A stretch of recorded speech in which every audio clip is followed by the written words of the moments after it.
Hello, hello. Welcome in. I hope everyone's doing good. Just a little bit of teeny tiny fixing here, but hey, that's easy fixes. There we go. Okay, now I've done all I need to do. And now I can crochet. Andy was fast in here. How are you doing today? Good to see you. Is my audio okay? Do I have sound? Oh, you guys are fast.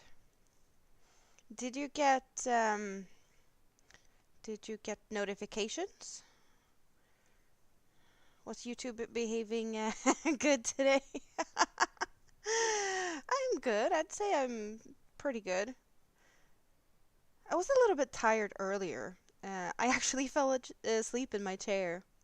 I was out and about for a little bit, did some grocery shopping, and I don't know. I just sat down in the chair and fell asleep, and I was like, how did I do that? I don't do that very often. It was like, I don't know, 7:30. It's just not, yeah, no. How are you doing, Stacy? I honestly don't know.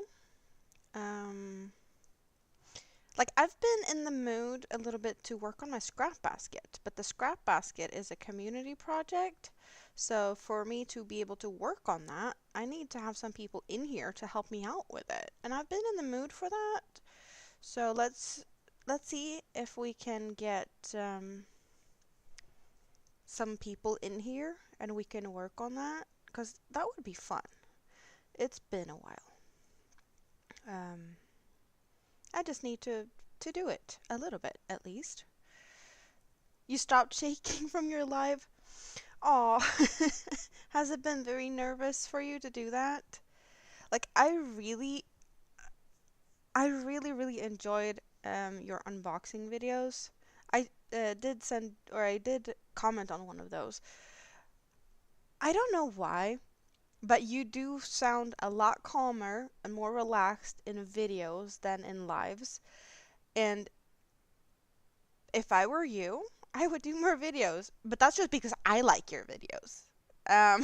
So that's more like a me preference, I think, because you do sound more comfortable and just I don't know, it's very soothing.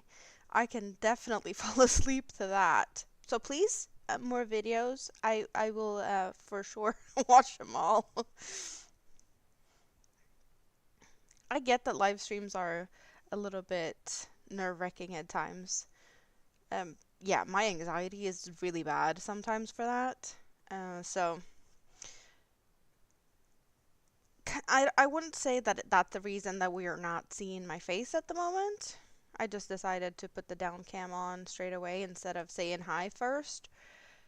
That was more of a thing that like I couldn't really be bothered about making myself look pretty. It's I just need to brush my hair a little bit and whatnot, but I just I couldn't be bothered. I'm sorry. You just get to enjoy my hands working and long nails and whatnot. But I don't think that's gonna be the end of the world that you don't see me at today, because I'm here at least. So I do enjoy the fact that I can pick and choose about that. So that's nice.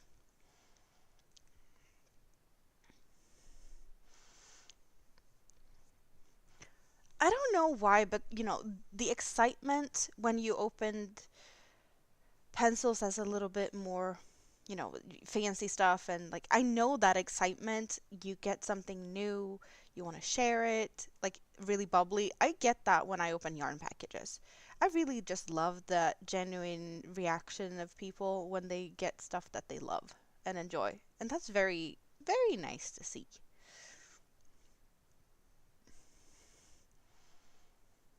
20 to work on? 20 to work on what? Videos?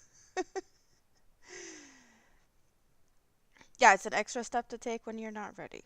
Indeed. I just felt like I need to come and hang out with you guys. There was some stuff in my um, behind the scenes in my YouTube studio that I wasn't too happy about seeing. And I just like, no, I need to step it up a little bit if I'm gonna be doing this at all, really. My analytics is not making me happy at the moment, and mostly that is my fault because I'm not doing lives enough and putting content out there. So yeah, that's all on me. Hello, Elaine. How are you doing? Good to see you. What are you up to today?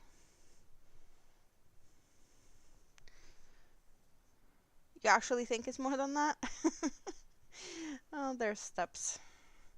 There's things. There's always something. I have been sitting and browsing yarn today for the only, you know, I'm not supposed to buy yarn. We know that. Shop My Stash 2025.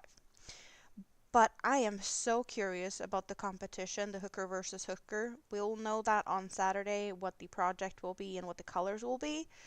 I did share out on my community tab the link to that live stream on Saturday, so I hope you guys will be there and follow along on the journey to figure out what project I will be competing with for April's hooker versus hooker. But I need to be prepared somehow because I don't know if I have yarn at home to be able to do it or if I have to order yarn. And I figured I'd, keep an eye out on what's the good deals at the moment, like what yarn is available that has a decent price range. Um, but since I have no idea what the project is or anything, it's just like, I just want to know. I want to know. So I have been yarn shopping a bit, like window shopping, and that is perfectly fine. Just laying around. You got a cold? Well, I hope you feel better soon. ABD, your favorite hooker. How are you doing today? I hope you're doing good. Are you? Yeah, you're at work now, or you should be at work. Working and lurking. So, I really, I don't know. I have been so sucked in working on that testing sunflower thing. But it's like, I need to be hanging out with my friends a little bit while I can. I have today and possibly tomorrow to do like this type time live streams or like late. And then I could do an early live stream on Friday. And then I get Mini Me home. And for the hooker versus hooker live stream panel thing on Saturday, um, I have arranged that I'm not going to be home alone with Mini Me for that time. Like, it's late. She's sleeping at that point.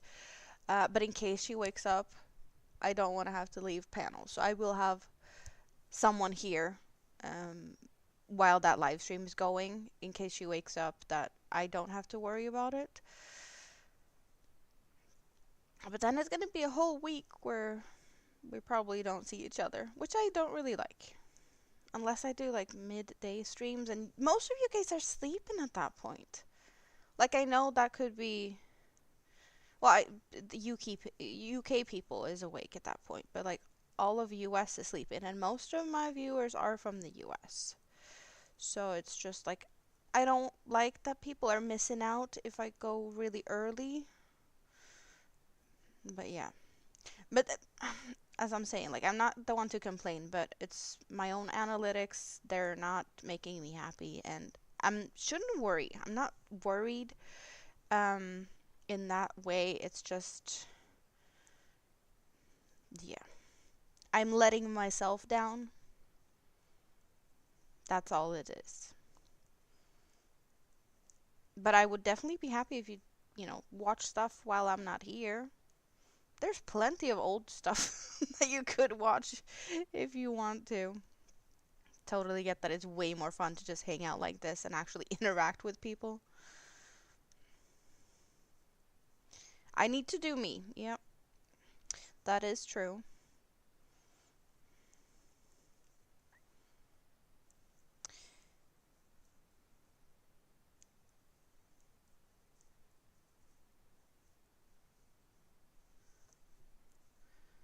So what do we have? We have a few people here. Not enough to work on the scrap basket, but hey, that can definitely change. I'm keeping an eye out on that because it's been too long. And I'm in need of a new basket.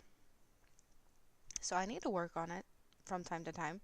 I also know that I can only work on it for so long before my hand starts to hurt, so I need to just pick it up when I do live streams and, half an hour or so every time, possibly. Just because. Oh well.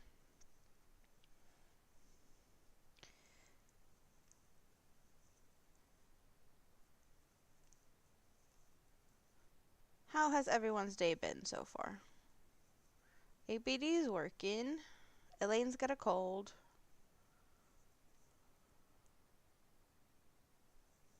Yeah, we can run each other's playlists. For sure. Oh, I always have something running at some point somewhere.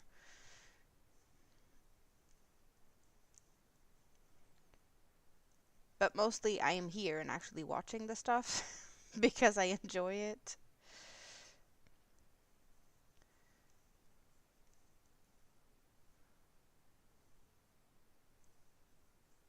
You're eating. What are you eating today? I went to McDonald's today because I was lazy. No, well, grocery shopping, out and about. That was draining enough energy. I didn't feel like cooking. I was out. Problem solved. Roast beef sandwich. What do you have on that? Roast beef? Like, for me, when you say roast beef, I think really, really thinly sliced meat, um, a creamy potato salad, um, roasted onions, possibly chopped red onions, some lettuce and tomato, possibly bacon. And that is something that would be going if you'd have that in Sweden. Maybe beetroot salad. Some people like that. Or, um, what's it? Is that with the roast beef? Maybe not. I don't know. But like, yeah, you could do like the brie cheese with that.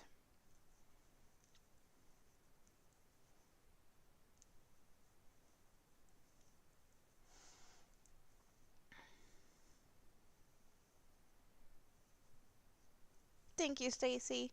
You're eating rice cakes and a protein pudding. Well, that's a bit far away from the meaty sandwich. Thin meat, cheese, mayo. I'm guessing tomato, and lettuce. Hello, Noe. Good to see you. How are you doing today? What are you up to? I hope you're having a good day.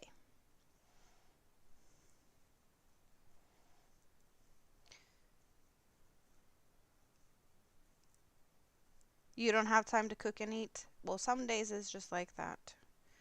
I have plenty of time to cook.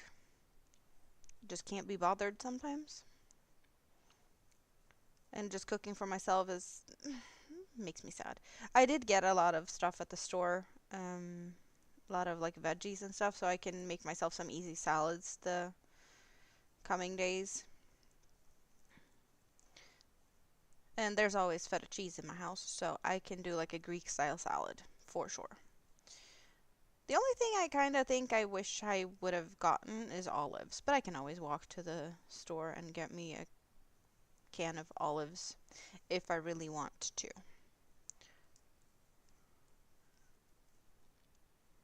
And I really want the temperature to get up a little bit outdoors now because it's been really nice and sunny the last few days, but it's been cold. And that has been frustrating because it's not really like wanting to walk out in the cold weather. Still need plenty of clothes, and then in the sun, yeah, I don't know. I'd rather just wait for hoodie or sweater weather and get some good walks in. Because, well, I'll do like the regular walking back and forth to daycare and all of that stuff, but like just take an an actual walk for for the sake of taking a walk in the sun. Not there yet.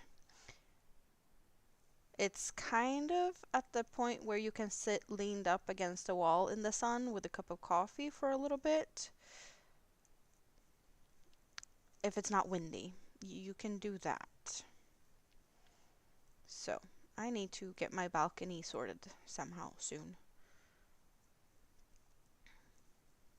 So I can do that. My balcony is very, very bare. There's nothing out there. Oh, it looks so sad. Just all concrete, really. Well, there's some painted concrete on the walls, but it looks really sad.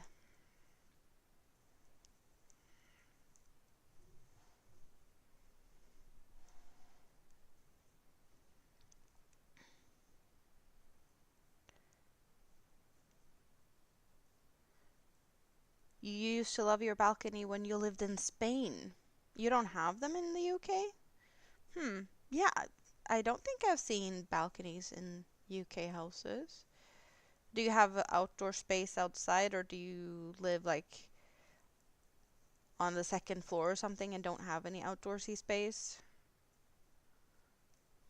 Living in Spain. Oh, that would be awesome. I'm jealous of people living in warmer climates most of the time, or at least this time of year. In the summer, I don't really, you know, Swedish summer is fine.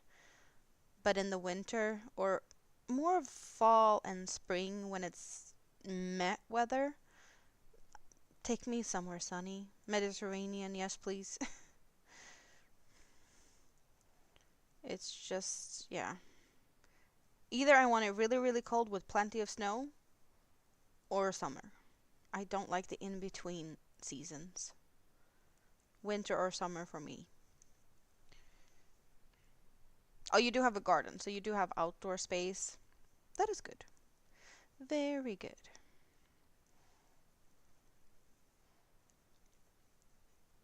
So I have a new friend. I, I had. I don't really have any plants since I moved to this place. To my own place in. Did I move in June or July? July, I want to say. I didn't get any plants, right? I did get a plant from my best friend when she came here, like sometime before Christmas. I don't remember exactly when. We've talked about this plant a couple of times because it's apparently a very dramatic plant that it's gonna be like fine, fine, fine, and then I'm gonna die for not getting enough water. So apparently, I have a very dramatic plant that is just like all of a sudden just gonna look like it's terrible and about to die, and that's when it needs water. Or so Spoon tells me. Spoon is very into plants. So, and she said that it's a very dramatic plant. And then I did get a flower for Christmas. And it doesn't have any flowers anymore, but it's still a plant. And that one's still surviving somehow. I don't know. Hello, Suzanne. And I went to my best friend's yesterday, and I came home with a plant. And I kid you not, this plant is just mayhem. I have no idea how I'm gonna handle it or deal with it, if it's gonna be surviving, or what I'm gonna do. I do believe I took a picture of it. Let's see if I can find that picture. Because I don't know what to do with it. Um, I guess it could need like a bunch of different new plant pots. Um, it's in a paint bucket. It is planted in a paint bucket, and it is like multiple plants. I guess it has divided itself. So it's in a plant bucket or a paint bucket that used to have like 10 liters or something. And it's just mayhem.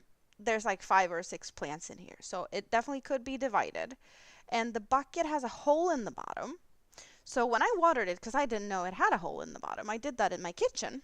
And all of a sudden I have water all over my kitchen floor. So I was like, how do I do this? So I grabbed a towel and held the towel underneath, dragged it into the shower. And since it was already there, I could just like water it off because it was all dusty. So I was like, yeah, let's give it a shower. It's still in my bathroom. It's gonna be there um, until I figure something out. But if I'm gonna replant it and not keep it in this very pretty paint bucket, like there used to be, like it's one of them. You when you buy paint, you buy it in those buckets. So on the side, it's got all the details of what color it used to be, right? And that doesn't really make it look pretty. Also, I guess I need to have some type of tray or something underneath it to collect the water if and when I water it. And it just looks like it has a little bit not enough space. So I need to go and buy some soil and see if I can find plant pots or something. I don't know. We will the journey of the new plant or plants.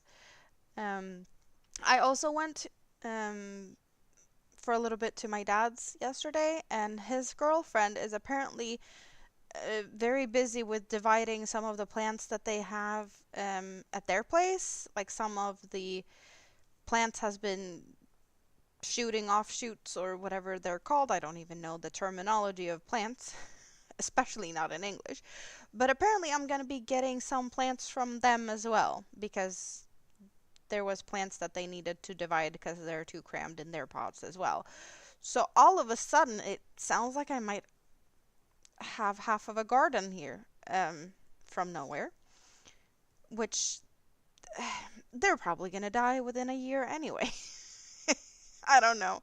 Sometimes I do have very green fingers. It's very periodically for me. I did have a thought of getting a tomato plant to have on the balcony, but pretty much that was the only plan I had, and I wanted to get it, you know, warmer weather outside, so it's not going to be dying on me before summer even's here. Um, but that was the only plan I had for plants, and now I have monstrosity in a bucket in my bathroom. Um, so yeah, it was a case of send help. I don't know what to do. That's my reaction last night. I was like, how am I gonna deal with this? Um, you got fake ones? I don't even have that. They just get dusted. Shooting offshoots. Yep. You feel that song coming on. How does your garden grow? I have not heard of that. That's a song. How does your garden grow?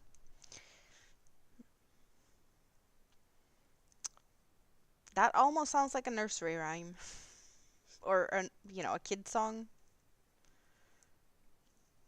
I might be totally not correct on that. It just I don't know. It sounds like that somehow.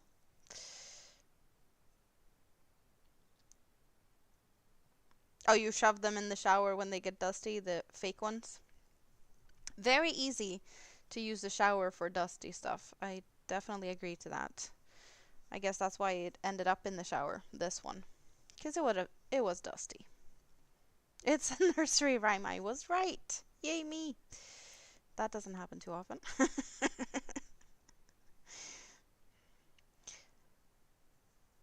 So,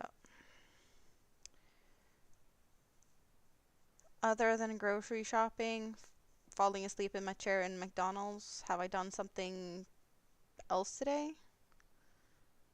Yeah, I had coffee. And then I've been crocheting. And watching for earthquakes, because the volcano is still not awake. There's still earthquakes. So there's things going on. But yeah, no sign of eruption just yet. Hello, oddballs. How are you doing? Good to see you. What are you doing? Have you eaten? Oh, we need to remember to hydrate. Speaking of things that goes in your mouth, I have Coca-Cola and water. And I am terrible at keeping up with that when I'm talking. So I don't get that dry in my mouth though. It's not like I'm complaining about that when I am just sitting here talking to you guys. Not too bad though. Must be awful living in suspense, waiting for a volcano to erupt and possibly destroy a town. Yeah, no. Right now, I do think a little bit more about the hooker versus hooker on Saturday, though. That is excitement coming down the. Yeah, I need to know. What am I crocheting next month? Your dinner is cooking. What's for dinner? Well, it's only 3:45. What did you have for lunch then? Tam has a new name for you. What is he calling you? I don't know if I dare to ask. You're working on a bridal shawl. Didn't you talk about that earlier today? Didn't I see you earlier today? I think I did. It rings bells. You've eaten pan-grilled eggplants and sweet potatoes with avocado toast. You're slurpy? Why are you slurpy? Do I... Is this... Do I dare to ask why? I don't know if I dare to ask why. How did you get that name?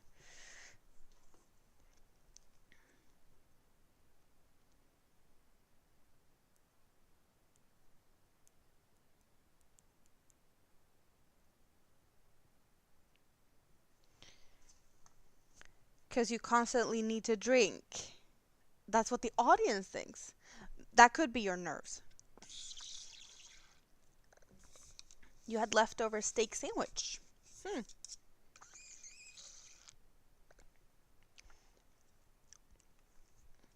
You are cooking the pot of birria you mentioned the other day. Oh, nice. Yeah, yeah, we were at Stina's today. Why does it feel like, I don't know. I guess this day was just a bit odd. It's like, what did I do today? But I did so much yesterday, so I had to rest and recover.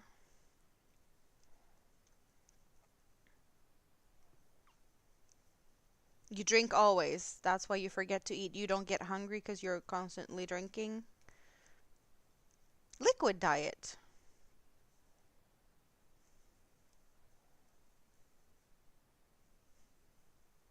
Some prefer liquid diets, like in cans, especially Swedes during the summer. Yeah, there's a lot of canned diets in Sweden for summers. Plenty of beers. That's canned food.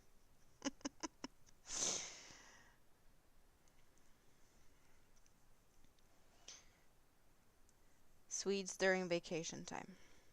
Not me though. I'm not a big fan of beer. But there's plenty of jokes about liquid diets during that period.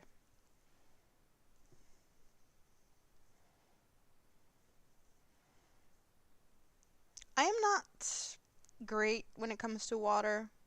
I drink stuff, but not necessarily water. Um, well, Coca-Cola and water and coffee is my main drinks, though. I'm not that big into like other types of sodas and drinks, unless it's pink bubbly and bougie. But that is definitely not for a daily consumption. Even though like there's plenty of times where you see me drink pink bubbly, most of the time, actually, where it's family friendly pink bubbly.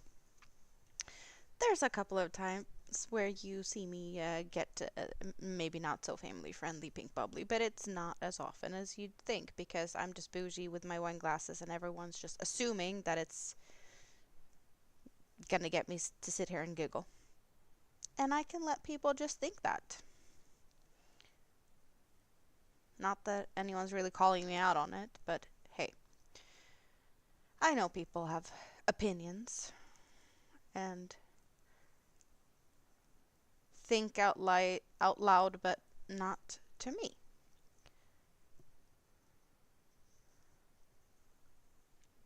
Liquid bread, for sure.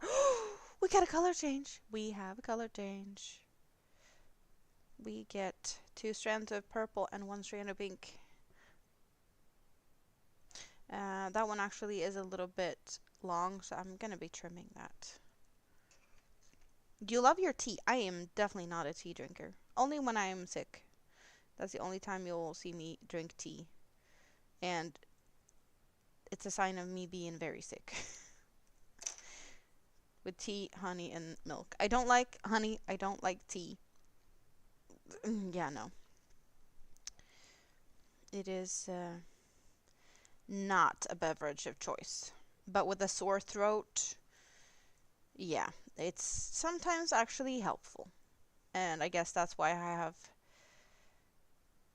come to terms with that being okay times to drink it or force myself to drink it.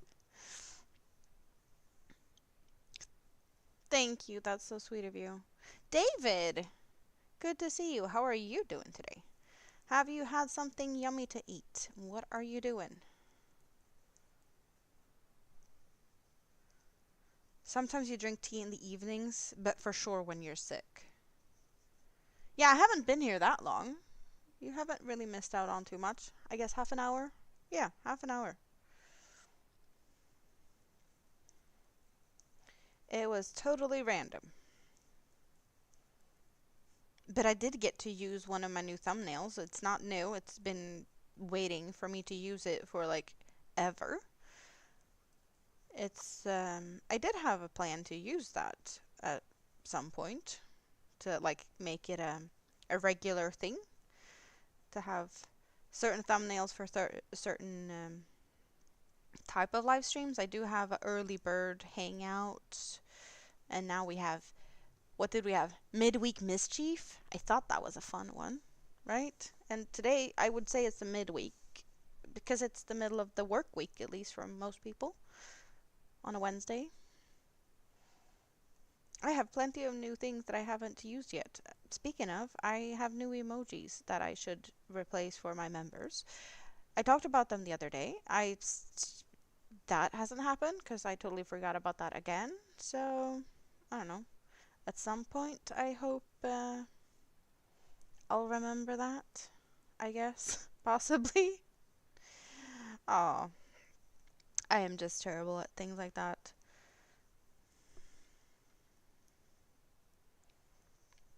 You had your second mug of tea. So, tea for David.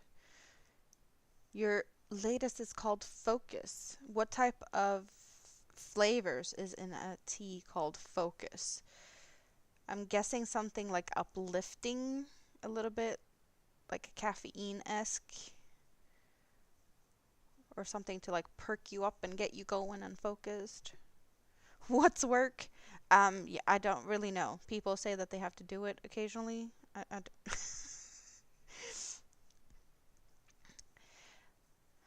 I do kind of wish that I could work.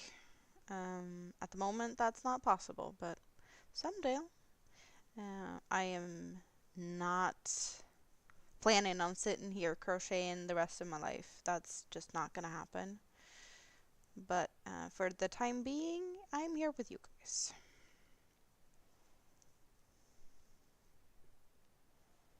But I don't see this being the rest of everything, you know.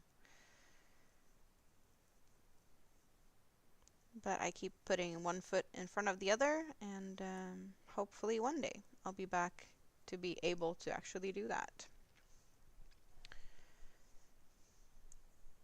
YouTube and parenting are the hardest jobs you've done. What part of YouTube do you think is the hardest? Like the live streams or just... For me, I don't do edits, right? So every time I do a video or a short, it's pretty much no edit. Shorts are the most edited you'll see me do, and that's just me adding some like text and sounds pretty much. That's the editing. Videos, it's one takes. It's very basic. For me, it's the actual filming part to like just get set up and do it. Because I crochet, like I sit here and crochet. It's just, you know, getting the camera going and what am I going to talk about? Haul videos is easy to make. It's just like open, talk about the yarn in it, easy. Other than that, I don't really know. It is a little bit, yeah, it takes away from my crochet time. Live streams are way easier in that way. I just sit here and talk and crochet and hope it's interesting enough. I totally get that sometimes, just seeing the same project on my bench week in and week out is not fun and entertaining, so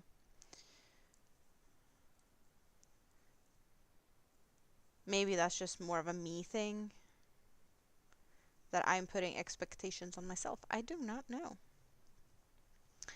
Mango base, but you don't like mango. I had mango today. I got a mango at the store. It was yummy. It's gone. It wasn't as good as I was hoping it to be, but it looked really good. But it could have been better. Back to crochet. Awesome. Hubby says he's retiring in 10 years. You don't believe it. His dad is 85 and retired this year. 85 and retired now? My dad retired last year. You can't tell. He's still working. He has his own business or his own company, so he's still doing stuff. Like he used to do stuff on the side. He's still doing that. That didn't change. I think he's gotten more stuff done around the house though. But I can't really tell.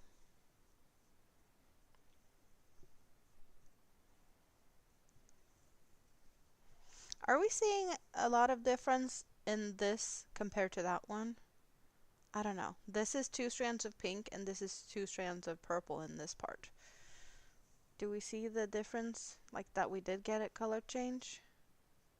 Maybe a little bit, but this is definitely a slow gradation. Same with the green. I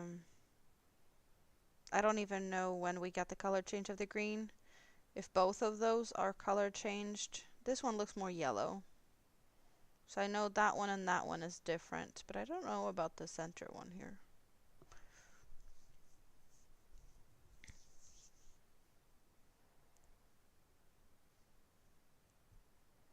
Retaining the knowledge and the anxiety of doing all the filming. Yeah, I just need to get, a kick in the butt and actually turn the cameras on. To be honest. And I guess it's also like I see people doing filming when they're blocking or just showing off finished projects. Like I'm crappy even just taking pictures of my finished projects. I do try to do that. I forget to put them up on Instagram. I don't even remember last time I put something up there. Yeah. Live streams are definitely easier. Yep.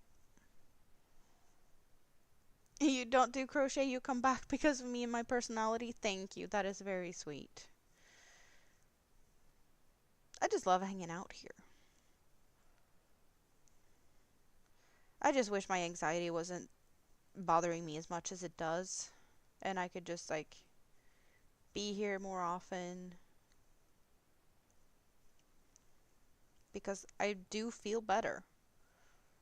You guys are like therapy, in a way. I get to socialize. This is my social anything, This is pretty much what I do to socialize. It's not very often days like yesterday when I went to my best friend's and my dad's. Like, that happens, I don't even know, once every 3 months or something, possibly. Mostly it's just me, myself, and I at home with a kid or so. And that is not socializing in the same type of level as here, for sure. Sometimes you just need like-minded people, more, age appropriate, for some topics. For funsies. Procrastination, that is also a thing. Mm-hmm. I did see something a while back. Procrast Yeah, instead of procrastinate, we're procrastinating. We're crafting instead of adulting. So we're procrastinating. I like that.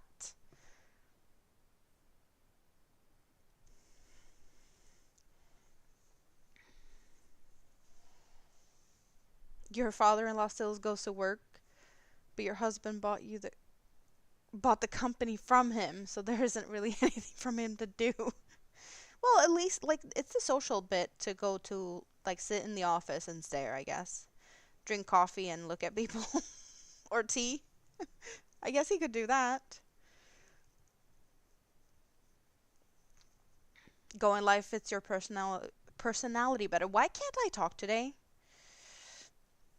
Yeah, I do like this. It's just I just wish I had like when I have time to do it, like I've had this week. This is a week with no kids. I sit and like when can people actually hang out with me? What time suits everyone else? Because if I go live during day my time, everyone in the US is sleeping, so everyone there is missing out. Um, I just overthink and overanalyze.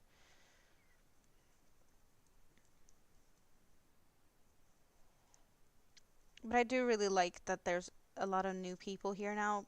Um, Plenty of people that used to come here don't come anymore for different reasons. YouTube drama, plenty of other reasons. I just really love the rush of fresh new air that you guys have brought in here. Makes me happy to see more people coming in and, you know, just wanting to hang out. Sometimes it's very easy to just look too much at the analytics side and statistics stuff. It happens. Everyone does it in one way or another. And at the moment, it's just me, myself, and I being frustrated about the fact that I just haven't done enough. Because I can't just sit here and be like, oh, please go watch my stuff because I need more watch hours, right? I'm not expecting that from people, but the more stuff I put out, the more watch hours I'll get. That's just how it is. So it's just me needing to do more.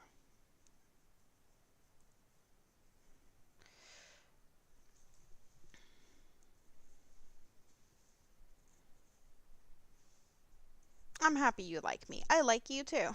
You get too many kids in your streams? I don't really have any kids in here. I've had one that I know of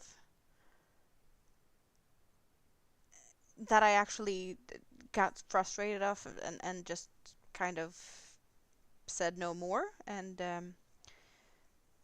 for a while, he was blocked because he was just not behaving.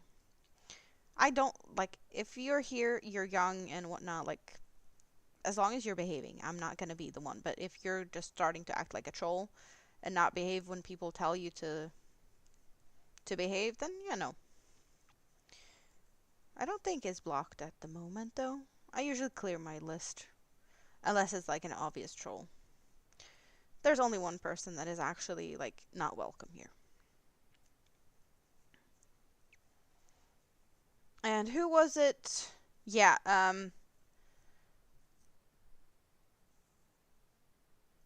the only person that isn't welcome here was hanging out over at Andy's the other day after my live stream I saw. I was like, yeah, no. Um Mrs. G, hello, how are you doing today? You're also very lonely in real life, not having anyone to share stuff with. That's how I started this YouTube channel. I didn't have anyone to talk about crochet with at all. That's how it all started. This all YouTube journey. Me talking about yarn with people that is like-minded.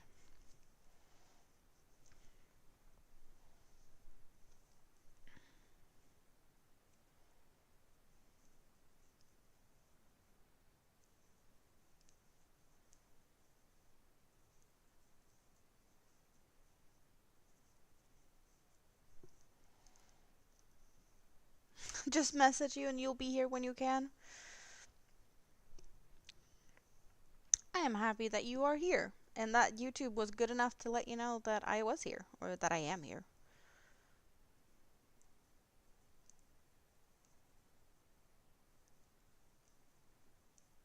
Have you tried your new pencils, right? Those are pencils.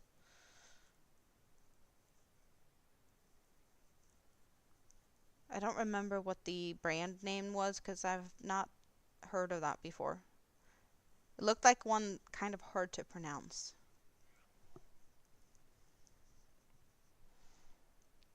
It's more friendly in smaller streams that you can, yeah, and walls and comments is hard to keep up.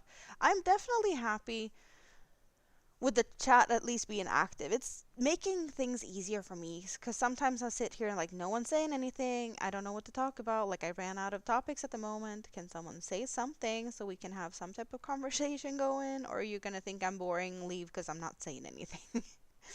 um, but I definitely love the easy type of conversations that I do get to have with everyone as it is, for sure.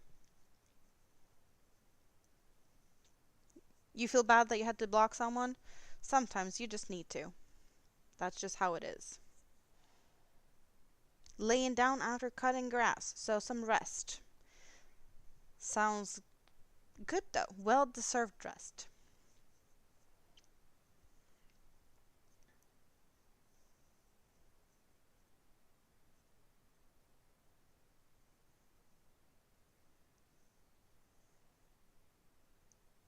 You did them in the live this morning. I missed that. You did a live this morning? Why did I miss that? I did not get notifications. I have been out of the house, but when I came home, I was looking at what's been going on. First cut of the year. Yeah, that is always nice. Feels like spring is here. Summer is coming.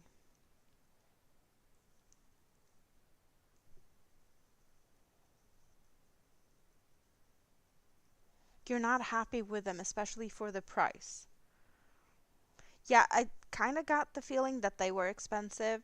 One thing that I kind of got a little bit, I can't say that I was. You had some thoughts about what they look like with the wood instead of having like the color going all the way through on the outside, so you'd see what the color was only like on the tip or like the back of the pencil, and that the rest was wood. And that one, I don't know, that to me that looked better. Pencils that is like all the color on the outside, that looks cheap to me. So your pen, they in my eyes they looked more expensive, like a little bit more like high end by the look of them, and you were not happy with that, and I was surprised. I totally get the not getting them in the wooden box. That I can agree to, that might make it feel cheaper. At the same time, if they were pricey and in a wooden box as well, like they would probably be even more expensive.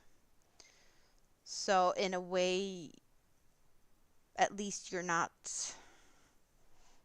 Yeah. Oh, I'm just seeing that they probably would be more expensive if they had come in a wooden box. Because that's kind of what I would expect. Mm. You'll have to block Tam if he carries on. What did he do? Trust me, there's people out there that just doesn't, some people don't like each other. That's a thing. Um, yep.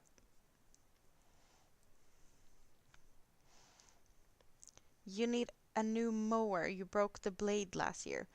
Ooh. Can't you just replace the blade? You'd need a whole new mower? Because just, spare parts is more affordable than buying whole new machines, right? Your daughter wants to start a channel with you, but you didn't want to deal with the drama and the trolls. Well, you guys, I barely have any trolls in here. To be honest, there has been periods of trolls, and there's certain trolls out in the YouTubes. I've actually gotten told that I am boring. I am too boring for the trolls. Can you imagine that? I feel like that is very almost to the point where I get offended that I'm too boring for the trolls. Can you imagine that? Of course, there's different levels of trolls, but just to hear that from a bunch of trolls that I am too boring, they're not even bothered to come here. Yeah, I don't know if I should be happy or sad or just laugh about it, but it's slightly offensive, to be honest. I guess it's also like I'm actually keeping an eye on my chat. I get that some trolls really enjoy channels where like people are spamming the chat pretty much, and the host is like going through the chat being like 20 minutes behind, and they're just like spamming the chat with stuff, and it takes 20 minutes before the host realizes that there's troll issues, and they're just loving it. They're having a field trip and just enjoying that, and I don't do that. Um, and I'm actually nice to people unless they do something, to deserve something else. Everyone is welcome. Everyone gets a chance. I'm not the one to like, you're not welcome here because guilty by association, you hang out with those people or whatnot. Like, if you want to come and hang out with me, you're mostly, come and hang out with me. And if someone says, oh, I'm not going to come and hang out with you because this and that person is in your chat, or, well, yeah, don't come here then. Like, I'm not the one to kick people out because someone else is disagreeing or not liking. And if you can't agree with people in my chat, then sorry.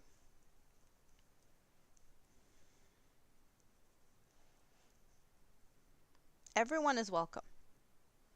That's just how it is. I barely have any drama. The drama that is around me or has been around me, I haven't dragged that out publicly. I haven't. Have I lost subscribers? Have I lost people? Yes. Am I airing the dirty laundry out in public? No, I don't. I don't pick sides in public. I don't pick sides at all. Like, if I want to go and watch someone's channel, I'll be there. If that makes you sad that I'm hanging out in a channel that you don't like the person, well, that's your problem, not mine, to be honest. So, yeah, I don't talk about that very often, this at all. Like, I don't even know why I'm talking about it now because I normally never do. But that's just how it is. I don't even bring it up. I guess occasionally I need to rant about stuff. Yeah. Carry on. Trolls don't like me. I am boring. You have a mower unboxing ready for editing? Wow. You can't block Squiddy.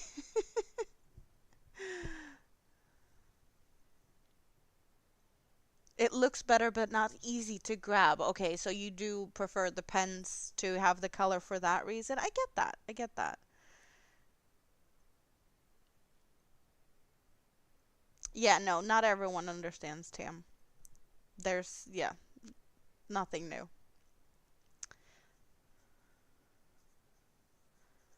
You want an electric one, so not a heavy mower. Is that the price of the pencils? Ouch.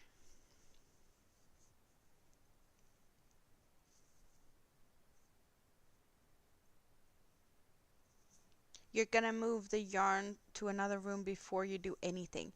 You could do some videos of like, this is in your yarn stash while you're moving things around. Some people do that.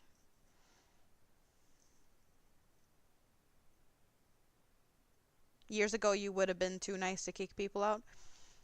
Sometimes they just needs it.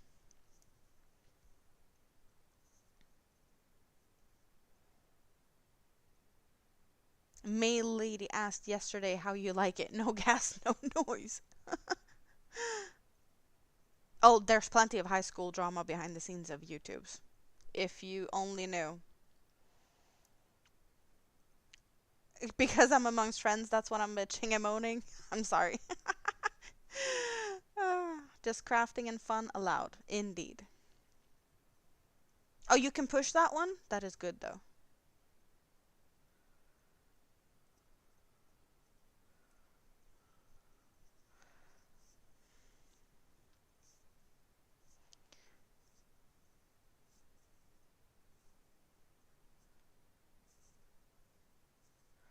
Just some stretching of my fingers. I don't do this often, like regularly at all, to be honest. I should do it more often. Just wiggle my fingers a bit. I just get stuck in crochet a lot. But then again, I did a lot of stuff yesterday. I was cutting hair left, right, and center. Plenty of people got haircuts yesterday. So I guess my hand did stuff that they're not used to. We will soon have a color change. I saw it.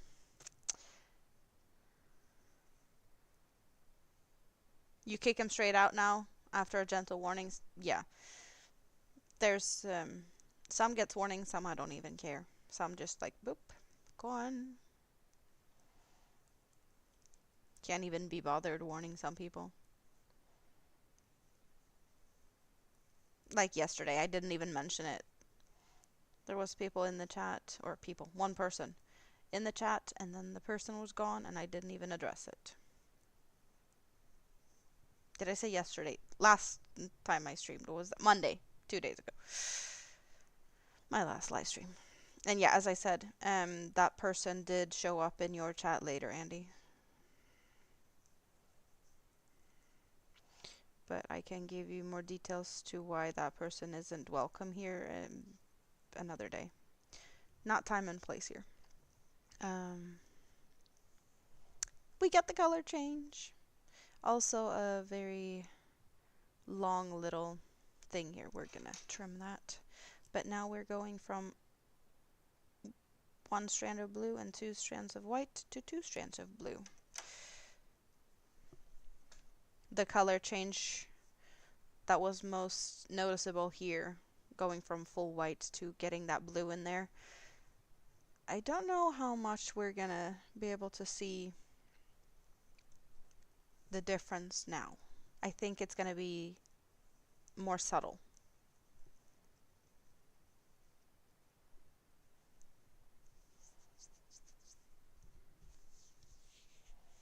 Jason's not playing, he's just kicking people left, right, and center. Okay. We have the first little, should I call them clusters? They're kind of like clusters here. Yeah, you can tell the difference between that one and that one. With more blue in that one.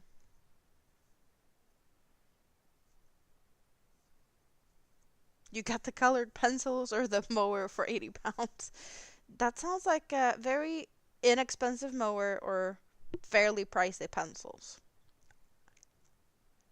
You could do videos of yarn stash, but you're always very self-conscious about your eyes. But you don't even have to show yourself. You can just show the yarn. Or like, here is the area where you're going to sort the yarn into before the yarn is there, and then you show the yarn, and then you can show it afterwards where you have all the yarn in, where it's supposed to go. You don't have to be in that. Just, to get you going in somewhere, or, a little bit of a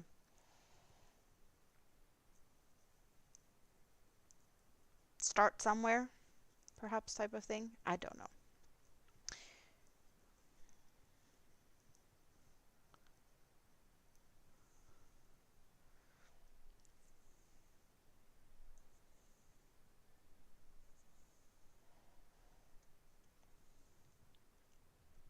Yeah, I'll let you know. It looks beautiful, better than your monstrosity. What monstrosity?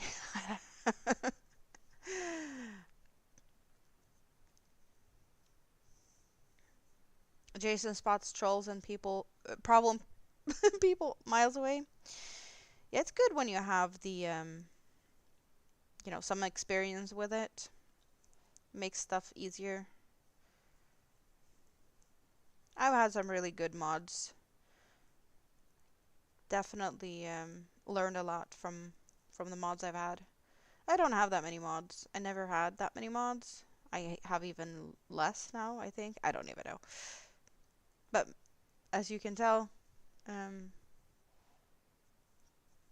we're all good with no mods at the moment. I do believe ABD is still lurking, but she's working. So we're not disturbing her.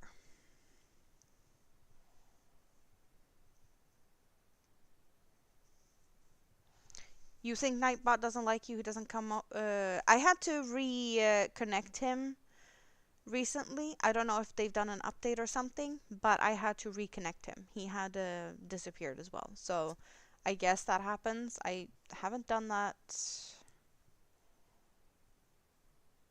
in months. Um, he's always been very reliable, but now he was gone. So yeah, it's just a new connecting thing, and he should be back.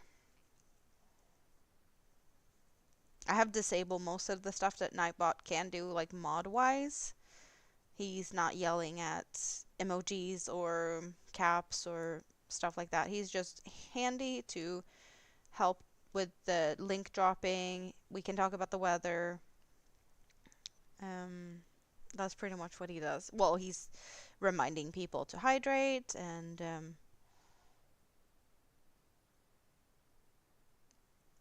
just, dropping some stuff about my channel members. Yeah, just small stuff. But he's not modding anything.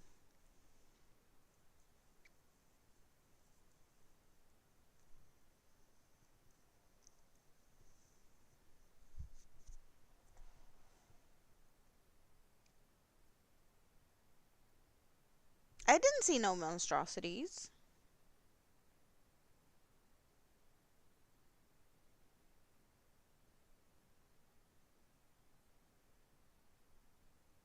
Also, Nightbot is good for keeping tabs on who's being the chatty one.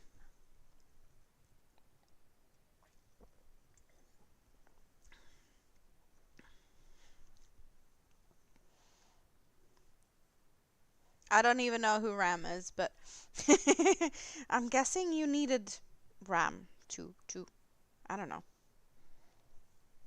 Ram sounds like someone that could have a little bit of just the name Ram. Isn't Ram like a big goat with horns? Like a I don't know. Hello, Jackie. Good to see you. How are you doing today? Oh, Tam.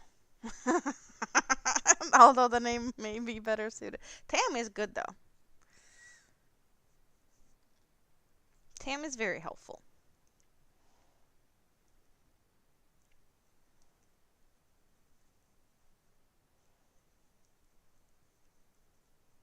And very supportive, for sure.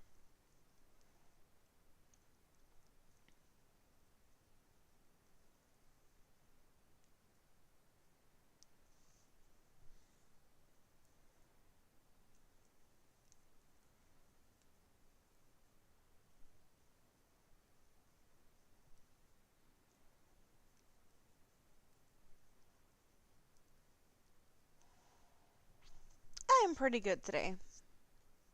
Slightly tired. A lot of things yesterday. Out and about all day. But I was on the bus. I crocheted on the bus. Um, I want to say I posted a picture. Did I post a picture for members only, perhaps, on my community tab? Yeah, I think that was a members thing. I try to do something once in a while for members only. I'm not good at that either. I'm like, I really enjoy the support. I really love the support. I don't feel like people should feel like they're obligated or anything, but at the same time, like I want to give back. I'm not good at doing that. There's plenty of channels that's bigger that does like members only live streams. It's just like, when is it gonna be so that all my members can participate? Because I don't know. I don't have that many members, but I really love the ones I have. I really appreciate it. Just having the, you know, hard time finding time to actually do a live stream and then trying to schedule in a members only live stream on top of that, it's not easy. That is, yeah, it's not easy.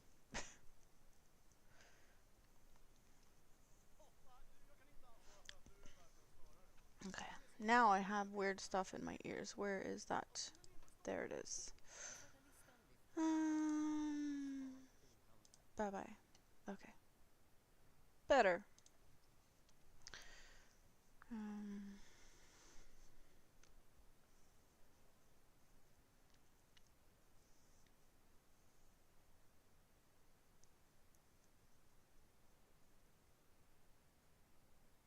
you're all considered my work meetings? Wait, what? Is that how you see us? Work meetings? You're working and we're having a meeting with you?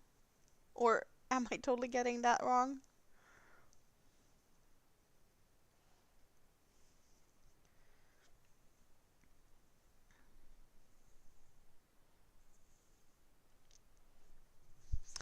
The scrap basket and the squiddy. The squiddy is up there. I do have that one. My cute emojis. And friends, of course. Well, yeah, we are definitely friends. I love my friends. It's almost like more of a family in some ways. Like, I definitely talk to you guys more than I talk to my family. That is for sure.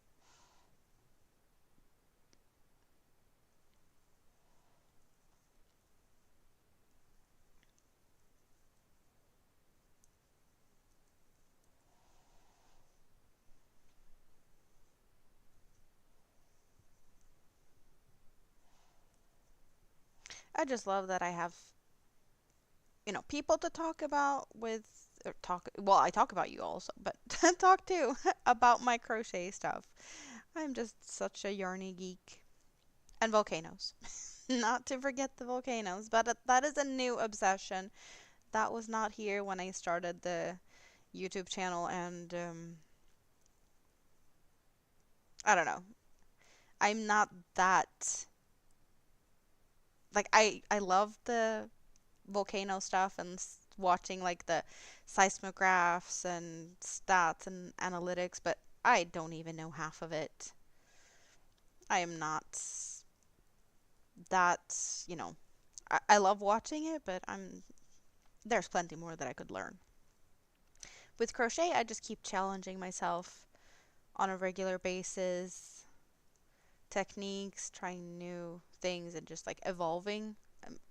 Volcano watching or earthquake watching, it's not the same. Definitely not the same level of geekiness and nerdiness and deep dives. You always wanted to be a stay at home dog mom, but you're still a professional dog mom? As in, like, you're still working and not staying at home? Or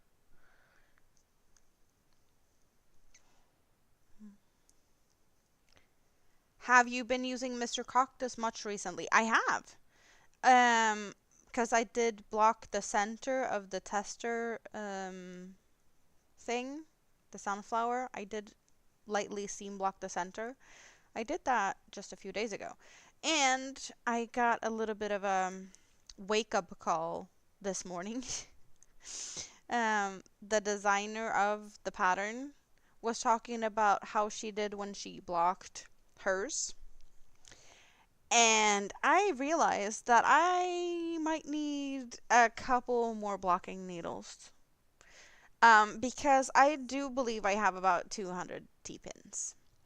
And she said that when she blocked hers, like I can definitely partially block mine, but she used somewhere around 600 to 700 blocking pins. I need to like up my blocking pin stash with how many? Quadruple them? Um, yeah, that's just getting the blocking pins. It would be like, I lowballed it a little bit, but I think it was around well, I don't even know if I got all of that like that I think I need if I'm gonna get at just the same amount. But it was like 40 to 50 euros worth of T-pins. I was like, no, I'm not getting that. Like I can definitely get some more, but like 40 to 50 euros worth of T-pins, it feels a little bit much. So I will be partially blocking it and taking it one bit at a time. I might get a bunch more, like double up the amount of that I have or something, but I'm not feeling that the amount needed to block it all in one piece or in one go is it's definitely not in my budget, and I definitely could spend that on yarn. Or I'd rather spend that on yarn, to be honest. Yeah, no.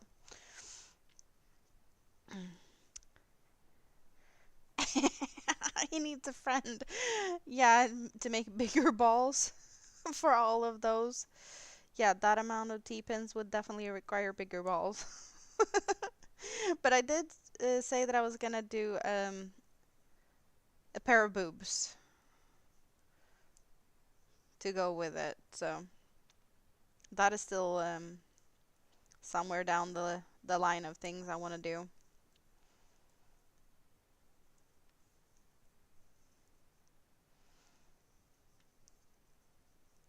That sounds a bit excessive. And what happens when the inexperienced customer washes it?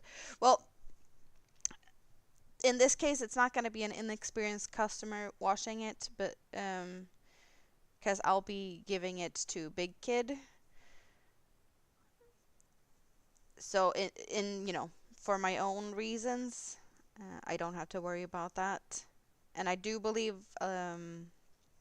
Sam is going to use it to make a wall hanger, but there's also the option of using it, making like armholes and kind of making a circular vest.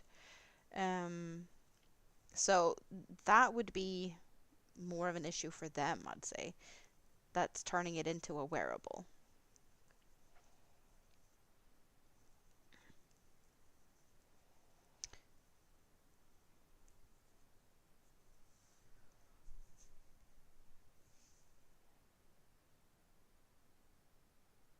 Boobs would be fun too, and you could always crochet different crocheted bikinis for it.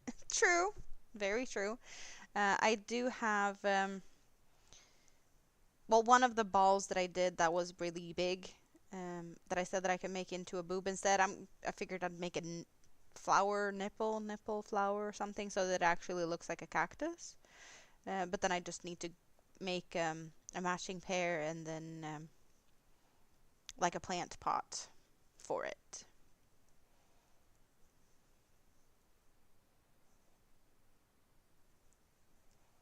So there's that.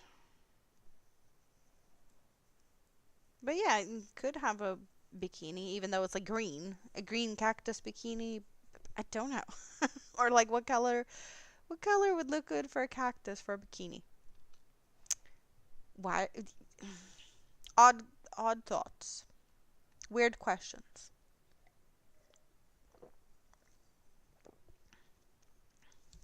Still very fun.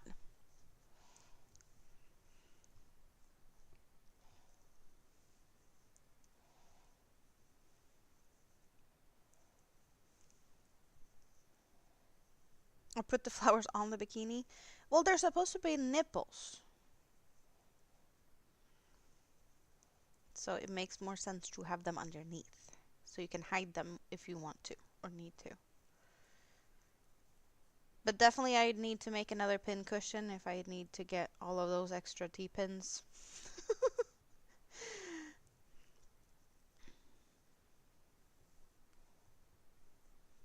Your brain said it, not me. Yeah, our brains say a lot of things sometimes without thinking. It can actually be really fun when that happens, even surprising yourself.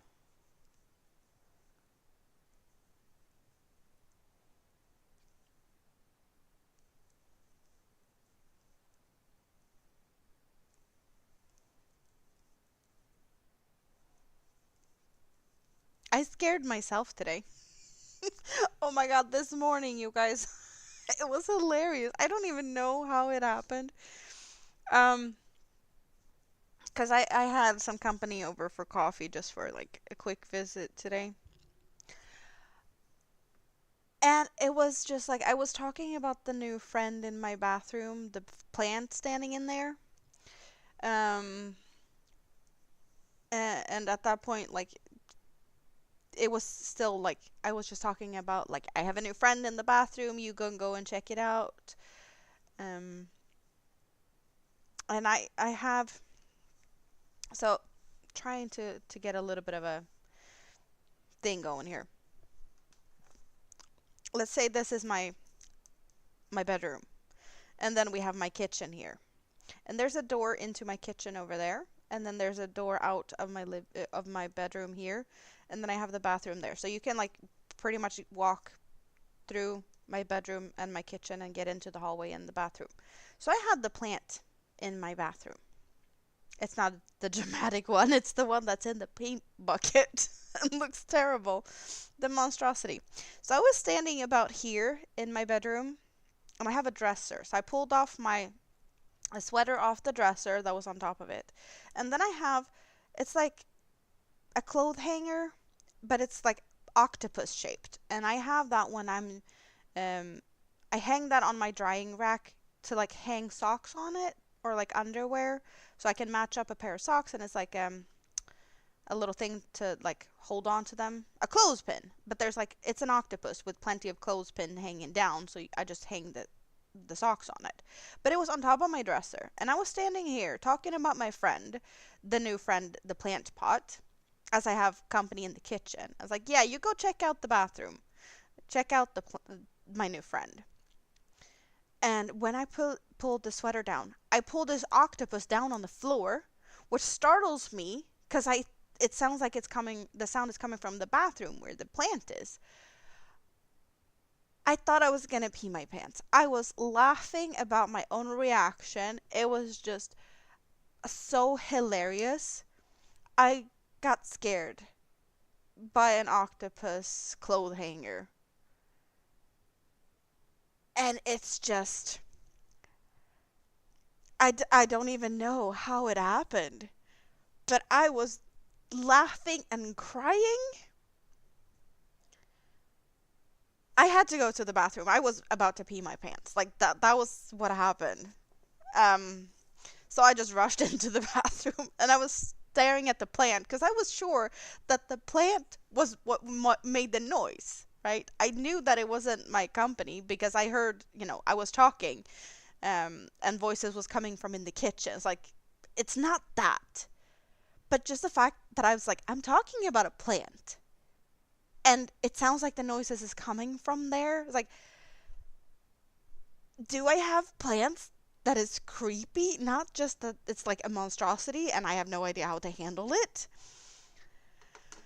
I don't know. I don't know. Yeah, I definitely could have peed on the floor. I was just, I hurried into the bathroom and I was laughing and crying. I was wiping tears for like 10 minutes because I couldn't stop.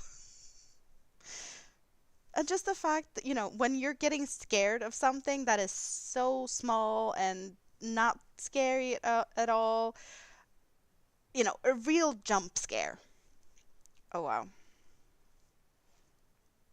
It's only because you've done similar so many times. That's why you find it funny, because you can relate to it.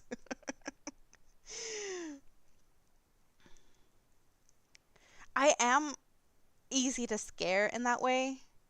Um,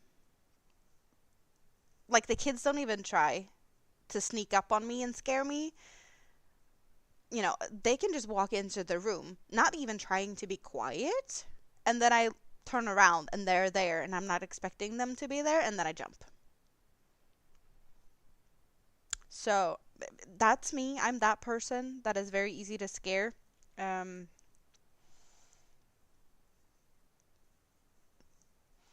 so I guess the big noise coming from this octopus. It's yellow, even. It's a yellow octopus full of clothespins, but it made a lot of noise.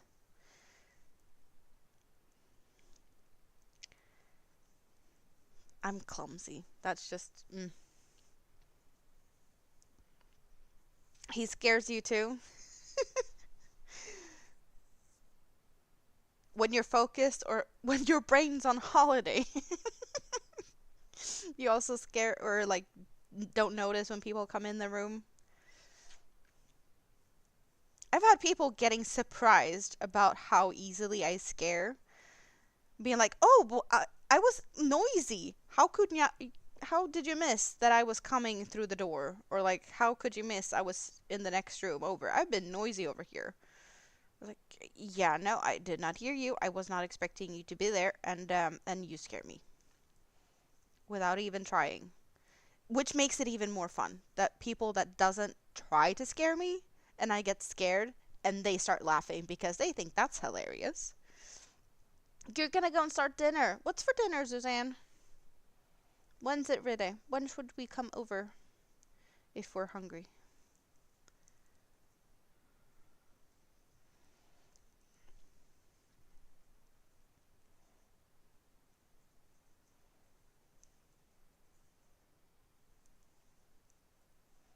So yeah, plenty of fun things can happen.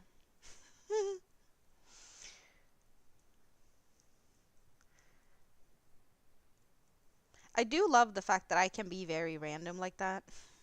That like there's plenty of stories I can share that is just very ridiculous in some ways. I laugh at myself a lot. I've had a couple of trips down memory lane talking to like some old friends that I haven't talked to in a long time. That I've, well, since I moved to my own place here and, been feeling lonely, um, I have just found some old friends that I haven't talked to since like school years. And some of the stories from back then, I forgot. I totally forgot. Sometimes you need a little recap of your own life. It can be hilarious.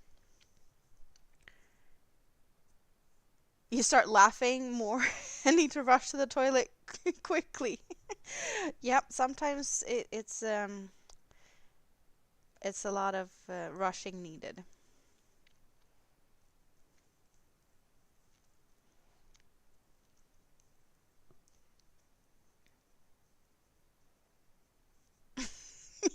My stories make you laugh even before I even get to the end.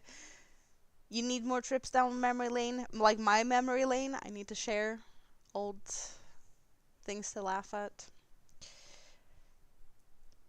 I don't even need old stories for that.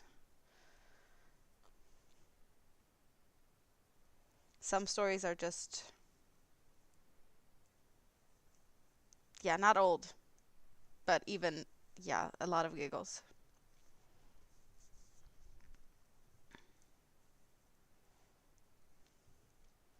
I'm just thinking, do I have anything like on the top of my head that I could just share?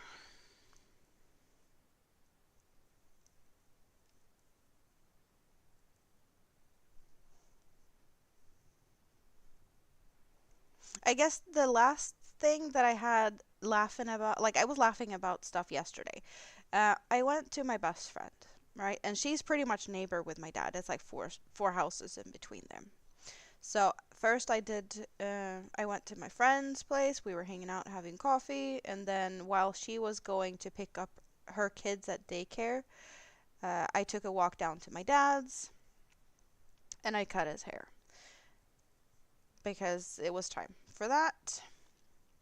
And my dad is a bit picky with his hair, and not picky in a way of, it needs to be perfect. Um, he has kind of high arches in the front, where it's not that it started to thin, but you can have higher arches up the sides of your forehead, and he always had that. And like in the front, I need to add, he's got curly hair, and in the front, he's always kept that a little longer because of reasons we'll get to shortly. But he's always kept that a little bit longer. So it's at points he's just had like a big ball of floof in the middle of his forehead and then kept the rest short. Um, I don't know. It makes me think about a clown nose, but on top of his forehead instead. Um, and last time I cut his hair, he was complaining that he thought that it was a little bit too short in front. And why does he need to keep it short, long on the front? Well, he's always been a bit of a ladies' man. And his reasoning for keeping it long in the front is when he jumps into the lake or in a pool, which only happens in the summer, so I don't really feel like it's relevant this time of year. But when he jumps in a pool and then he comes out of the water, when you dive down and then you come up, and he just flashes his, when you get out of the water, you like swing your head back so you get your hair out of your face type of thing, and then water can be all over the place. But that motion, I think you can imagine that, especially when you've seen Baywatch in slow motion and just water all over the place. But apparently that's a thing ladies like. So he likes to be able to do that because that's, I guess, a way of getting ladies' attention. Very important. But when I told this, when I got back to my best friend, I told her fiance about this because he knows my dad, but not that much. Like he recently got to know my dad. But he was laughing at it too. That it's just the smallest things, like the length of your hair, how much water can it retain so you can flick your head and attract ladies. Mind you, that my dad has been in a relationship with his girlfriend for 25 years. So I don't really get why he feels like he needs to be able to do this. And she just sighs and shakes her head every time he's talking about stuff like this and be like, see what I have to put up with? So yeah.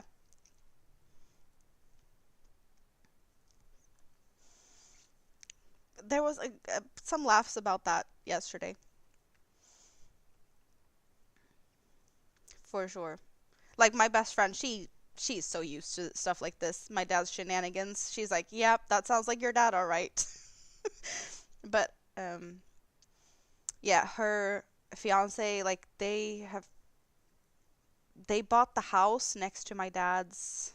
I want to say like 3 or 4 years ago. So he's just recently got to know my dad. Um, but he hangs out with my dad once in a while. My dad is a great welder, and he's been doing some welding work for them, which also includes some beers and stuff. So they're having a lot of fun over there. It's like I want to move over to there too, be closer, but that's not gonna happen anytime soon. Not until like I'm able to go back and work.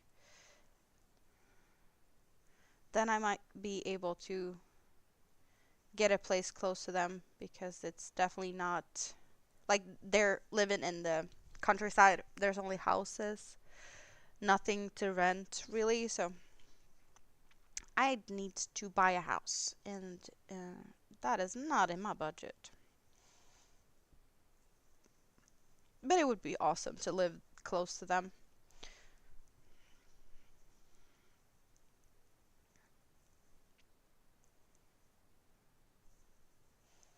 Maybe one day.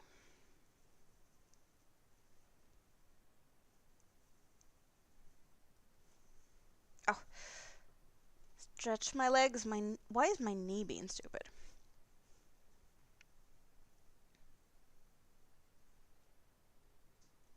Shaky foot. Stretch my leg.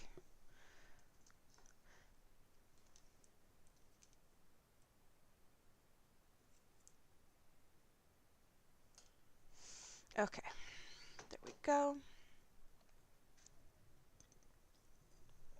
We have the same amount of thumbs up as we have people in the house.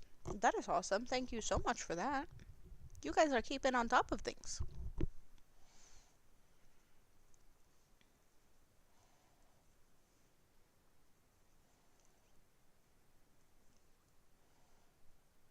You're doing it with me, stretching and drinking.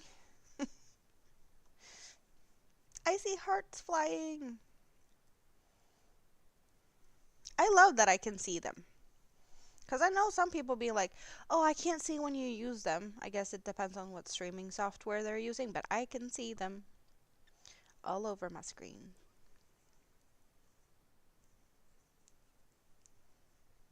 Okay, let's...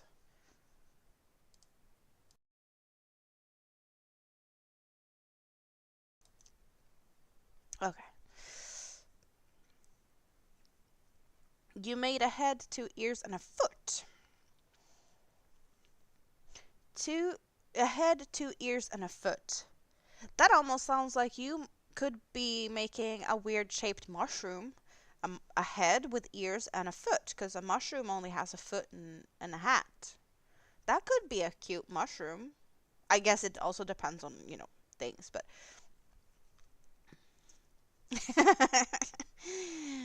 Hey, Tam, we talked about you. I was wondering when you'd show up. How are you doing? You been printing? What have you been printing? And how's Squiddy?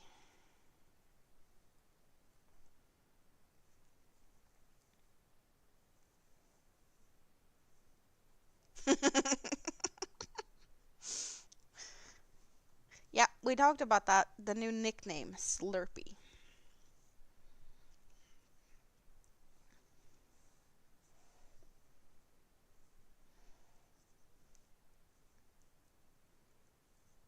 Ooh, yesterday we had, we have different days for certain foods in Sweden. I don't know if you guys have that.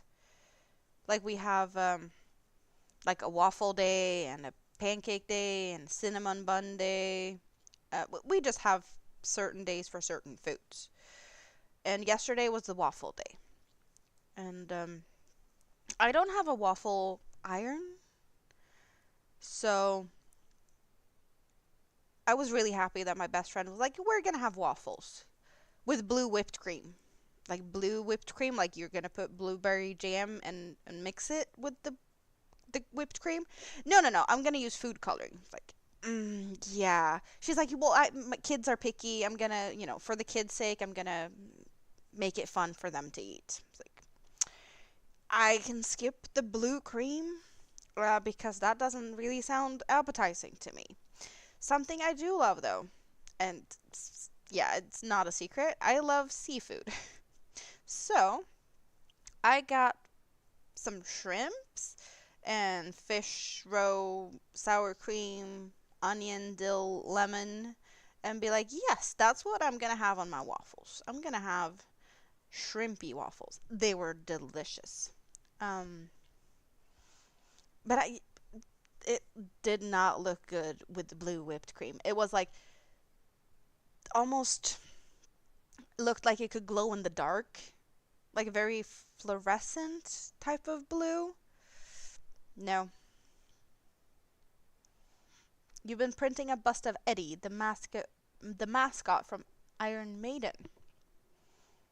I don't think I know Eddie, but I bet he's cool.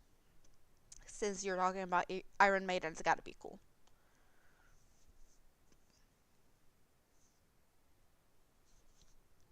You have pizza night. Oh, would make life easier if you had like different foods for different days. Mostly it's like dessert type of things. Like we've got, waffles could be more of a dessert here. You do like whipped cream and jams of sorts. Um, like cinnamon buns. We have semmeldagen, which is a semla is it's like a wheat bun that you cut in half, and then you take out a little bit of the insides, and then you put in a paste made out of almonds, like an almond paste, and then you put whipped cream, and then you put the top back up on it, like a lid, and then some icing sugar on top of that. Um, and that was a few weeks ago that was the day for that. It's always a Tuesday when that happens. But it's definitely yeah, we have plenty of days like that. And very not official is New Year's Day. New Year's Day is like the official pizza day in Sweden. Everyone gets pizza on New Year's Day. That's the best day of the year for like all the pizza places. They always have extra people helping them out because they have mayhem in their kitchens. Everyone wants a pizza on New Year's Day. It's just a thing here. I don't know how it started. It is what it is. It's almost like religiously people eat pizza on New Year's Day. You have Pancake Tuesday once a year. UK isn't that exciting. Something that is very traditional and has been traditional through like military and in schools here is like Tuesdays is fish day. There's always like a fish dish in um like in schools, or well, yeah, military when they have their big restaurant kitchens type of thing. Like it's just a thing. And Thursdays it's soup, most often spit please split pea soup. uh, tongue twister. Split pea soup, not spit please. Yeah, split pea soup with mustard, and then pancakes as like a dessert. Pancakes and jam and whipped cream. That's very like traditional type of foods here. To those things that you there's always like soup and pancakes on Thursdays, and Tuesdays is a fish dish. That's what I grew up with in school. Religiously, they're doing stuff. It's awesome because you always know what to expect. It makes lives easier, and it's also knowing that it's easier to plan food when you've got kids in school being like, oh, it's Tuesday, they had something fish. Then they might not want fish when they come home. So we eat fish another day at home for variation. New Year's Day is. Okay, I don't even know how to pronounce that, but New Year's cookies, that's I can pronounce that. They're similar to apple fritters, but they have raisins. You have liquid bread on New Year's Eve. Yeah, but I'm talking about New Year's Day. New Year's Eve, um, yeah, you need more fancy stuff more often. But liquid bread is that happens for any holiday here. That's just a thing. Swedes are just very into that. We're party animals over here. For Easter, you have Pascha? Hmm.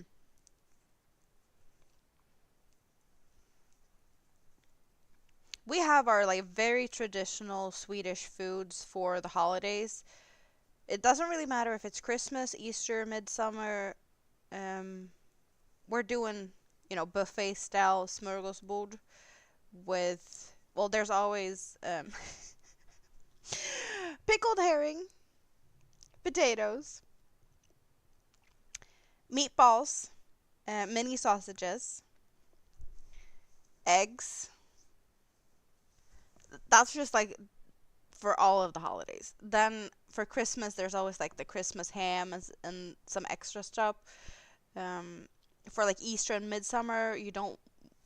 Yeah, we want it more like lighter because that's just when it's starting to get warm, you don't want to have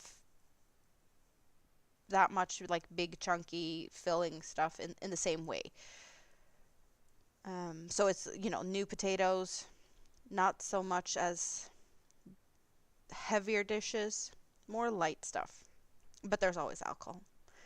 When you have pickled herring, you have schnapps. That's that's the rules.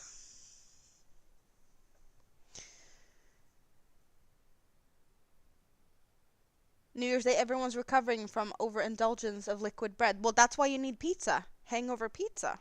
That's how it all started. The kids are calling. Oh, well, who knows? I might be here for a bit longer, and you might be able to come and hang out some more.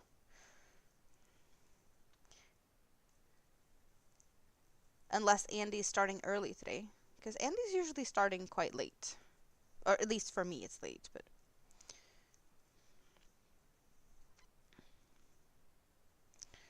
Nope. Split yarn. Because I've only been here for not even 2 hours. Rike, how you doing? Good to see you. How has your day been? Any good foods? Are you working on your mosaic, or are you trying to get yourself to stress out even more to not have it finished in time because you're procrastinating and doing other things instead? Take care.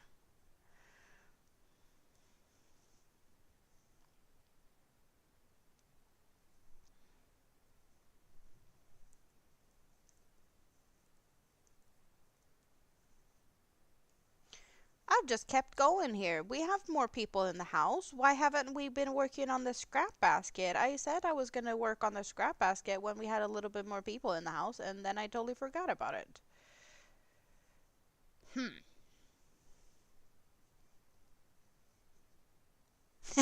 Why do you know me so well? I don't know.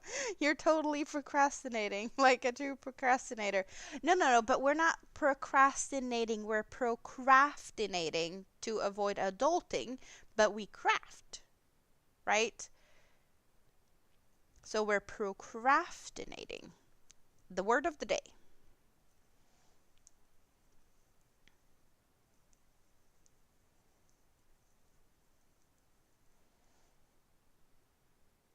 But it would be good if you actually crafted something that you feel like it's time sensitive.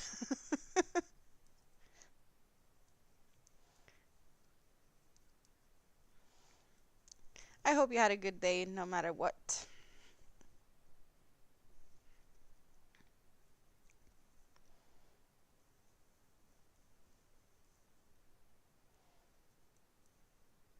You're putting the last sleeve on a hexi wrap for your oldest son's mother-in-law? That is not mosaic blanket.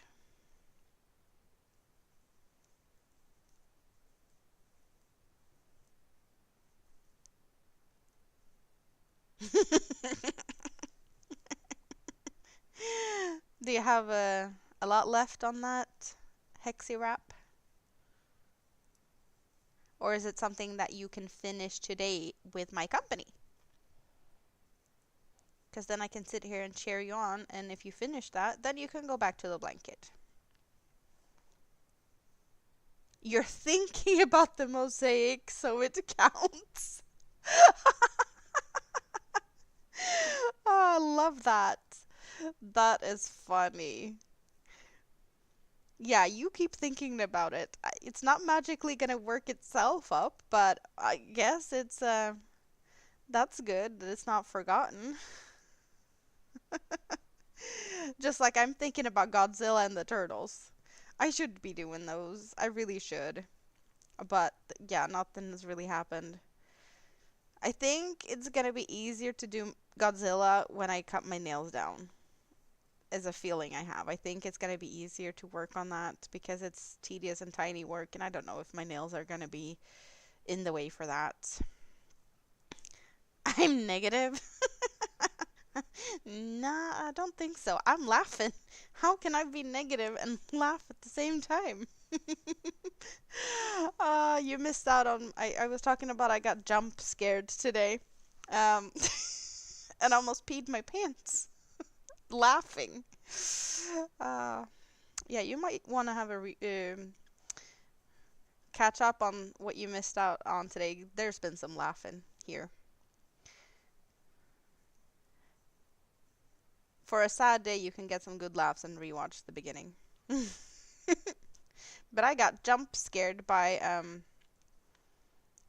an octopus from IKEA. You know, the ones that you hang your socks on with clothespins. It scared me. It scared me so much. Ah.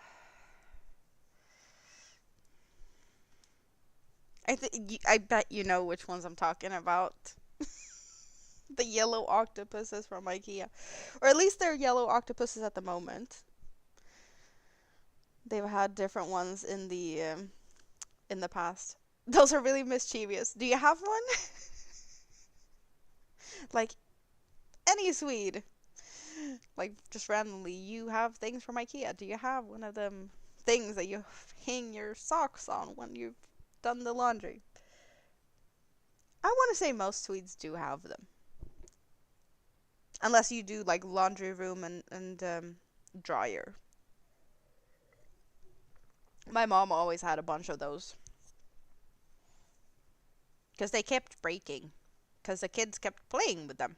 And as in kids, I mean me and my brother.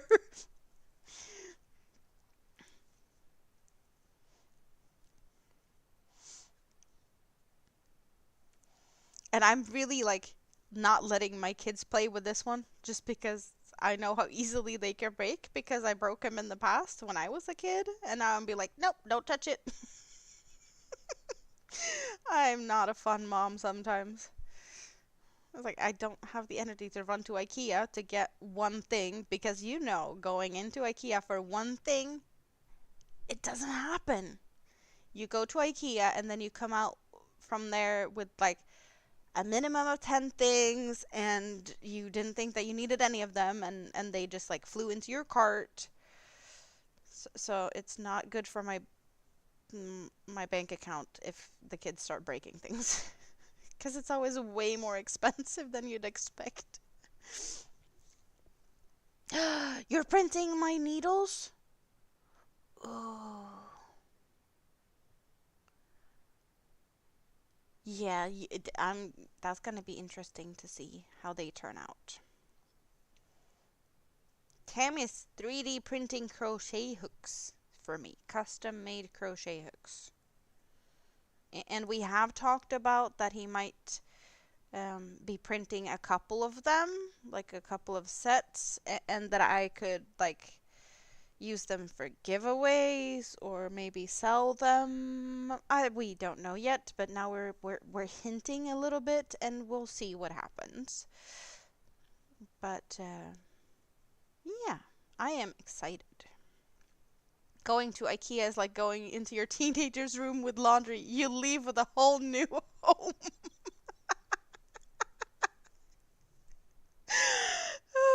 Yeah. Oh, some new plates. Oh, a coffee mug over there. Let's get that one. Yeah, I totally get that. Hello, Rosie Posey. Rita, sweetie. How are you doing? I saw you posted a picture of you and mom. How is everything? I'm really happy that you get to come and hang out. Are you tired? I'm expecting you to be tired, but yeah. I'm happy you are here. IKEA is an hour and a half away from you. IKEA is 10 minutes from Rita. Yeah, and I could take the bus to go to IKEA from here. I've been to IKEA with Rita and her mom. Um, that was fun. They got plenty of things. I have IKEA in three directions. I have, well, if I have a car, then I have IKEA 20 minutes one way, in one direction. That would be going west. IKEA 20, 25 minutes maybe. Going east, it would take me maybe an hour to get to IKEA. And going north, it would take me about an hour. And that would be IKEA at Rita's. So I am surrounded by IKEAs. Then again, I live in Sweden, so it's expected. I am kind of just surprised that there's nothing close south of me. But they're all over. I don't even know how many IKEAs are in Sweden, but they are sprinkled out all over the country. I know that much.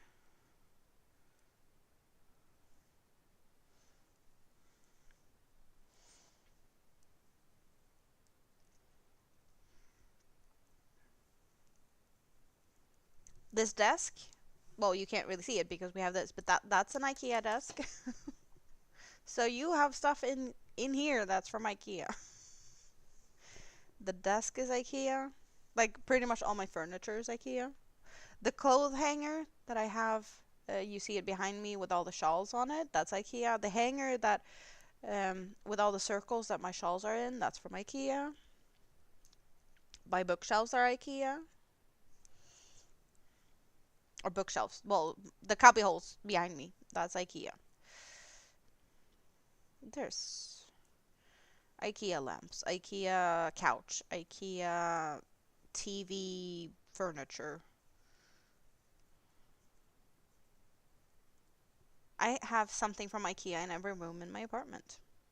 My laundry basket is IKEA.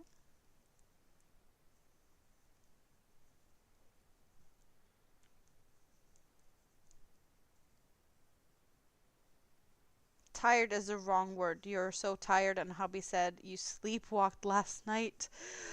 Oh, that no good. There's like 3 or 4 IKEAs in all of Canada. And Canada's big, and Sweden is small. Like Sweden is the size of California, and California is not big. Well, not compared to Canada. There are 21 IKEA stores in Sweden. You googled it, I'm guessing? Most of our furniture is IKEA. Yep.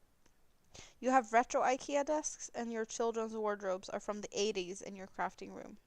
Of course you googled. Well, you could have just gone to IKEA's website and found like history of IKEA or something.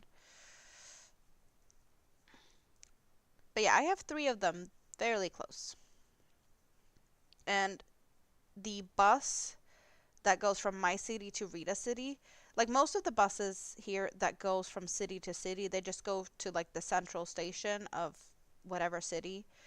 Um, this bus leaving from my city, it does leave from the hospital here, going past the station, and it goes up to Rita's city and goes to the central station, and then it goes to IKEA.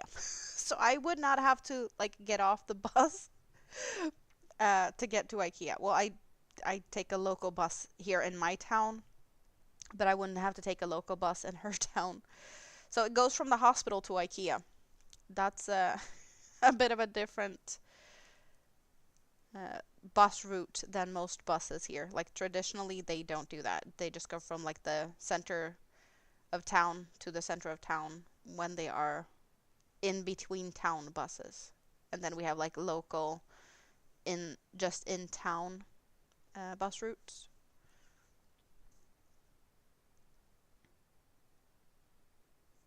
You were gonna take mom to the toilet while you were sleepwalking. You need some stronger pain meds so you can sleep and not sleepwalk. And like go to bed early if you can. Their site is way too misleading for your dyslaxative brain. Yeah, there's the rabbit hole of if you go into the IKEA website, you might end up with something in your cart also. Whoopsie. Not just going to the store, but yeah. You definitely get more stuff going into the IKEA store than just ordering online. Because accidentally stuff just jumps in your cart in that store. IKEA should get yarn. I don't know if that would be a good idea. It's not like we're not spending enough going there. Getting yarn, we would never leave. That sounds really scary and not budget friendly. Not at all. And imagine yarn in flat packs.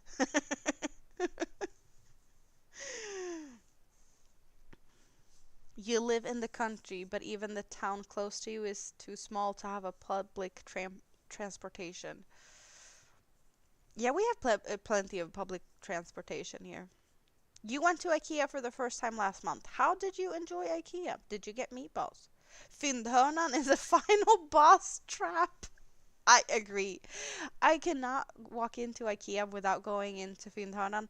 That is like a little corner where they have stuff that people has returned that might have like a little bit of a damage or something that has been in display in the warehouse and they're like just selling them for a lower price. So they have that like at the end of it all. You can find like some good bargains because there might be a scratch or something missing. And that's definitely the final boss trap. You can't not go in there.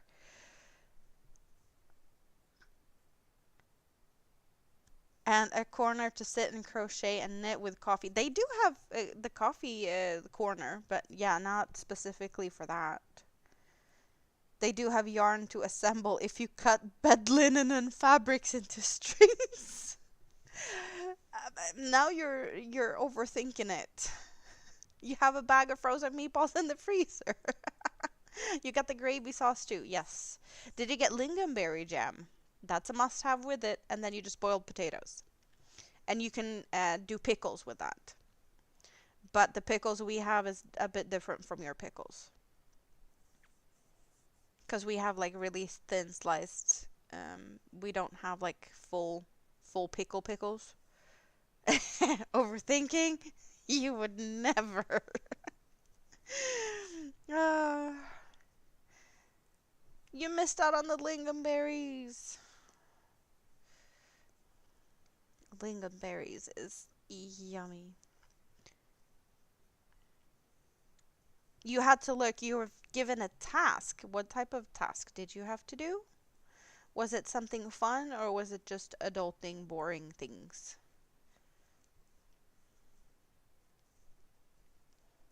You gotta go back. Yeah, you gotta go back for the lingonberries. And plenty of other things as well. I love IKEA. But yeah, it's not good to go there too often. At least that's what my budget says.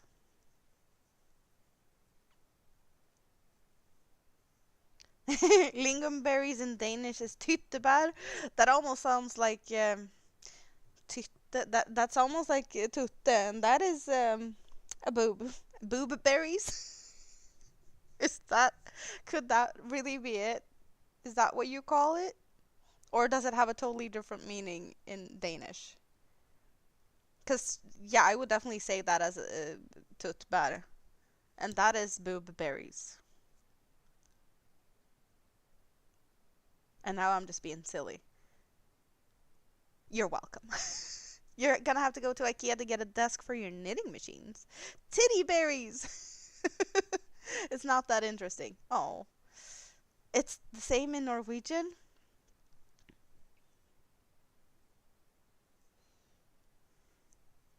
Well, either way, they're delicious, no matter what the name of them is. But I do like the giggles that comes with calling them that.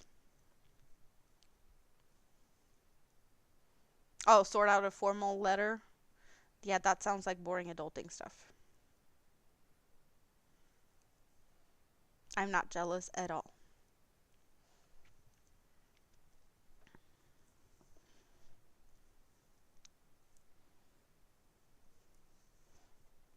What is goofy called in Norwegian?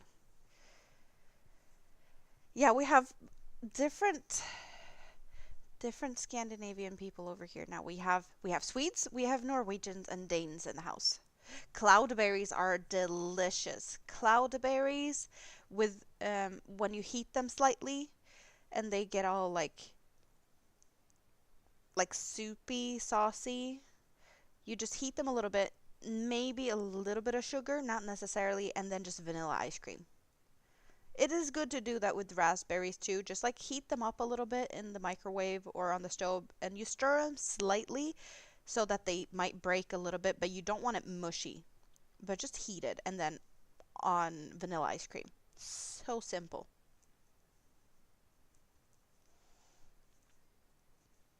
But so delish. Mm. Is that Goofy? Oh, you mean Goofy as in the character, but because that's Långben in Swedish. You have two flatbed knitting machines, but you need a height adjustable table. And you can get that at IKEA. Yep. Swedish, then Denmark. Fedmule? Fedmule? I don't know. Cloudberries are, they are a very, like, it's a delicacy. They grow in, like, marshlands or, like, swampy areas where it's, like up north here. They look like yellow raspberries. There's like plenty of these little bubbles that a raspberry has, but they're yellow and they're living off like they're growing on plants that's like this high on the ground, like and in swampy marshlands type of thing up north. Really hard to get by, and you have to really get out in the wilderness to get them. So they are expensive. They are, but they are yummy. It just looks like golden raspberries. Cloudberries with whipped cream is also good. Yes. Yeah, I have never picked any myself because I'm not living in the right area for them to grow. Hjortron. Indeed. Indeed. That is the Swedish word for cloudberries. But I also love the name, just cloudberries. Sounds a little bit exotic.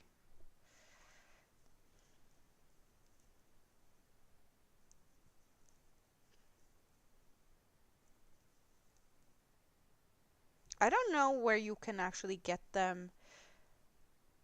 I would assume that they could be found in like northern US, possibly Canada, because of climate being similar in some areas.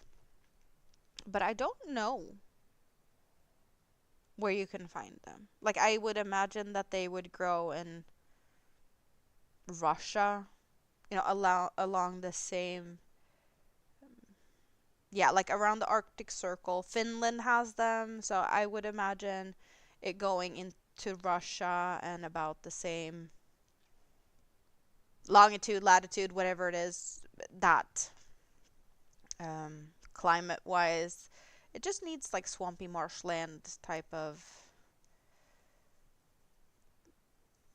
yeah, um, not a lot of trees or anything, just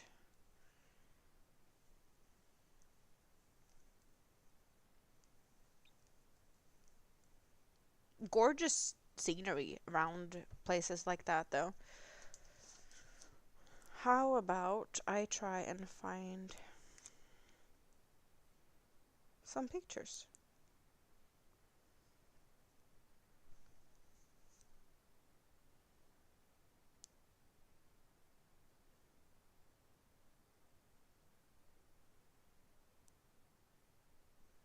Can I get this big?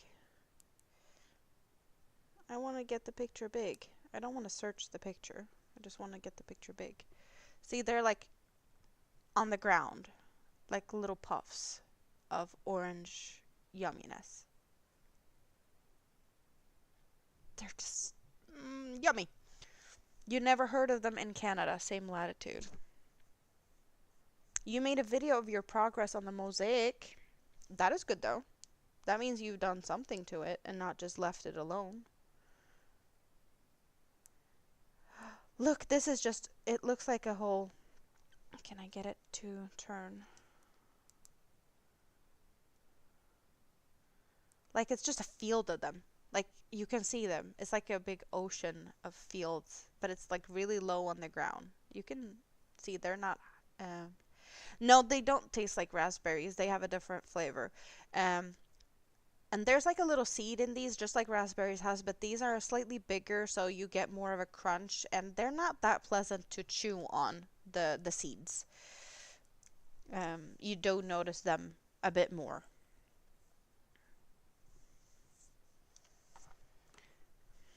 How would we describe cloudberry's flavor profile? It is raspberries are sweeter. Raspberries do get mushier. Cloudberries has a little bit more of a, as I said, the seed in them are a little bit bigger, so you can taste that, but they're also a little bit more firm in the flesh of these little small bubbles. They're size-wise they're the same. Um, Cloudberry jam on waffles with whipped cream. Yes, that is good. That is good. I had waffles yesterday. You guys missed out. But I did not want the waffles as they were served. I went to um my best friend and she was making waffles with blue whipped cream. And it's not just like blue whipped cream as in blueberries whipped cream. It was food coloring. They were like bright, like almost glow in the dark, bright neon-esque blue color. I did not want that. So I was just happy because I don't have a waffle iron. So I was like, yes, I'm gonna get waffles. I stopped at the store to get sour cream, shrimps, some dill, lemon, red onion, all of that type of stuff, and fish eggs, some fish roe to have on my waffles and get more of adult version waffles, which I really enjoyed. But then again, it's still no surprise. Everyone knows I am into my seafoody stuff, and me eating shrimps, that happens weekly. So I just changed what I had with them. It wasn't a shrimp sandwich, it was shrimp waffles. I'm happy. You Googled them, you have them on the East Coast. You call them bake apples. Bake apples? Hmm. You have a single and a double waffle iron. I have nothing. I haven't had a waffle iron since ever. I don't really have. I don't have a toaster thing for sandwich toasts either. I don't have anything like that. I have my air fryer and an oven that is stupid. And a slow cooker. No, I have two slow cookers. And just, a dough mixer thing. Kitchen helper.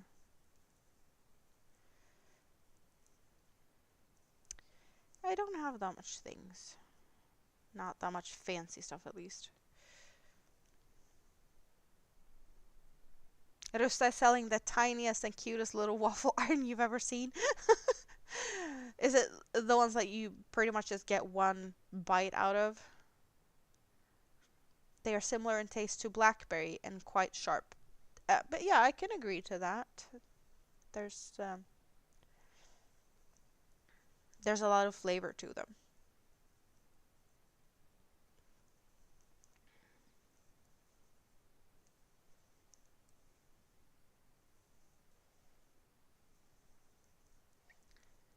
I don't know why we call them hjortron.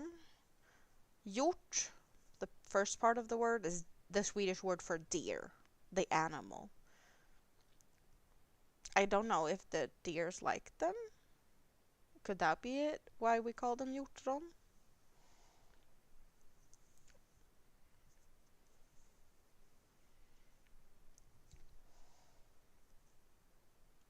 So I guess that little teeny tiny waffle iron would be the equivalent of a waffle style plet. You know, like instead of having one big pancake, we do pancakes in Sweden that is more the thin type and not the American style. I'd guess you'd do them like crepes, you know, a thin pancake. But then we have plättar, which is like mini ones, and they're about this big. And we have special cast iron skillets with these little forms on them, so you can make, what is it, 7 at a time. So you just make them in a pan that is formed like that. You can use them for eggs too, but it's actually called, uh, well, a plättlag. So that would be just plätt iron, kind of. I don't know. But it sounds like it would be a similar thing with that. Like a mini version of a waffle iron teeny tiny version. I'm not sleeping, you are. I'm not sleeping. Not now. But I'm just worried that if you're sleepwalking, then maybe you need to get some more rest. It might be a sign that you're not getting enough rest and stressing and things. You're up.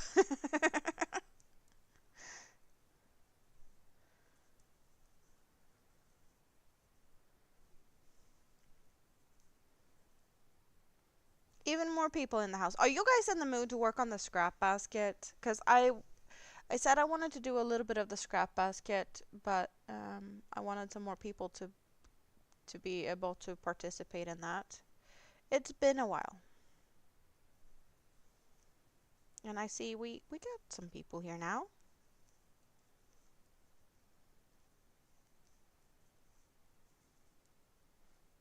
Are you in the mood for it?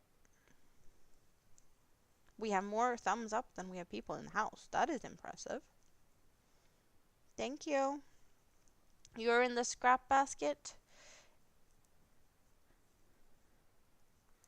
Or as in you want to work on my scrap basket? You have a doctor's appointment on the 7th of April. Probably most likely coming over, well, probably sooner than that as well, but 9th of April is Big Kid's birthday. So I figured I'd just kidnap him and take him out for dinner. So I might be in your area, in your neighborhood on the 9th.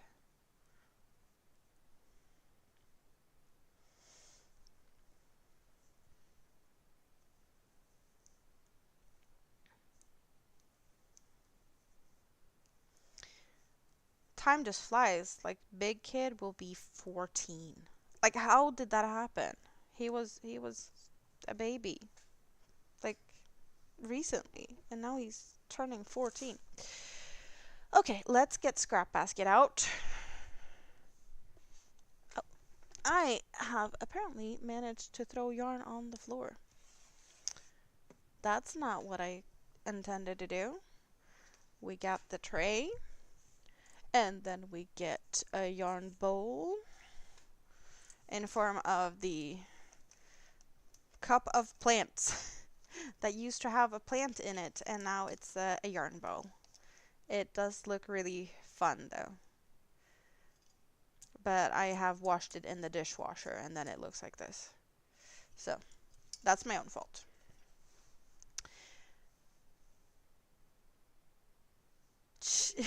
Chinese food, you're in. I don't know. Big Kid gets to pick. Boring, basic colors, they are here. Put to the side. And fancy colored yarns, sparkly and stuff, is not for the bottom. So that will also be put to the side. All the fun, fancy, sparkly stuff. They go over there in a pile. That's a good place for them. Squiddy has a bowl just like that. It's his tea bowl. Okay, we're gonna put you up a little bit just so we have space to work and you get to see things. Looks a little bit like a mess over here. And I'm guessing I was good and put all the yarns inside here that we were working with. because, well, I'm not attached to things. Let's see, what do we have? We have hook. We have a piece of Lego. I bet the kids has been around. Why do I have Lego in my stuff? Uh, okay, so we have a wine color. We have a white, and then we have this pink with, well, it's four strands, and three of them are pink, and one strand is purple. So we do have that, and it does look like we got the wine color added over here. So we've done a little bit with the wine. The white has been from over here, so not that much longer, and the pink has been going for like 3 rows or something. So that's what that looks like. And if you are new to my scrap baskets, I crochet and you pick the colors. So at any time, anyone can say cut, and we cut a color of whoever chooses a color to cut, and then you guys pick a new color, and that is majority vote. Or yeah, if a lot of people are yelling colors out, it's the first color I see, I will take that out, and you get to pick from the selection of colors that I have that is that color. So that's what we're doing. It's fairly simple. I'm just gonna crochet away, and you guys tell me to change color when you feel like it. So you are designing this. Cut pink is what Rita says. Okay, I'll cut the pink. What will be the next color? I'm just gonna randomly cut that out like so. And I want to see a color.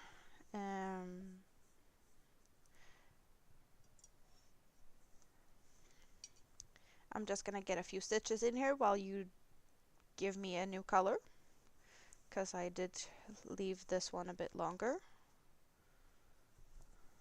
Blue, okay? Blue is the first color I see. I'm gonna move that out of the way for this little bit, and I will get, that's a bluish color, that's another bluish color. We have, I want to say that's the same color, so I don't need both. We have that blue, that's a different blue as well. We have plenty of purples. Is that the same blue? That's the same blue as that. Is that the same blue, all of them? I don't know if that's all the same blue. We'll start with the small one. No, those are the same. No, that one is a bit different. Oh well. And then we have some baby blues. Right, that one was double. Nothing hiding underneath. Those are so damn similar. Yeah, no, we're leaving that out because it's not fun at all.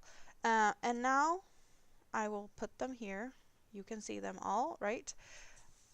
I'm making it easy for everyone at all times. Lowest number here, highest number on that side. 1, 2, 3, 4, 5, 6. So 6 colors, one starting from this side. Everyone just pick a number. And now I let the majority pick the color. So you guys get to debate among yourselves, throw out some numbers, and I'll just get a few stitches in here.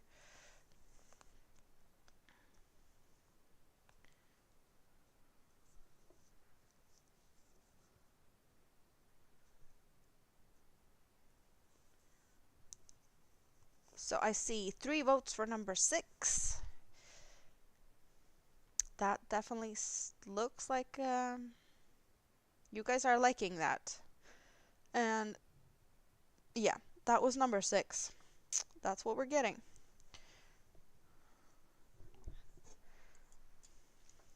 Very simple. So now we get to add the blue. They look good together. Right, I should have probably had them all out so you could see the colors that it was going with. I usually do that. I didn't think about that when I moved it to the side. Oh well, we got a color. And tuck it over there.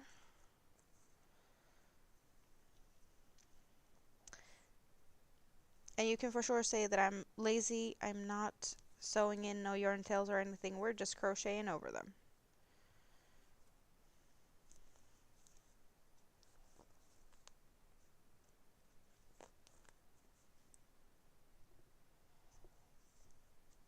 And this is one of the few times you actually see me knife hold crochet hooks, but this is a really like dense, thick fabric. I guess you can call it that. We're using 3 strands. Of majority of these are 8/4 cottons or similar to that. So there's some 1 and 2 weight, some that might be on the edge of a 3 weight. Most is 100% cotton. There's a couple that is cotton acrylic blends. And I'm only using a 3.5 millimeter crochet hook just to get this dense and stiff, and yeah, it's needs to be a sturdy basket. And it's definitely easier on my hand, and my hand doesn't get as tired.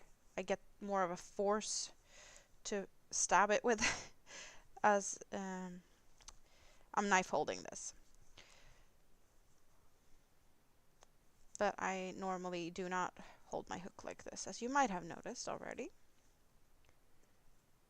But that's the reasoning behind the difference. Also, this hook was gifted to me from Rita. Rita has a bunch of these hooks as well. She ordered them from a lady in Sweden that take these regular hooks and then she casts them in resin. So in this case we got some glitter and some dried flowers and some colors. It's we have a couple of these different ones. Rita has a bunch, I have a bunch.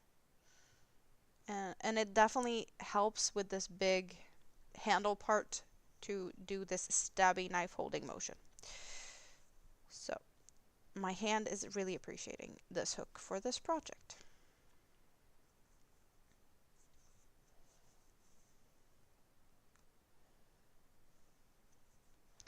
That much I can tell you. And I have already made a basket like this. So this is Scraptastic 2.0. The other one is hanging out behind me in one of the cubby holes. So I will probably make this one about the same size as the other one. So we have a long way to go. I don't remember how long the other one took. I know I started this one before I moved, but then it was put on hold for quite some time. I used to do this on my Sunday live streams. So every Sunday we got together and had fun. And I was working on this one for a few hours. Or like an hour at a time, but I could go back to it after a while. Crafty Gypsy, how are you doing? Good to see you. How have you been? I hope you're having a good day. And hopefully some good foods.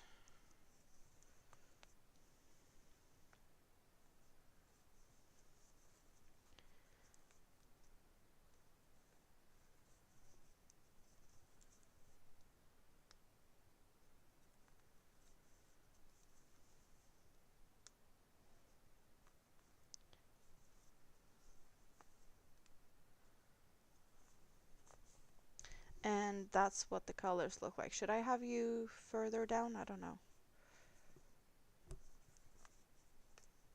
I just figured I'd put you high up so you could see the tray. I have sorted it somewhat for, a little bit of an easier overview of things with the colors.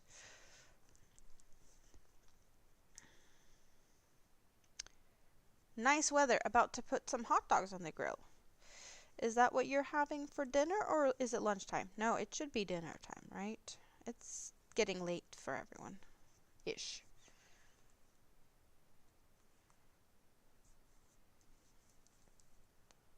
I think.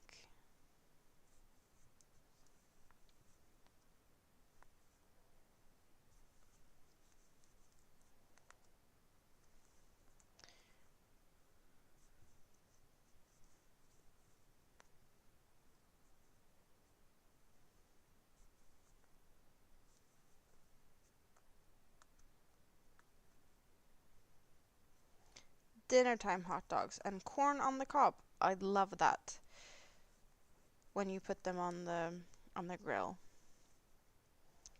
with butter and salt. Grilled corn. That is yummy. Last increase row on the sleeve. Yay! Where did I snag? I got stuck on the row below. Silly.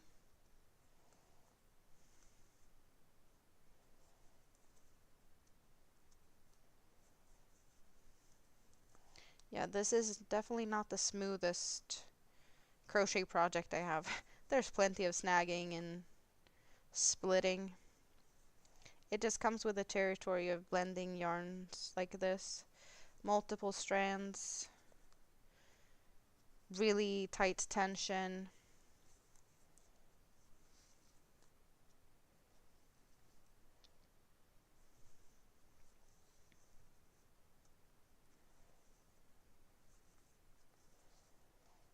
Oh, and one rule that I did not mention yet, when there is just a little bit left of a color, I might deem it to be not cuttable, that I'm just gonna let it run until it's finished. Because if it's just a little teeny tiny bit left, then it's just like no point in cutting it. Just use it up. Because this is all like scrap yarns. Yarn scraps from plenty of previous projects. Well, the minis are not, but well, I have used some of the minis in projects, but not all of them. I just threw them in here to get some more color variations. And when I'm talking about minis, like they are this big. Um, Unfortunately, you live in a house of kids, so it's always kid-friendly food. Well, you need to do that. It's definitely you can get some variations of that, but yeah, I was talking here earlier about waffles with blue whipped cream. One that whipped cream is not dyed with blueberry jam, which I could have tolerated, I guess, but blue food coloring to the point where it looked like fluorescent, glow in the dark, neon type of blue. Yeah, that was not my cup of tea. But the kids enjoyed it, so that was fun. Also, when you use food coloring, you get a blue tongue, which also is very kid friendly.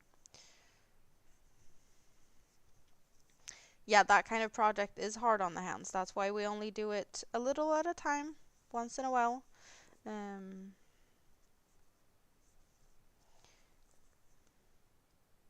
but I really do like the one that we did, the first one.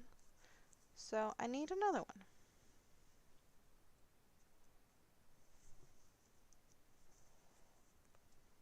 And maybe even more. Like, I have plenty of scraps, and there is more scraps accumulating over time.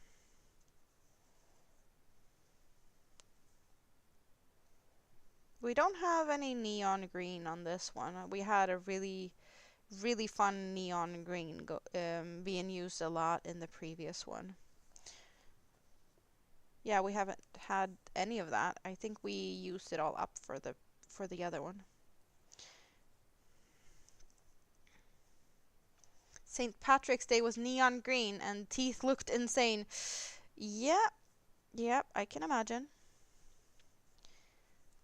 Something that is very popular with my kids is just pasta, preferably like macaroni, like elbow macaroni one on, yeah, that type of pasta. And you do hot dogs, but you slice them so that they turn into coins, and then put them in the frying pan, and then you just throw all of that into together and mix them up so that there's like coins in the pasta, and it's like treasure hunting to find the coins. That has been very helpful. Like, find the treasure in the pasta. And of course, ketchup is that's needed here. That is staple piece in most kids' dinners. When I do like pasta and meat sauce, ketchup. When I do anything hot dogs, ketchup. Uh, with meatballs, depending on, because we do meatballs with potatoes and lingonberries and gravy, or we do meatballs with pasta and ketchup. There's different ways of serving a lot of things, but ketchup um, needed.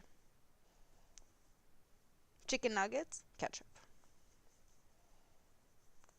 I don't know. I think that's a very Swedish thing with kids because it feels like there's a lot of places where like you eat that. Yes, we do.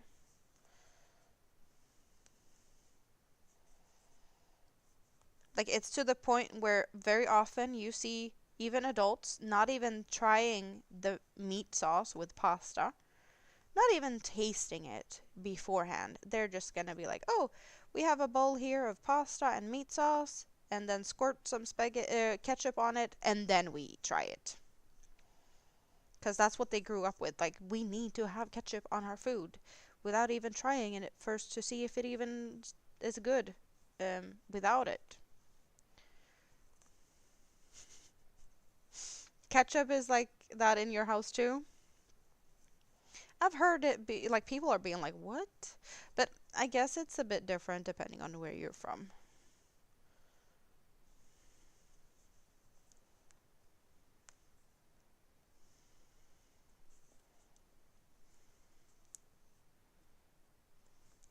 We have, we added the blue over here and the wine color was added over there, just so you have a little bit of a reference of how far we have gotten.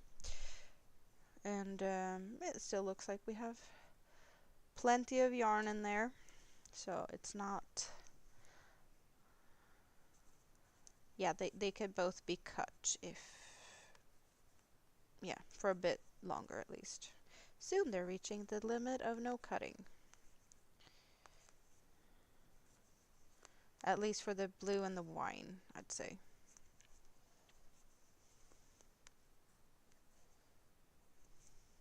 Cut white. Okay, and what will be the next color after white?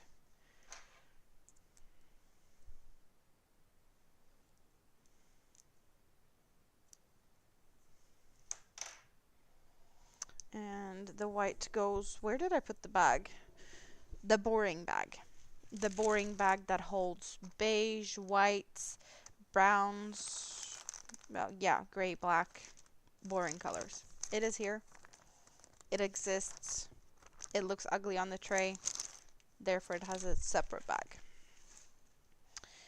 What will be the new color? I stretch and you pick.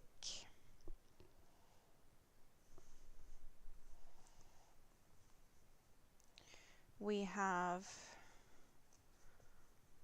that's a close-up. Orange. Orange is what we're getting, okay?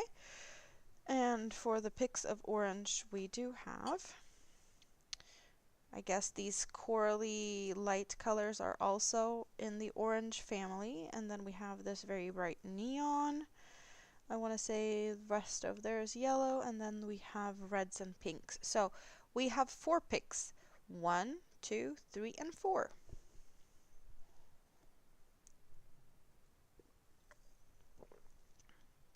I'll give you guys a few minutes and I'll drink some. Lean back and stretch.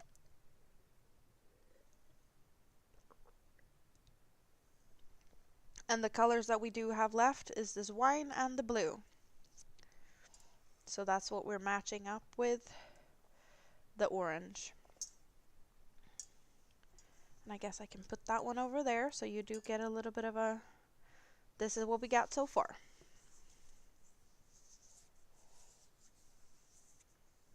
Yes! Hello, Sina. We have a new basket going. Good to see you. How are you doing? You're still awake?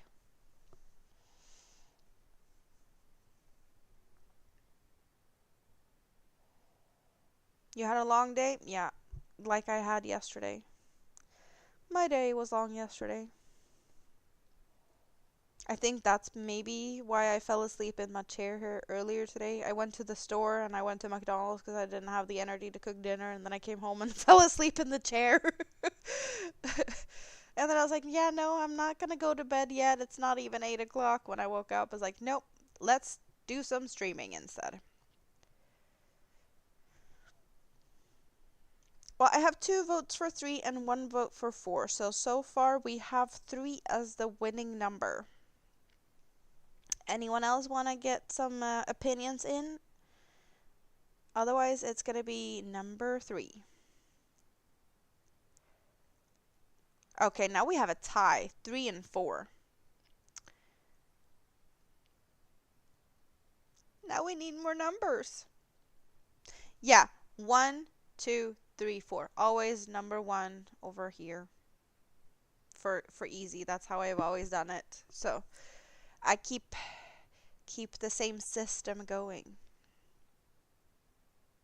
If anyone looks away and then they come back and they always know. I figured it's easier for everyone if I just keep it like that. So we have 3 votes for number 4 and 2 votes for number 3. I'll give you a little bit longer, and if no one changes their mind or give me more numbers, it will be number 4. They're really bright, really neon orange. That will be the next color to go in with the wine and the blue.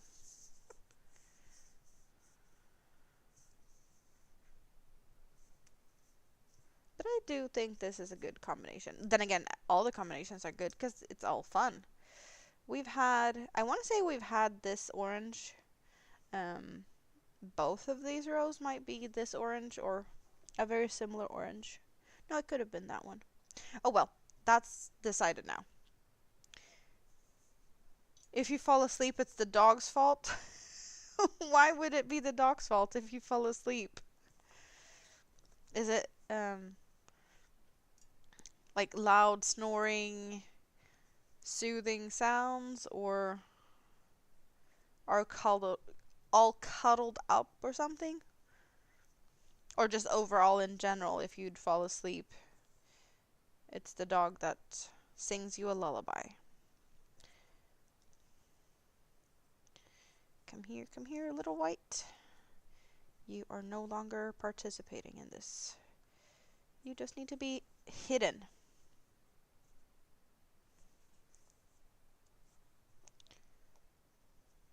Sunflower! Hello, hello. How are you doing today? Good to see you. Hope you're doing good. Oh, they made you come cuddle, so then you might fall asleep.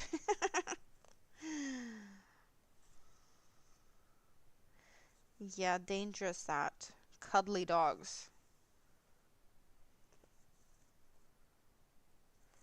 They trick you, right? Into cuddle position, and then you don't know what's gonna happen.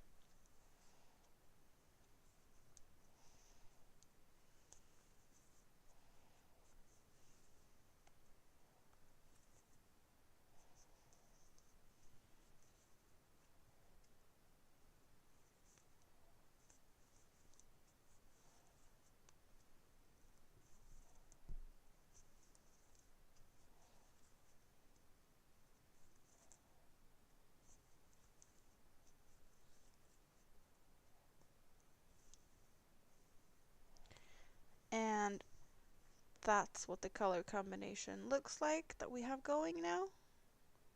Looking good. Yeah. I'm kind of debating whether... I don't know, it's not a lot left on those. Maybe we should just keep going with those until they run out. It's a little bit of a borderline situation there. There's still quite some on them, but not that much. They're looking small.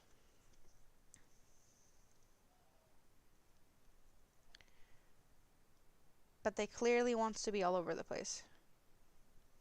And not in the big teacup.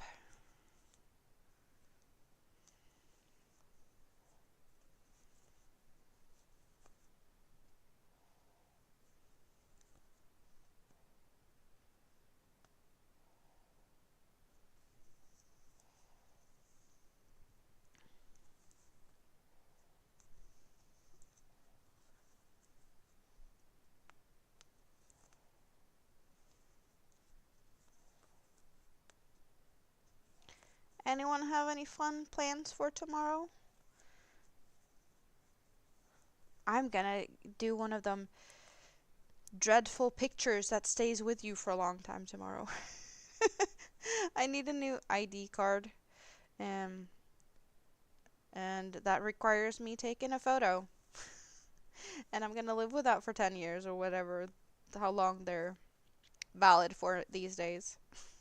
I hate those. You never look good because you're supposed to look like a little bit, I don't know, straight faced. So that's gonna be fun. Not. Like, are you ever happy with like a photo in driver's license or passports or anything? Like, you look so serious. I don't really like them. But yeah, it's you're supposed to look like a mugshot. Yeah, a jail photo.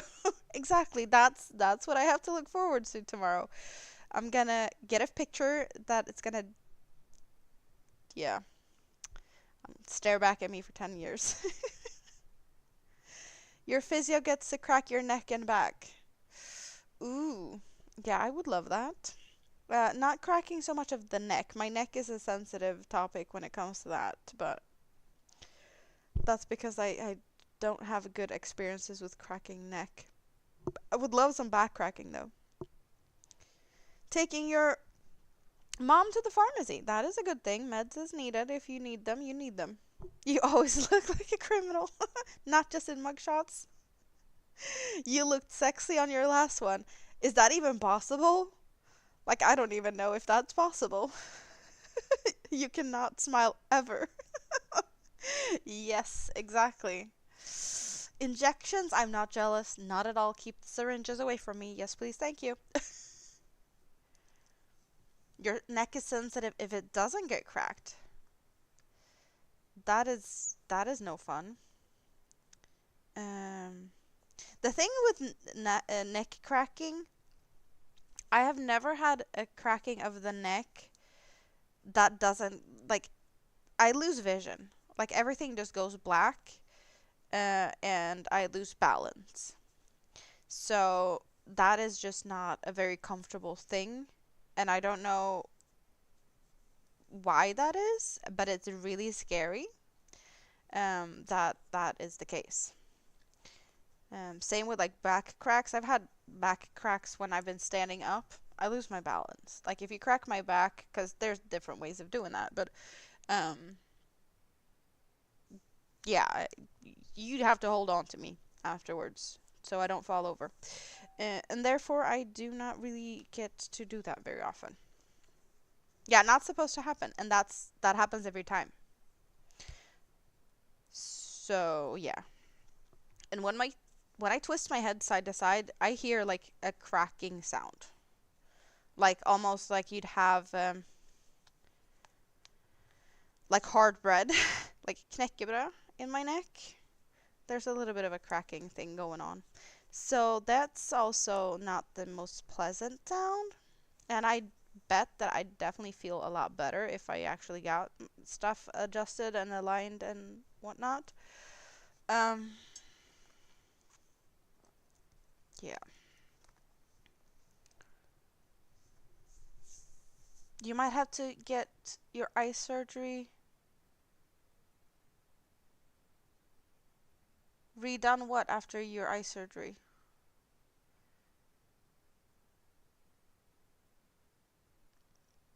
Not supposed to happen with neck cracking. It's scary stuff. Vasa or liksom. Oh, that is different brands of hard bread. Oh wow. I do like the round is it brungräddad Leksandsknäcke? I do love those. Brungräddad Leksandsknäcke is one that I've always had. That's a staple piece in my pantry. But the kids like the Vasa Christmas one or frukostknäcke. I always have that because kids love them.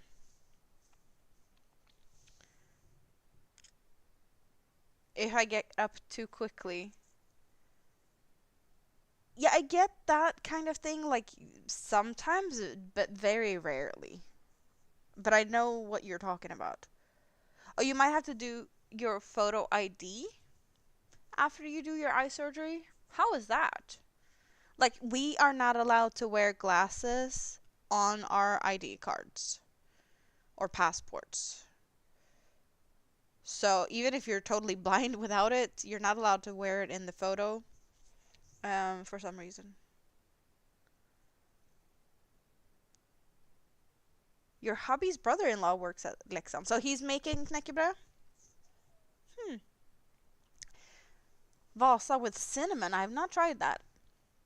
With butter and cinnamon or just cinnamon?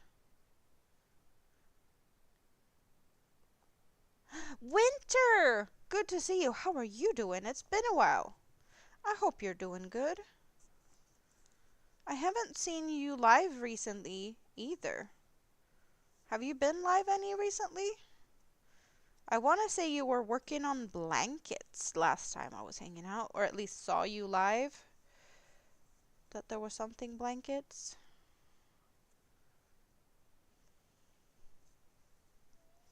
Your eyes are gonna look different. Well, okay. Then that makes sense. You might have to redo it if you don't look like yourself. But that, I guess also like, you can look very different in photos. Not just that you're aging, but like haircut and color and beard or no beard. So, yeah, I don't know. How much difference will your eyes look or not? Hmm. You're playing a game. You might not hear everything. Okay, so you are gaming and hanging out a little bit. A fun game? I hope so. Otherwise you wouldn't be playing it. I'd assume. It's nice with just butter, but also works half decent with nothing on top. I definitely prefer butter and cheese. That is what I have 99% of the time when I eat knäckebröd.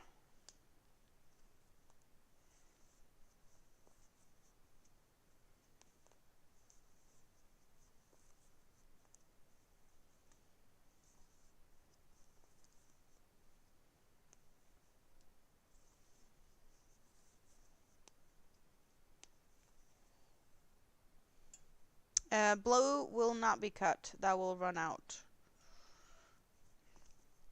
Yeah, we're using up the blue.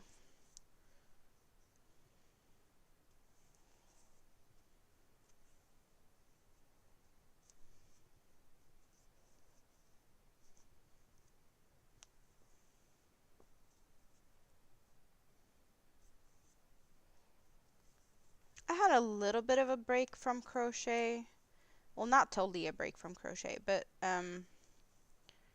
there was one Sunday before this Sunday that I canceled this Sunday due to headache, right? But the Sunday 2.5 weeks ago, when I normally would have gone live if yeah, I don't know. I was feeling so meh, but I didn't even say anything about it. I was just, eh. Everything was annoying, frustrating, anxiety. I was having a little bit of a week where I was crocheting less and actually playing some games. I was playing Valheim, which I really enjoy. And I've had a few days now where I've been like, maybe I should play a little bit, but I also know I get stuck for hours.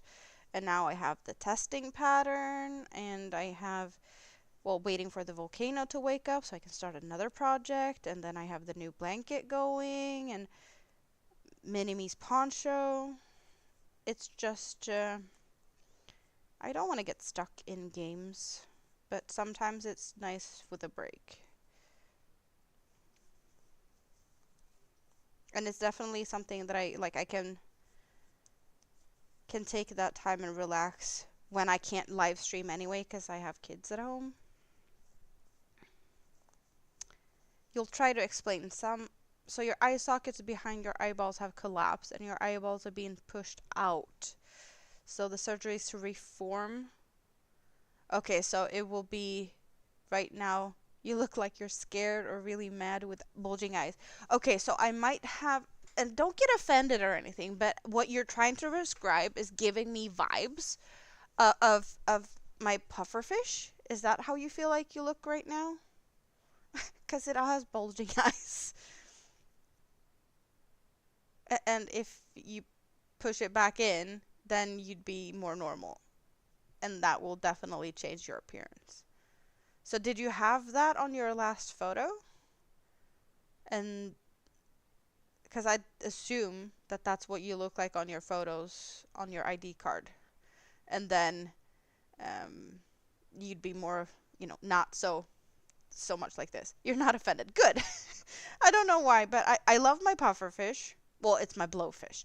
Um, but the way you're describing it, it just gave me vibes of this type of appearance. And he's not cute. He's freaking ugly in his own way. Oh, you've had it for a long time. Oh, I can get that you want a new picture. Because, yeah, you're probably going to feel better after, maybe. Or feel different. I don't know.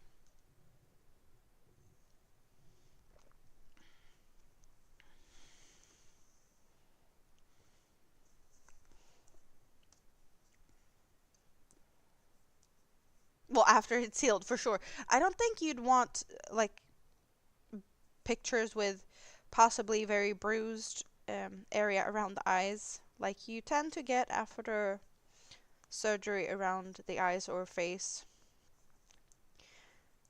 I guess I've seen too many pictures of people doing like facelifts and just looking like they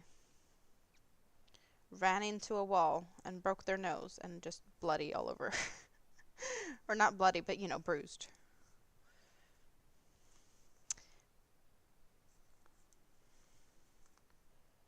Not very flattering type of look. You finished the sleeves! So do you have to sew in some ends now?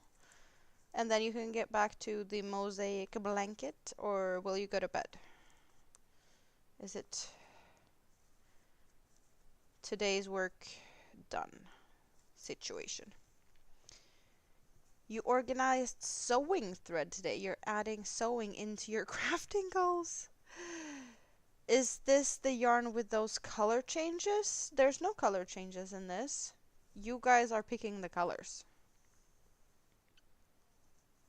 Or are we talking about the blowfish? The blowfish has some color changes in it.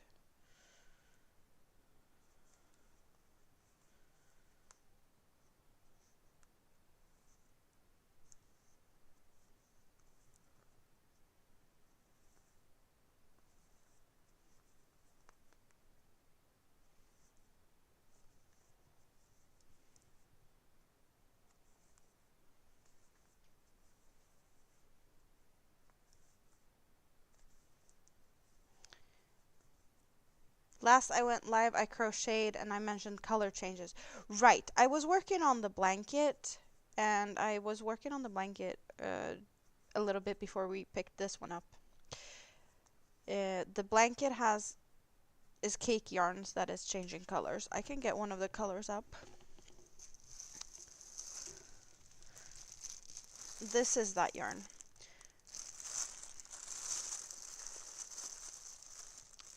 So there's color changes going through that one. So that's what I was using when I was talking about color changes. And we did get another color change.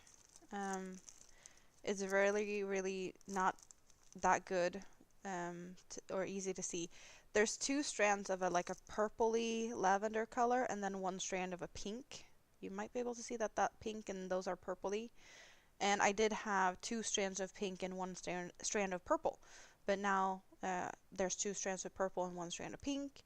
And I don't know if it's going to turn into three strands of the purple, or if it's going to turn into two strands of the purple and then one strand of whatever next color is. I do assume somehow that we're going to have three strands of the purple, and then we're going to have two strands of the purple and then this like outer lilac-y color.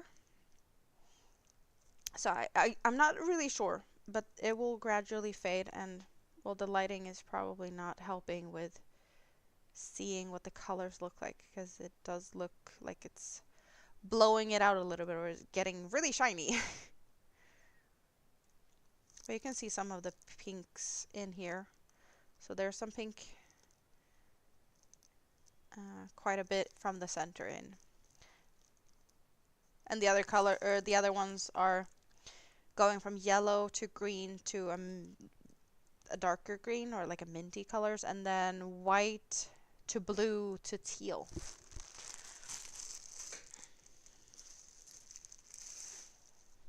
I'll probably get that blanket up in a bit and continue working on it when I feel like I need to rest my hand from this. Yeah, we're gonna run this until we get the blue and the wine finished now. I'll finish them off, and then we're gonna need new colors of those. And we've done half a row of the orange. So that one's still available to, cut if you want to, or we're just gonna keep going. But whenever I want to say that the blue is gonna run out first, we will be needing a new color.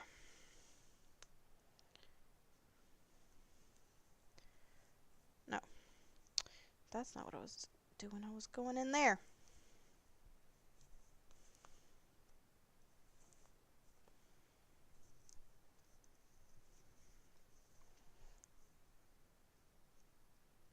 Oh, you can hear me now? You put it on the phone.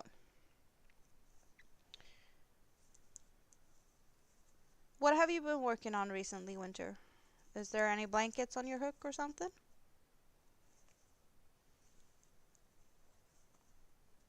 Or have you found something else fun to do?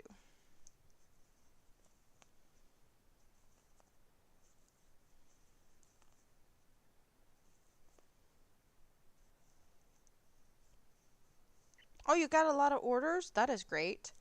Plushies? I'm guessing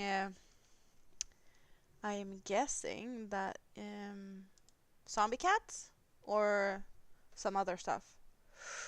Ooh. I'm hearing words that I wasn't expecting. I was not expecting that to be I'm assuming is the person you've been talking about in the past. So you have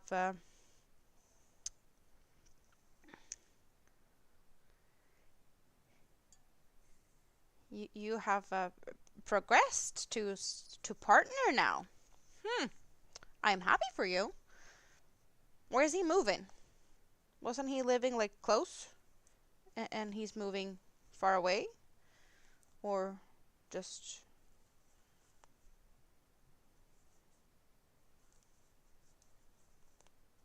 I have clearly missed out on stuff. I need updates.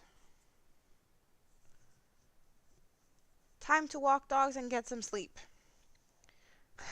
Son will not appreciate mom looking like a mountain troll in the morning. A mountain troll. Oh, I know the feeling. Oh. I usually don't call myself a mountain troll. I'm usually more of a swamp moose. That's more of what I can identify as when I'm feeling like that. Yeah, swamp moose is it's probably my go-to nickname in that in that state. Or träskpadda is also another one that I sometimes identify as. That would be swamp toad.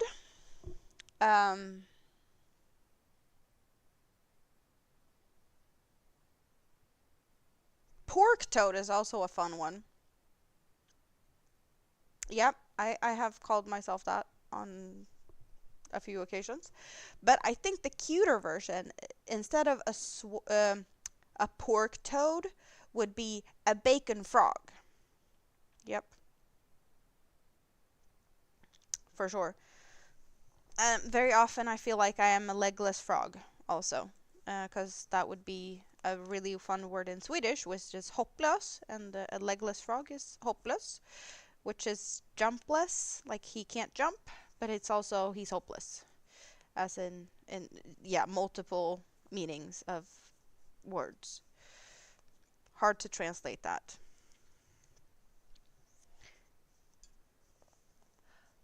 His grandma who he lived with passed. That must have happened recently, right? I'm sorry.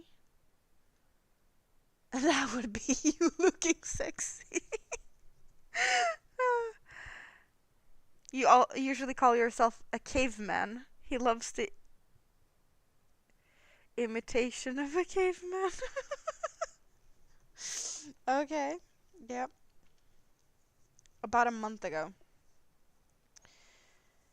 Yeah, I've actually had another loss in the family. I found that out yesterday. It wasn't a unexpected loss, and I yeah, it happened a few weeks ago, which frustrates me that no one tells me stuff. But my grandma, who passed many, many years ago, um, my paternal grandma, her older sister, one of them, she has two older and a younger sister, but her oldest sister passed away like 3 weeks ago or something like that. 2, 3 weeks. But I cannot say that it was an unexpected thing or any that she was 96, almost 97, and she had been um yeah, she had a really long full life. So there's nothing to be sad about that, when you're that age, it's not a surprise, right? Not at all. Um I'm actually more surprised that she's made it that far. That's 97, almost 97. I have, yeah, I don't think I'll make it that far. No. Okay, I am almost out of blue. We need a new color, you guys. Yeah, you take care, Rike. Night night. Your neighbor was really sick. Red. Okay, we're getting all the reds out. And we have wine for a little bit and orange to go with it. We have. Does that count? We have a white with a strand of red in it. I'll guess I put it up there and you guys to pick if it's okay or not. I want to say that those are the same color, so I'll take the little one and we can get rid of that one. Okay, so we have 5 colors. 1, 2, 3, 4, and 5.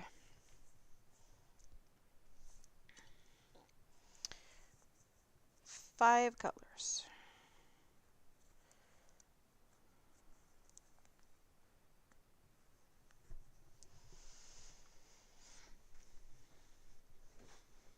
Throw some numbers at me. Or maybe not throw them, but you get it.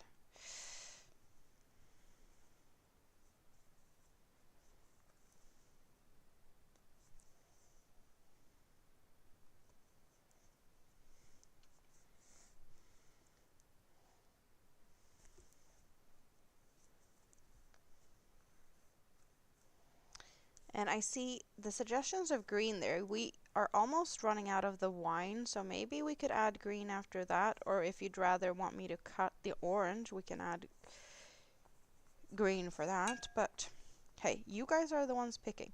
I only have a number 4. Anyone else want to have something to say about this? Or I'm going with 4.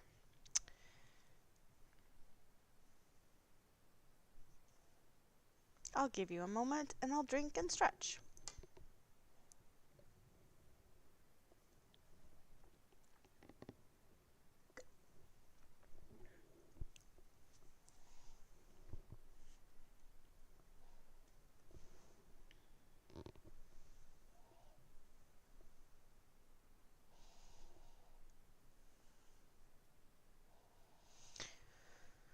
So, Winter, will he move far away?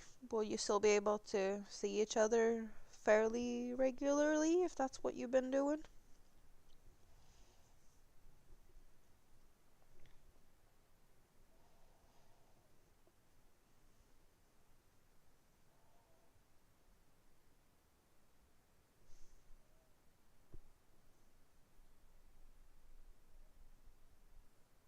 Ugh, itchy!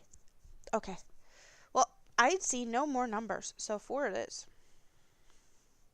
Yeah, that was 4. Oh, where is that one? Over there. Let's see. What's the beginning and what's the end, and where are we going with this?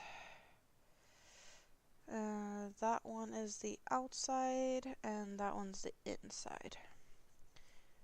He's looking for a place nearby. Well, yeah, not as close since, yeah. That he could still, like, get fairly close, I'm guessing.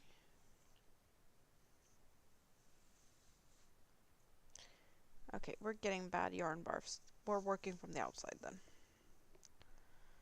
And I'll just... not bothering. I might do something about that one another day. But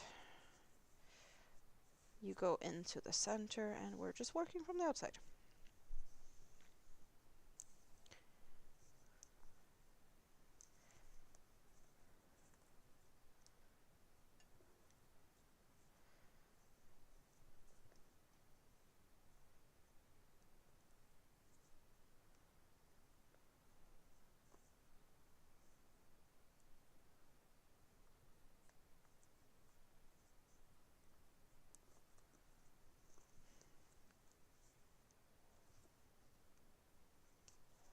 Okay, there we go.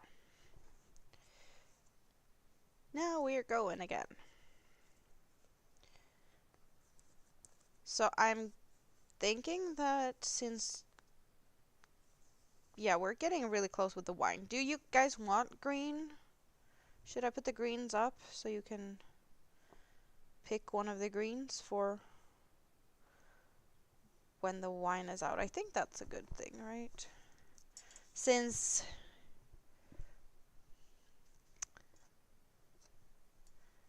you guys are not so talky at the moment, I might just get them up, and if you have time, you have time to put a number in. And 1, 2, 3, 4, 5, and 6. 6 numbers.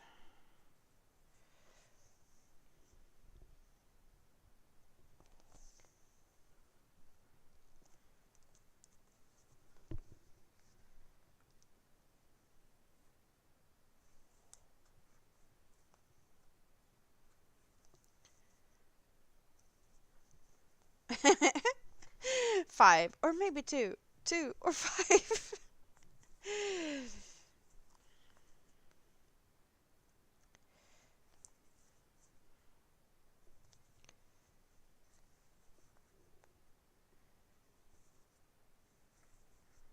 Having a hard time making up your mind? We have a red and an orange to go with that, so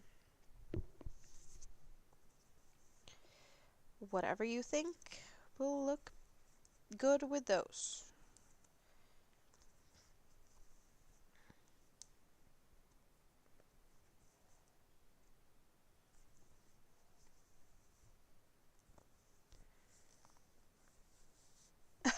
Remove the rest. Others can pick. Oh, so 2 or 5? Is that what you think? The other ones can go? Well, we got 2 votes for number 2 and 1 vote for number 5.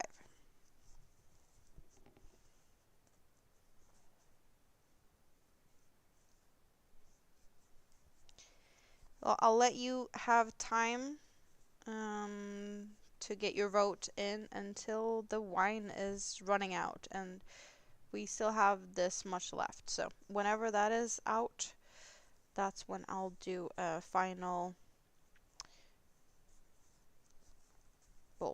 counting vote thing. So you have some time to get your number in.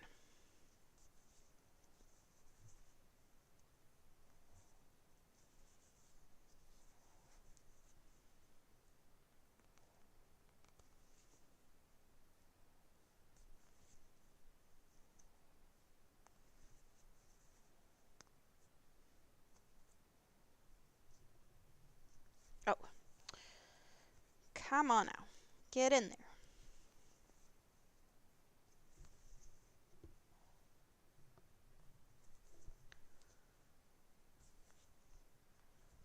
Well, at least there's not a tie at the moment. We've got 2 votes for number 2, which kind of makes me feel like we have a winner already.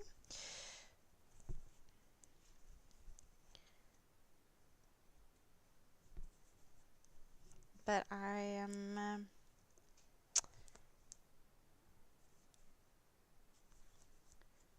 it's not decided yet.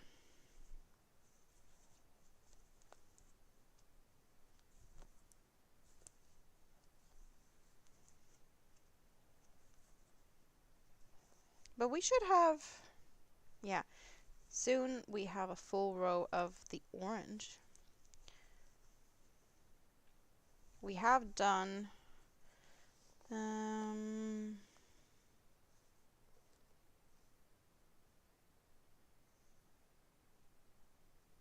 like a row and a half.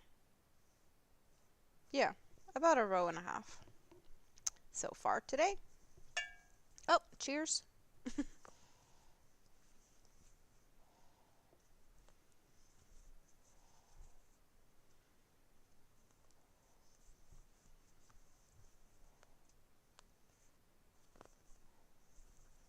I probably need to get the other one out soon-ish to measure with, but I want to say that this is still not as big as the other one. Not yet. Maybe I'll make this one bigger. I think I was mentioning that before, that I'm gonna make it so that it fits better into the on the shelves. I'm just gonna quickly measure to see. Yeah, I can definitely do a bunch more rows before it's... how did I do that? Oh, I managed to get stuck.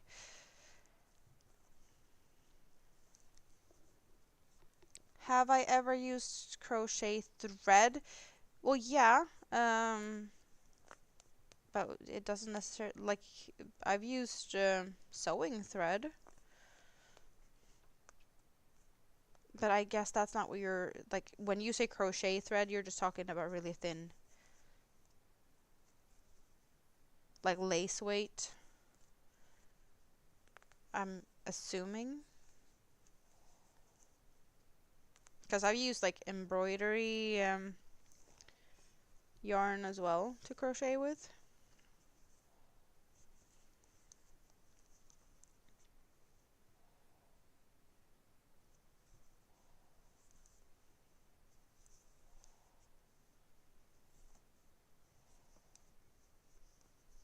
Moonrose!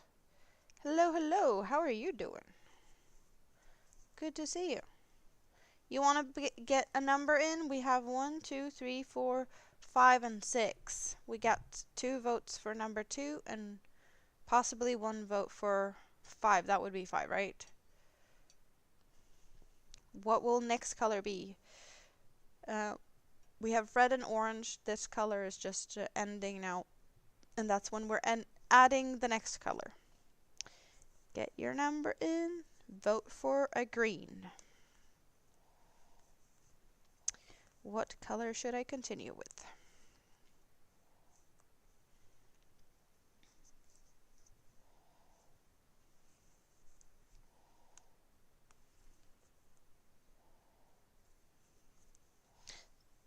So Andy, is there a risk that you're gonna not go live? Or are you going live even if you're possibly falling asleep?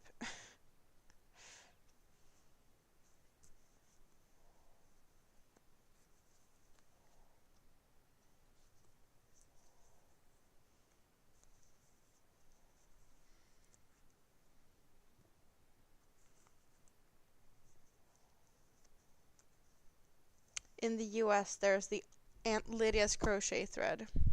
Yeah, I don't know how thin that is, or like compared to other, because I have lace weight yarns, and I don't know if that's same or if it's thicker. What did I use lace weight for last? And where do I have it?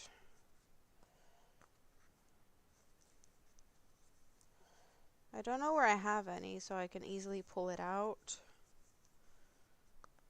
So we're always going lowest on this side. 1, 2, 3, 4, 5, and 6.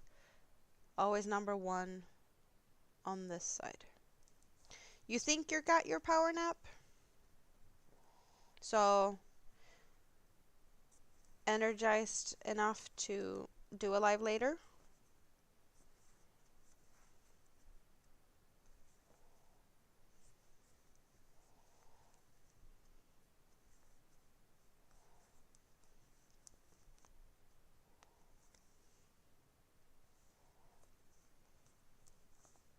Thank you, Sunflower.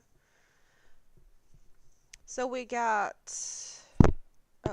2 votes for number 2, 1 for number 3, none for number 6. Yes, 6 is the darkest green.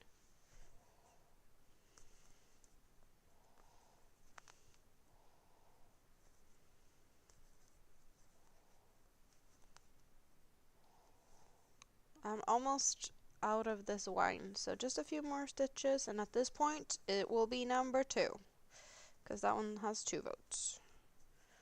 Yeah, now we are switching, and number 2 it is.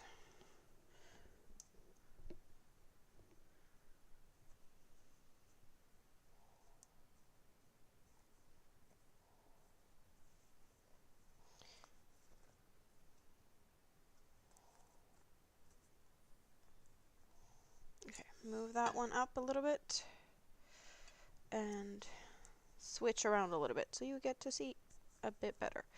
I don't think I'll be doing this for that much longer. My hand is telling me that it's starting to not like it. Then again, I did do a lot of things yesterday. So how I joined the new yarn, I pretty much just, in this case, since I have multiple strands, I'm not doing any knots or anything, because the other yarns are just continuing with no break in it. So I just hide them and crochet over them. But I just dropped one color and then I picked up the other color. Nothing fancy. There's plenty of places where I have all of this just hanging out on the back side. Mostly. There's a couple of places where I've seen that they end up a little bit on the front, but yeah. A little bit.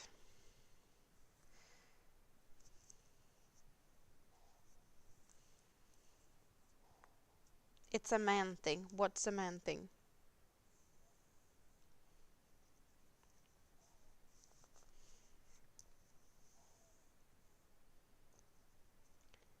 Yeah, no special joining techniques with this one. You can definitely do that for other things. Knotting, the Russian knots, different, there's plenty of different ways. But for this, no. This is a scrappy project. We are not doing anything fancy.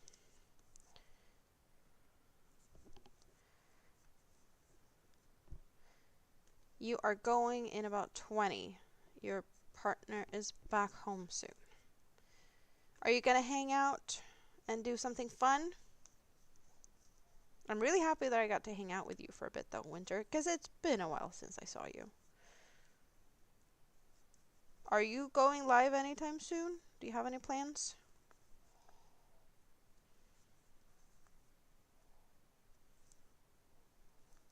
Also, you can type sunflower to drop your link.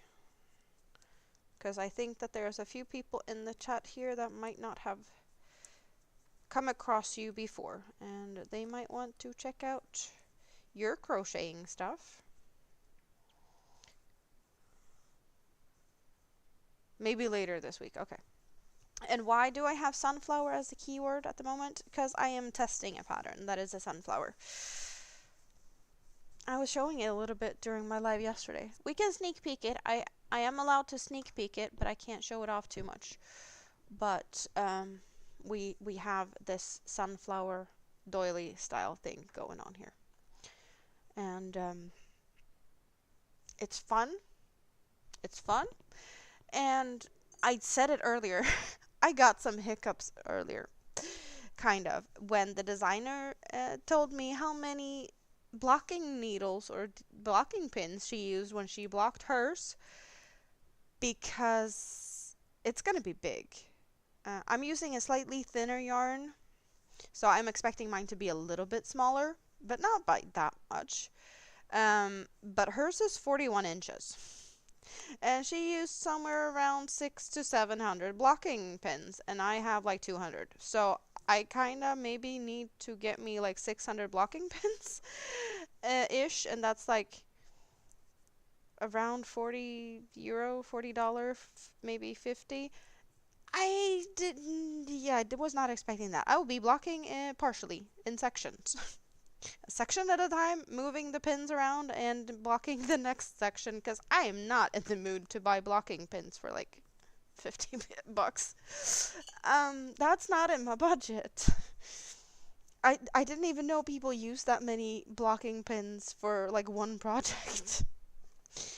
But hey, I'll do my best. I probably will get some more, but not that many.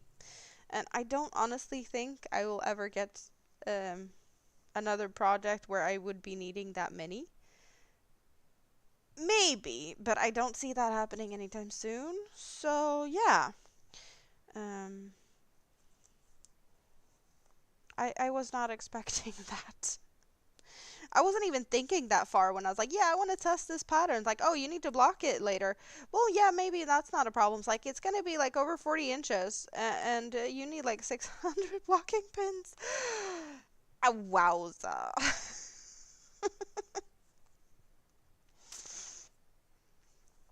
Okay. This is what it's looking like. Plenty of fun colors. We do have some blues and oranges coming back. We did have blues and grays and pinks. Purples and yellows look good together. A little bit of green. We've had a little bit of green. Yeah. A few more stitches, I think. And then we're putting this to the side for today. I really like that you guys are involved in this project. And we for sure need to get it done. Like soonish.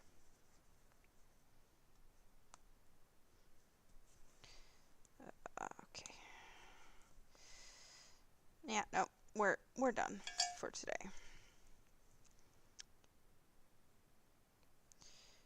And like so. Like so and so and so. And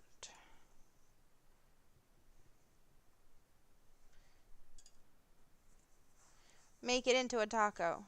A yarn taco.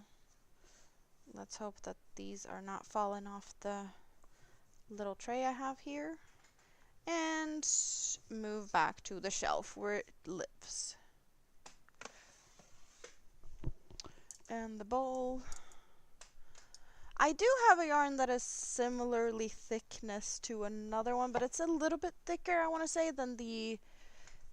Is it lace weight? It is lace weight. Maybe this is similar to what you were talking about, sunflower. Yarn taco is a cute idea. It is. I do have this Twisted Love, and it is a thin yarn. Is this similar to the the crochet thread. I don't know. I do know that like it does have this section here that's shiny is slightly thicker than like this section here that has these shiny just like parts where it's not wrapped as tight as there, because it does bulk up a little bit on these parts compared to that.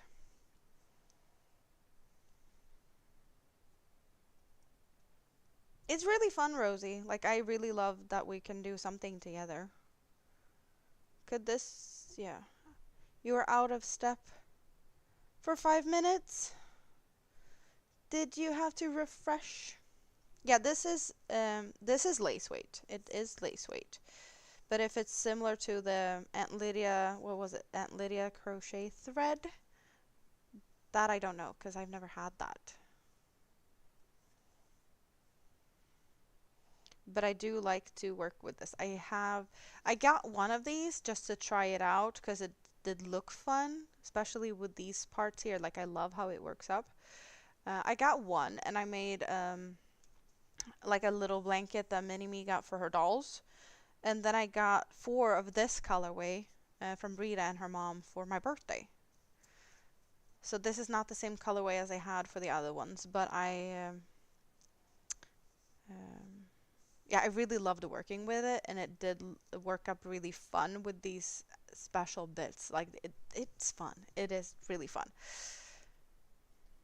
Time to go to bed, Stina. Good night. You've been drooling over it. Oh, I love it. I really love it.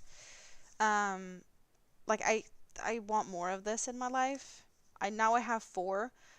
I know someone made a shawl, and I think they use like 5 or 6. So I guess I could make a shawl, but maybe not as big as the other one, or like I guess it depends on what pattern.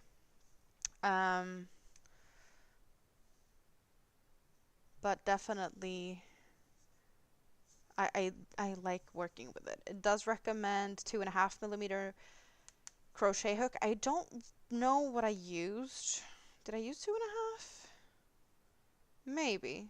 Or did I go up a little bit? Oh, either way, it's fun. I like it. Um, okay, go back in the shelf view. I know I have some other like lace weights somewhere that doesn't have that. Oh, I forgot to took all the way. We still have those out, and all of these still at my desk. All the sparkly ones that's for the scrap basket. But here is the one I actually had. This is the leftover of the other Twisted Love. So this is waiting to get incorporated in the scrap basket.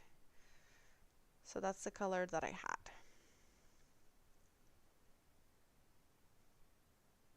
Yeah, it was a red teapot pattern, I want to say. Did someone make a Ceylon tea shawl out of it? Was that? I think. Maybe. Maybe. Have fun, Winter. Hope to see you soon again. But yeah, let's get these back on the tray with the other scrap project stuff there. Yes. And where did the hook go? Over there. We get this one again.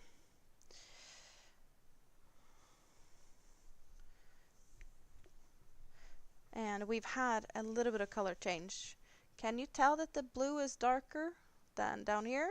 A little bit. We also have slightly darker green. Here's more yellowy green, and now we have a more of a green. And we have a little bit more of the purple color instead of the pink. So all of the 3 colors has changed again. I want to say somewhere around, well, in this space-ish. And the blue was the most recent one to change, maybe, I think. Well, all of them has changed here, and this is a way smoother transition than the first transitioning part. Here we have the, yeah, it's way sharper here because the blue. We have some of the green, some of the purple, and then the blue. So there's a little bit of a better fade in some parts. It's not on the other half. It's definitely an even sharper transition. Because I got like the green changed and then I turned. Same with the purple. Like a purple changed somewhere here and then it, you know, back and forth a little bit. Not as much on this side.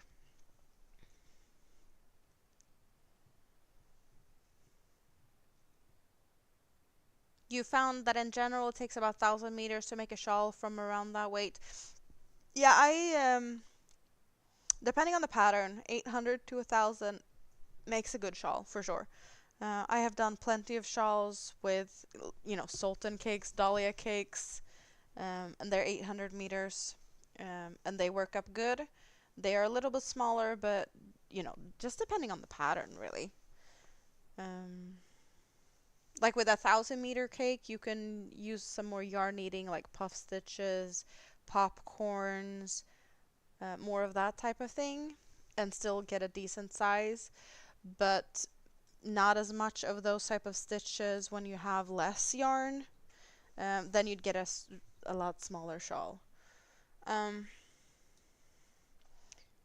just debating here. Like, you are fairly new here. You have not seen like the mayhem that is my rack of shawls. Should we do a little bit of a tour in my shawls rack for a bit? There's a few of you that has not seen that. Let's see, can I get... Yes, I can. I had to move stuff around. But I have a big rack of things. How do I do this? I didn't want to show myself today because I didn't really feel like I'm, you know, I'm not dolled up. I look like I do when I just drag myself around at home, not when I stream. But that doesn't really matter. You guys know me. I look like whatever I look like. Oh well. Just get a marker in this one. Not that I usually get one, but we do that for now. They go back in there.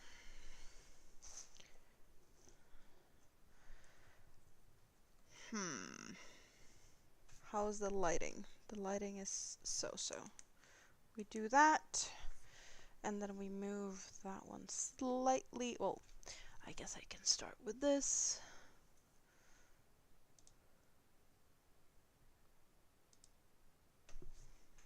Peekaboo! Here I am. We move that to the side. How is the lighting? Does it work? It kind of works. Okay. So, what you might not have seen, because I didn't have it recently, this has been hanging out behind me very often, like so. It's full of shawls. This is all shawls. There's plenty of other things there as well. Clothing, tops, cardigans, hexi cardigans, things. We move stuff to the side and we do this. I think this is the easiest way for you guys to see what I'm showing, and I can hold it up. This was the one that was hanging on my chair. I actually wore this when I celebrated my grandma's 90th birthday recently. That's why it's out and about. And I should have blocked it, but I have not. Sparkly. Big shawl. Really big shawl.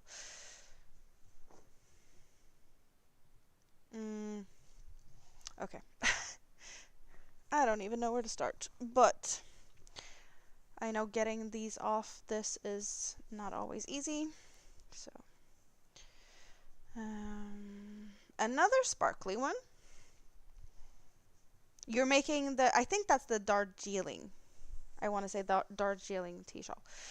I don't remember what the pattern for this one is called, but this is also a twister glitter The other one was a twister glitter. So is this. What you might not be able to see is that the sparkle in this is pink. But there is pink sparkle in this. Definitely not showing up as good as in the other one. Here you see this pink sparkle. The other one does have it more vibrantly sparkly.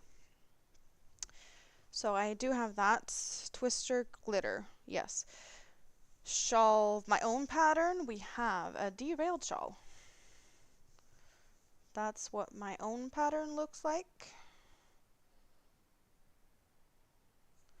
With plenty of train tracks. These reminds me of train tracks, and well, I kind of derail very often. Stuff that just happened here. I'm a train wreck in the making. So I do have that one in 2 variations. I showed them last stream. And this one has a lot less of a gradient, but there is still a fade, as you can tell in the color. This is, I want to say a Sultan cake. I'm not sure, because this was from a mystery cake bag from a long time ago. And this is Black Friday cake limited edition. So it's 800 meters in these one. But you definitely see the pattern better with this really more subtle type of color fade. And this is some novelty yarn I got in a fancy yarn store. I don't know what that is. I know it's like some linen and stuff in it, but we got 5 peaks of this shawl, so it has a bit of a different shape with the 5 peaks, and it's very lacy. It's a DK weight yarn, and it was not a lot in the cake. I want to say it was like 400 meters, so I felt like I needed to go lacy for it to have some type of size. But we got teals and purples. Kind of, that's the, yeah, teals and purples. It might look a little bit more pink, but it's, yeah, it's not as, it kind of looks pink on camera. But then again, I feel like everything looks yellow, so I'm not really, yeah, my colors are not correct at the moment. Lost Souls. Do we see all the spooky skeleton heads? Sultan Shadow, gray to black. I know Winter is doing one of these with a gray to black and then a black to red shadow cake. So that one's going to be way bigger than mine. Can I? Yeah. So I've done that once, a Lost Soul. Now I've done it. I can say I've done it. Yeah. This is also my own pattern. This is not written. I named it. I don't even remember what name I gave it. But I should write the pattern down and get it on Ravelry like the other one. But I have not done that yet.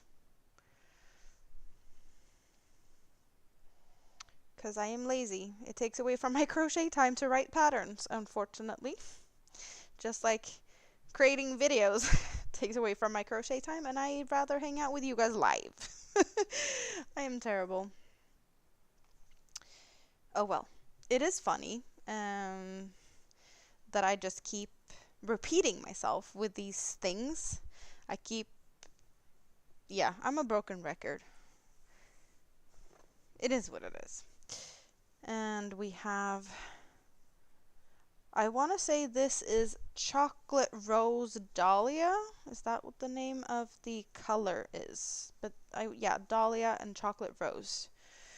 Random diagram I found on Pinterest. I think it's fairly common. I think it's kind of easy to find. but it's shades of brown. And that one's nice. Here we have, well, I can do all the virus at the same time.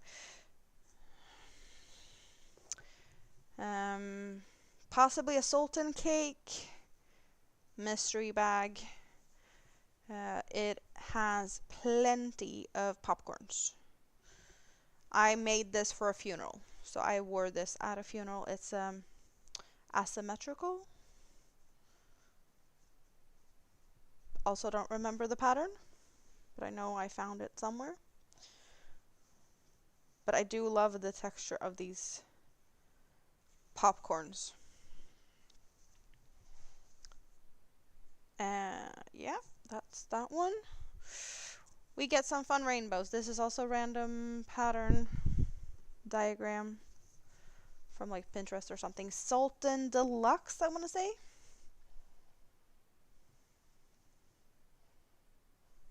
It could be like some, I don't know, why do I feel like it has jelly in the name? I don't know. But that one turned out really big. This is 1,000 meters. Because it's a Sultan Deluxe. Then we have Kriya, made from a Sultan Pastel and some leftovers from another Sultan Pastel in the same colors. That I just had some white and then I had some of the darkest color, but I put them in as like fun accents.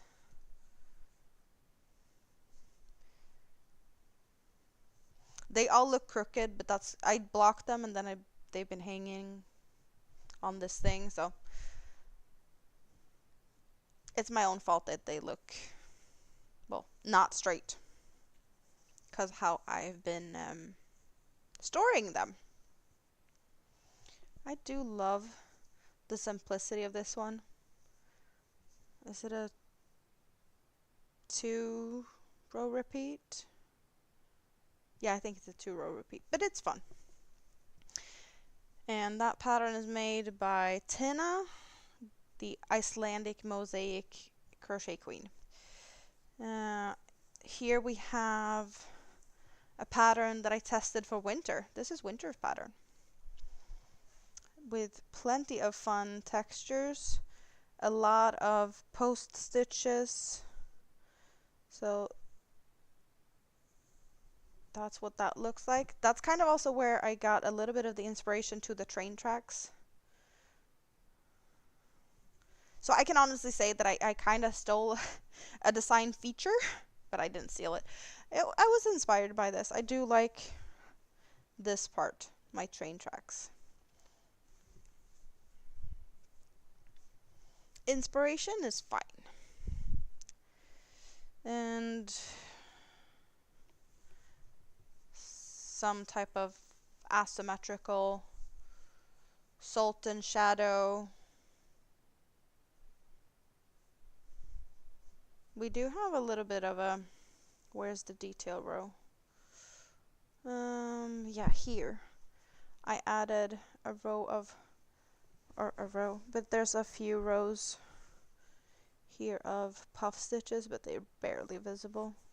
It's like 3 rows just here of puff stitches. You can't really tell they're there. They are there. Other than that, it's, yeah, there you might be able to see them. It's just the same all the way through. I'm getting like bee vibes. Yellows and blacks. And regular granny stitch. Nothing fancy, just granny stitch in blue.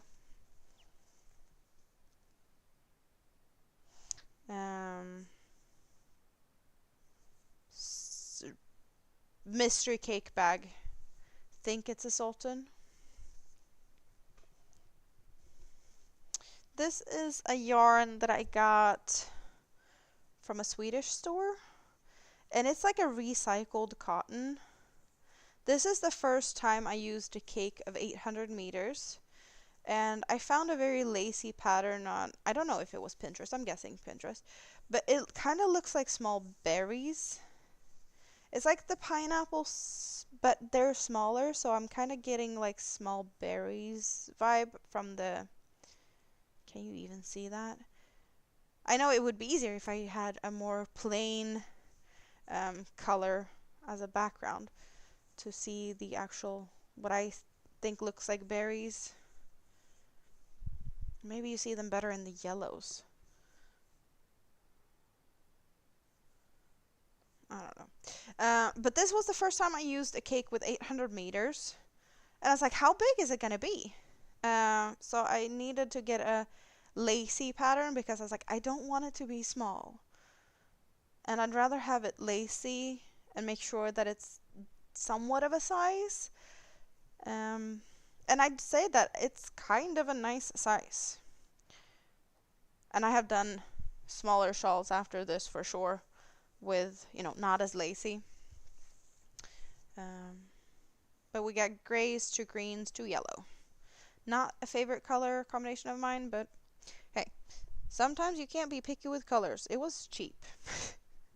So there's that. Here is a yarn that I got from Stine.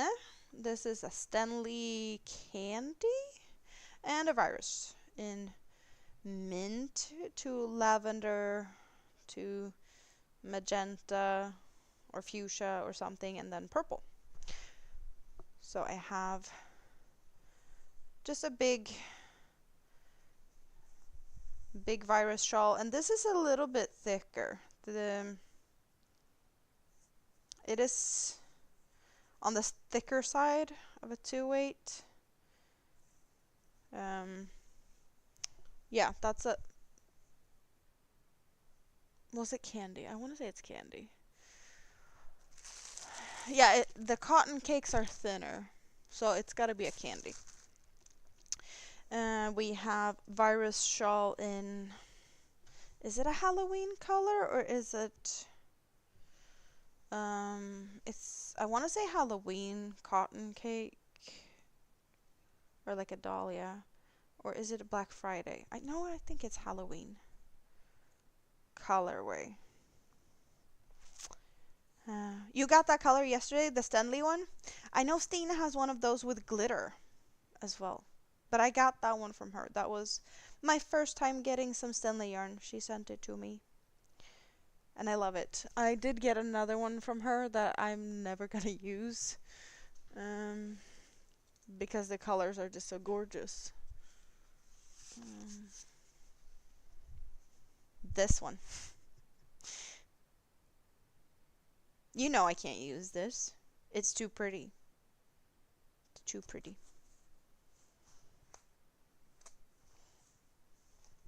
I guess I may be able to get that color somewhere somehow, but yeah, no, I'm not expecting that to happen anytime soon. And I only have one, so I'm not going to use it. I have a few yarns like that that I'm never going to use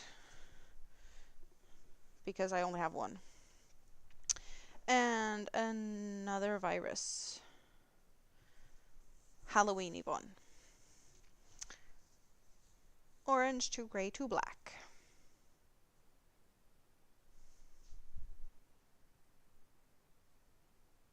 You can barely tell, but there's 2 shades of orange.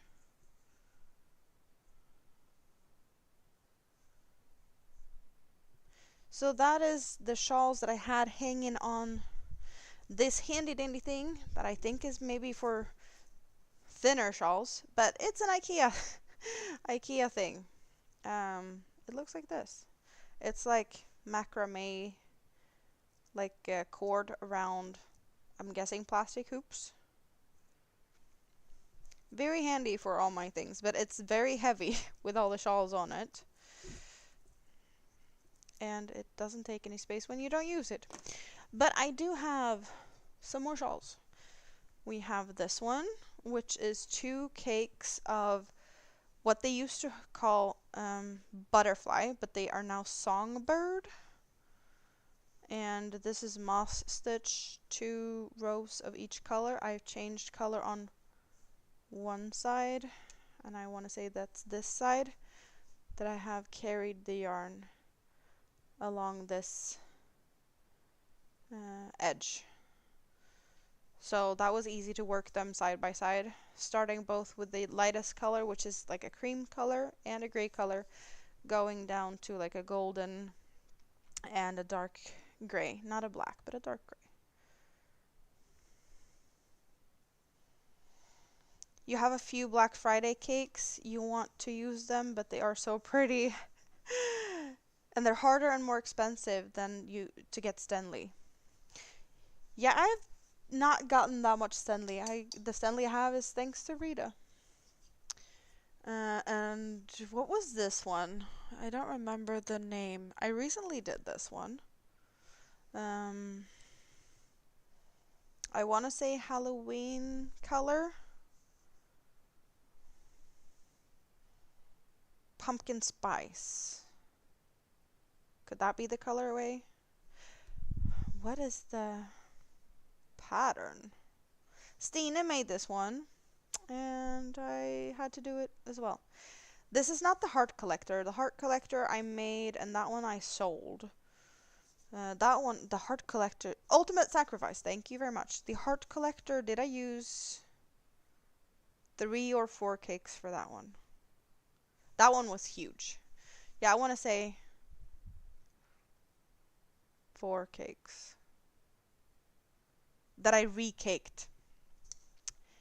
I recaked them and cut at every color change, and I made that one. That was a really big thing. So that is all the shawls I currently have hanging out over here. Let's go for my Mini-Me's hexagon cardigan with fun random different colored buttons, which I thought was really cute to fit this quirky colorway. And she needed pockets, so I had to add pockets. I did do this one with some squares in the back and just adding some length for a little bit like that, and cuffs to just, yeah, easier, better fit. She not the biggest fan. I don't know why. She says it itches. I have no idea how she can say that it's itching, because this is Cookie. It's really soft. If you have not got your hands on Cookie, you might have had Red Heart Roll with It Melange or Serdar Jewel Spun. Same yarn. Different labels depending on where in the world they're being sold. So that's the same yarn. Cookie, and I also want to say that Tea Time is made in the same factory, but that's just Hobie putting their own label on the same yarn. Tea Time XL though is a little bit thicker. But yeah, Red Heart Roll with It Melange, Serdar Jewel Spun, Cookie, same. You can even find the same colorways in some of them. Different names though. And I have used Cookie for, oh, that was just an empty hanger.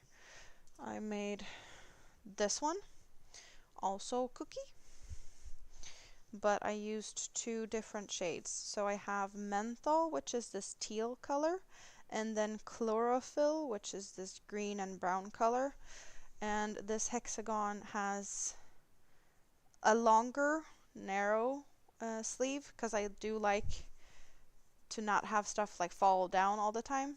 So it does kind of start a bit higher up for a great fit. This one is my own pattern, and this looks the same on both sides. Nothing special in that way, and it's not extra length or anything. This is just like a basic version. This is the second one I did. The first one is actually this one. This one is made with Mega Ball Aran. But I did this one as, you know, they're opposite. So where there is mint on this one is purple on this side. The only thing that I didn't change around with was this edge here. I just worked my way all the way with purple on the neckline part. But on the cuffs, we have a purple cuff on the side, and then the minty on that side. However, I did make this one longer, so I added length at the bottom for a bit of extra length here. And that was added after I attached the two sides. Eggplant and soft mint megaballs. So yeah, it's the same pattern that I followed for both. I did start to film a tutorial making this. That one never made it to YouTube. Unfortunately. Maybe one day I'll recreate it or something. I have made this. That's the back of it. But I use this as my Christmas top.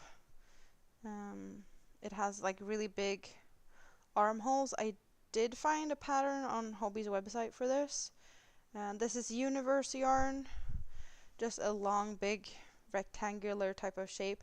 And I have had, just below where the armholes end, I had red ribbon that I like just wove into these because it's a very meshy pattern. So I did have like a red ribbon so that I could, pull it together like a drawstring just to get a little bit more shape around the waist. And since it's, Christmassy, there's green with a gold sparkle. Red just felt like it worked good for that part. And as you can tell, you turn in the back. So you work back and forth, but you turn on the center, so you get this straight join instead of, an angle join that you often get when you just work around, but you start a new row and not just a continuous round. So it is a little bit extra fun in the back. What else do we have? We have this one made out of point store yarns. I just winged it. Point store yarns because I needed to try them out. So we have like one of each of all the point store yarns that is cottons or not animal fibers. And then they did release some other yarns about the same time that had linen in them. So that was not point store yarn, but just I wanted to try them out. This is a little bit of a longer version of a crop top, I guess, with long sleeves. And I usually wear it a bit off the shoulder because it's just a big neckline for that. I did get more of this green yarn. The same, and also some, it's not black, but it's like a dark gray that I wanted to make a bag out of. So this is what I use the other yarn for, since testing out the point store yarn gave me an idea of what point store yarns I like, how they work up, and which ones do I like, which ones are worth getting more of. So I did get more of that one. It is a chain spun. I like it. It was fun. I made a poncho out of 2 twisters. One twister started in green and then it went out to a purple, and then we had one purple, it's the same color purple, out to the black. So it just made sense to work them together, since I realized that it was the same color purple in both. And I made this poncho into a poncho with 4 peaks, so it could either be worn like this, have it flat in the front, and it would look something like this, hanging on you, or you can twist it around and then you'd get one peak, one of these peaks, you'd get one peak in the front and then you'd get one front peak in the back and one on each arm, kind of, or like down the shoulder. So I think it's kind of fun with square or like 4-peak ponchos that you can really turn them around to whatever you feel like looks good for the moment.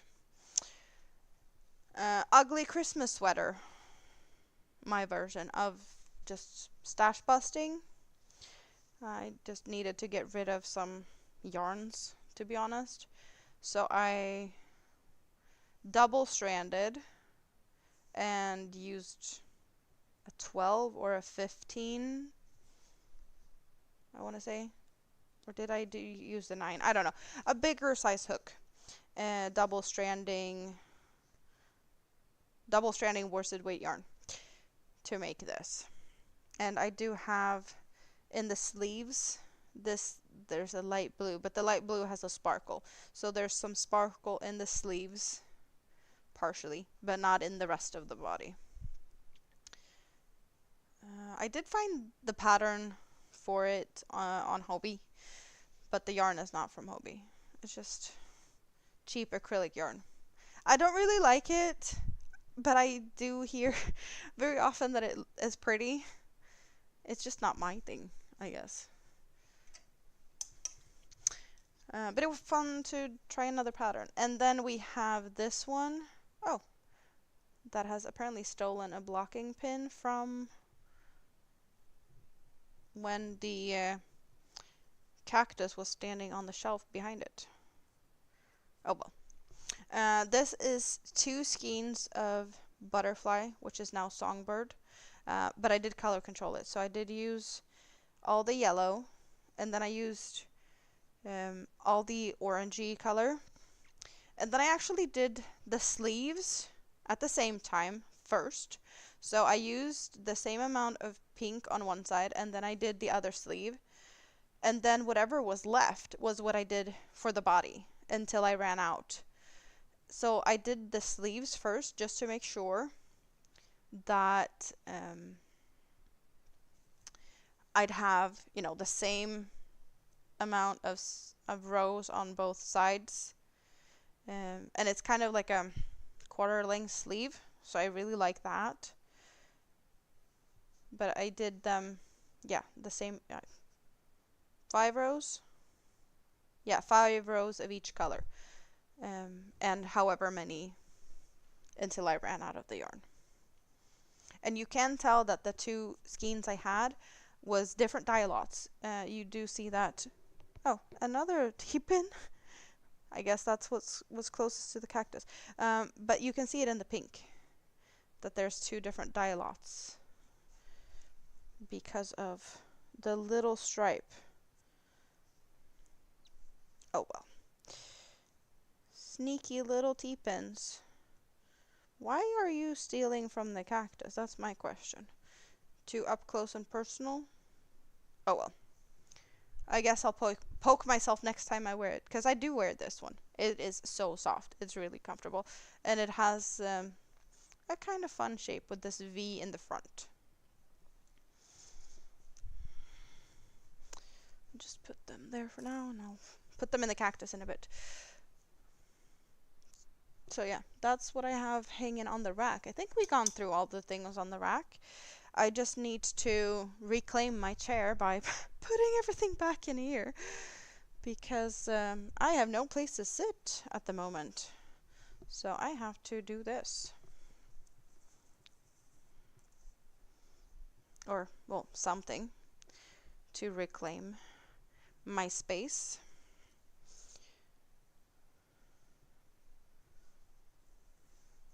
But yeah, I did have one in each of these. I also have more than these. Only so many can fit on this. I wear some of the things I have made on a fairly regular basis. Like, I wear a shawl out on a daily basis when I leave the house. The one I mostly use is my own pattern as well. Is my pumpkins and eggplants shawl, which I really enjoy using. And that one is a Halloween twister. Yeah, Halloween twister is what I used for that one.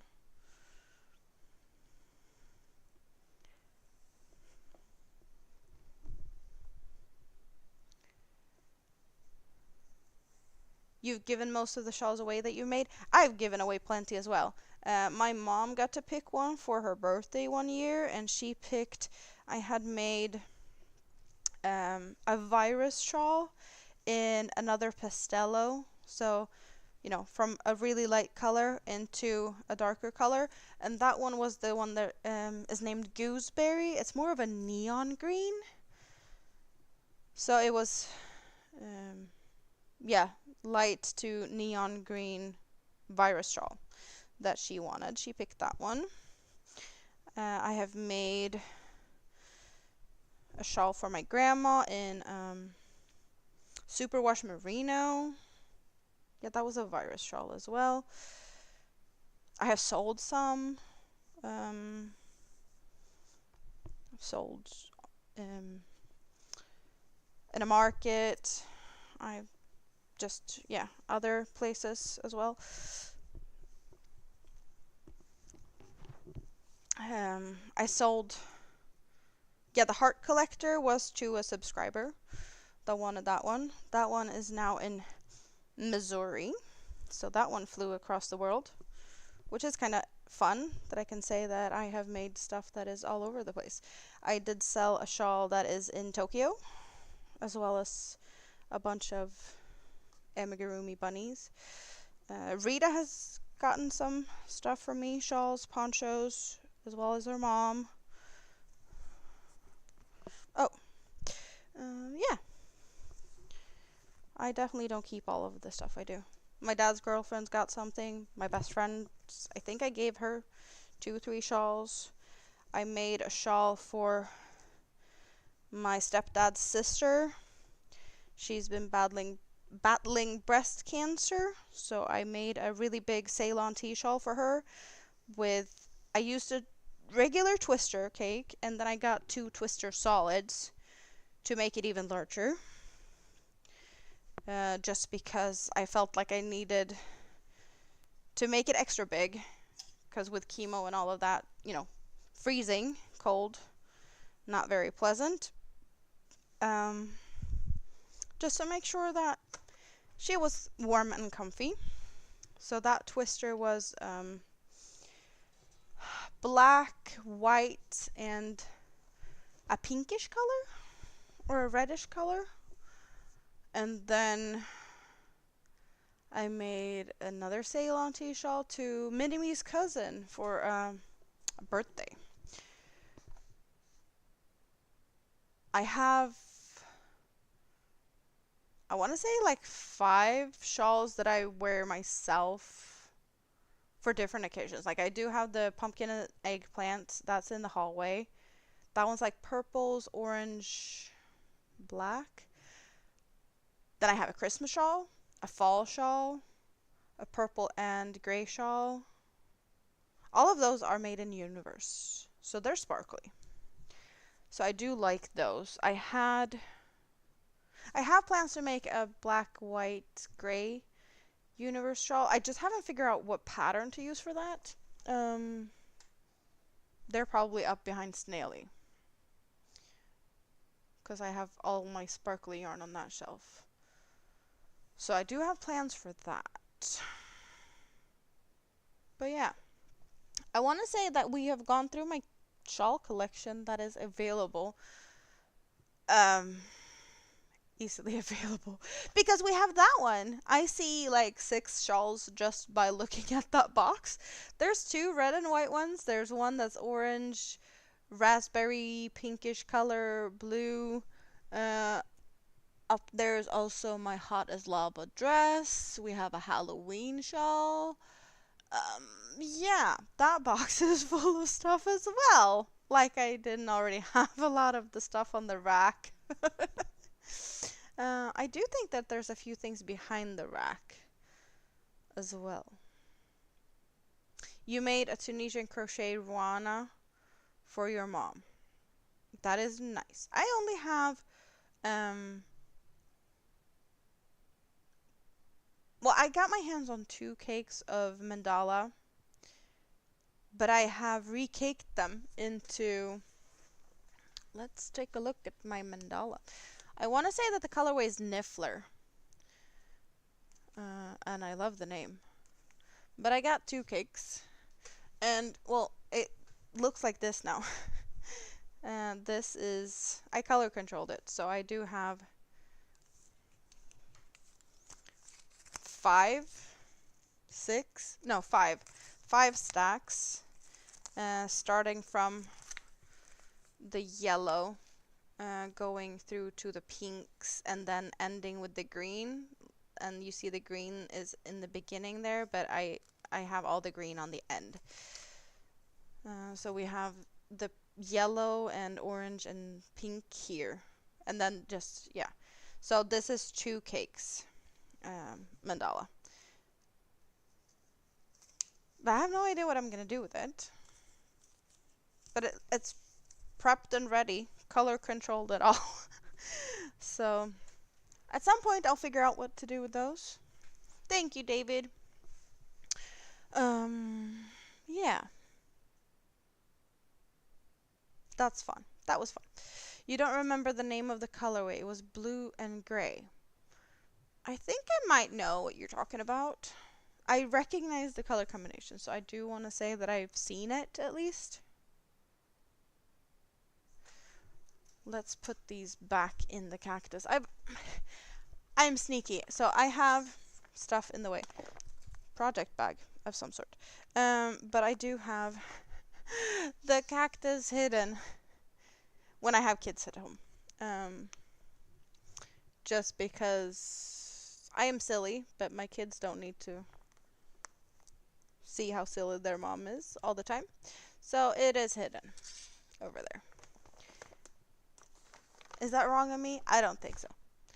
They see plenty of things anyway. I don't need to rub it in their face that I have a big cactus cock pin cushion as well. So I'm only sharing that with you guys. Feel special.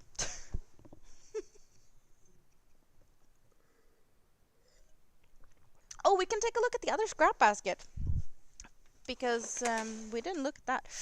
So this is what we're aiming for to make. This is what we're doing. Scrap basket 2.0. And I have all my 8/8 cotton, so like DK weight cotton in this one. Rita, I'm still on, but you're going back to sleep. Did you sleep and now came back and now you're going back to sleep again? Yeah, let kids say kids as long as possible. So we do have these handy dandy little handles. Yeah, we're just recreating this, and as you can tell, there's plenty of fun color combination. And you guys have been a part of the start of the next one. And yeah, we do have plenty of this like really bright green in it. That was one of the more popular colors because it kept coming back and forth in it. We do really see it here. This like really bright light green. Moonrose is back. Welcome back. But that green, we ran out of that green. And there's a little bit of sparkly yarn in this one. Not a lot. I definitely have used more sparkly yarns that I've added to my scrap collection since this one.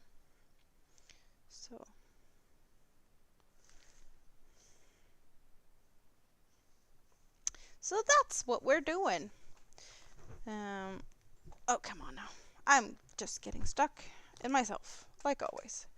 And that one just fits perfectly into the cubbyhole at the bottom, but we can't see that with this camera angle. I haven't played around a lot with the camera angle of the new camera. We have the new camera over there, and I have the old camera here. That's what you guys got to see down with. But it's on this little handy dandy arm. That's why I can move you up and down and stuff. But it's not fun to look at that in this view. And the plan is to use both of them at the same time.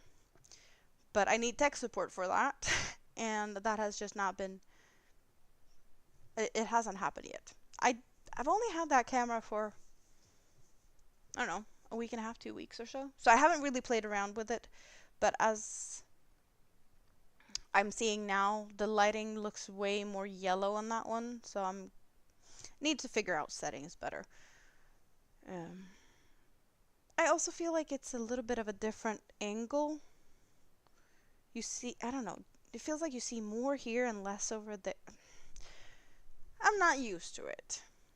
It does feel like, because I do have the two chats. I have a chat over there, but I also have a chat there. So it feels like I'm kind of looking more at you when I'm reading the chat on that screen compared to that one. But it also depends on how I'm sitting, because it's just different. Sometimes I sit like this. Sometimes I sit like this. I never sit still for too long. How long have we been here? 4 hours. Andy, how long until you're in the mood to do something? Should we keep going? Because I think I still have plenty of time left before I feel like I need to sleep. But I might need a refill. I do have water though. You were waiting on groceries and now it's there. So now you'll have a yummy supper. What are you gonna have? 22 minutes. We can stay for 22 minutes. But we get this angle because I don't want to see my face anymore. Sorry, not sorry, but there's more fun stuff to look at. Like yarn. Should I get the blanket back up here, or should I just get something else here for a few minutes? Where is the hook? We can play around with this hook that says 6mm. How about that? David is going to bed. And Odd is getting dinner on the table. What are you having? Cheers. How about we have stitch markers. We have another stitch marker. Can anyone take a guess what we're doing? This is more down the Andes type of yarns. I don't always just work with my thin yarns. What do we have there? We've got 2 in that one. And I want to get this out of there and onto this so it spins a little bit.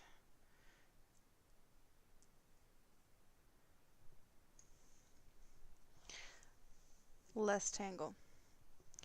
Okay, and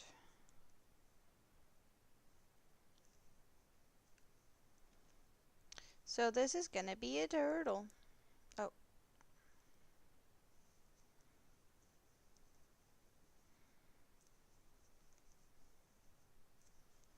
Whenever it's finished.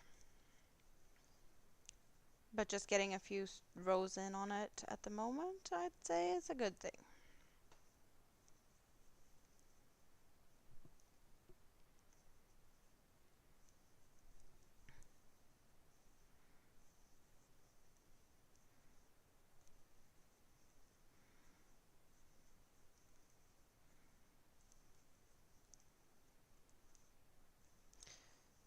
And where is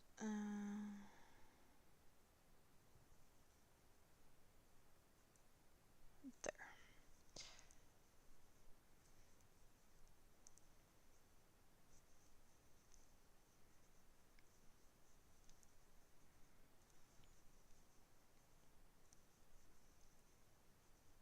I'm not too happy about the fact that I need to get a photo tomorrow for my new ID card.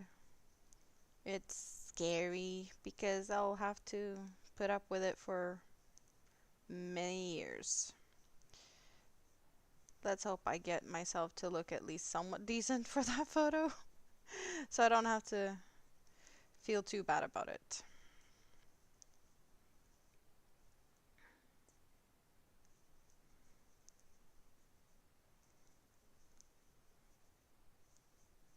How do you guys do when you like ID cards and driver's license and whatnot? Like, how do you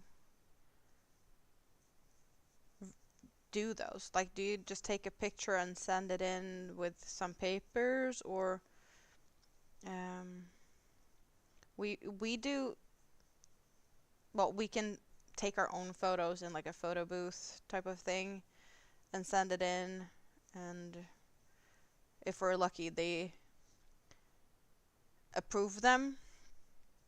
Um, but I've done it the easy way out, or at least it feels like that for me. I don't know if it would be similar to the DMV, or well, yeah, we have whatever government branch thing that deals with all of that. Just go into their office and take a photo right there and then. Very simple. But for like passports and ID cards, we go down to the police station and get that taken care of. So I'll go down to the police station, take my photo, and then in a few weeks I'll have my new card.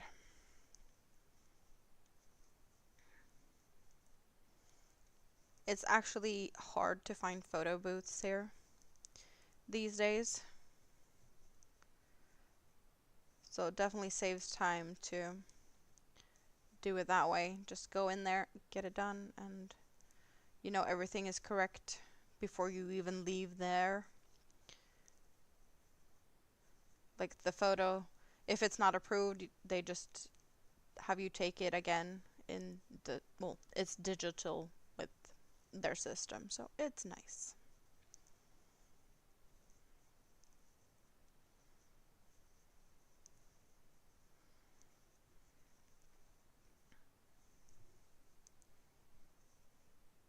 So who's all hanging out in my scrap basket now? I'm guessing Rita might be sleeping, but in the scrap basket, sleep lurkers are definitely welcome. I appreciate all of you.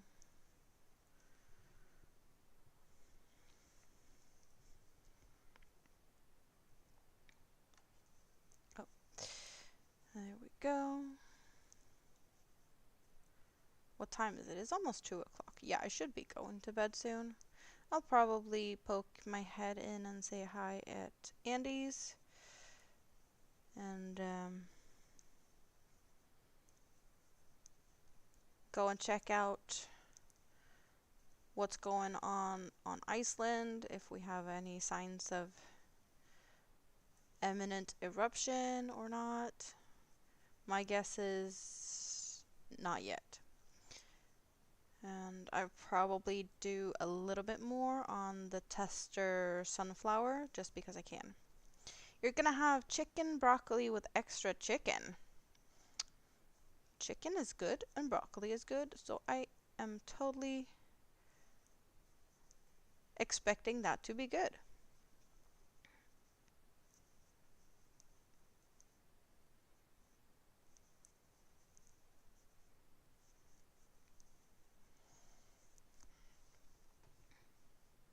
This is a really nice and fluffy yarn. I don't remember. I want to say it's toucan. The birdie one. I do prefer that to, was it Baby Snuggle and Honey Bunny? The toucan has been better quality. Like it's holding up better if you need to frog it. Super bulky 6 polyester yarn. And it has this cute little bird on it. So that is what I will go for. Like if I need this type of fluffy yarn, my first pick is from these ones, but the other ones have different colors. So if you're after a specific color, you might find other colors that you like better, I guess, with the Honey Bunny and Baby Snuggle. I feel like Baby Snuggle is the worst to frog. Honey Bunny is better to frog, but so far this has been the best. Um, that's how I rate them. This is my favorite. Honey Bunny comes second, and Baby Snuggle is last place for me. This one also comes in a fine, which is a lot thinner. And there's a couple of different variations of the Honey Bunny, but I do think that this one is only in this regular and the fine. Honey Bunny is, you have the Honey Bunny candy and a glittery one or a sparkly one. So that one has more like effect combinations too. There's plenty of fun yarns to pick from. I do really enjoy that. Oh, stretchy stretch.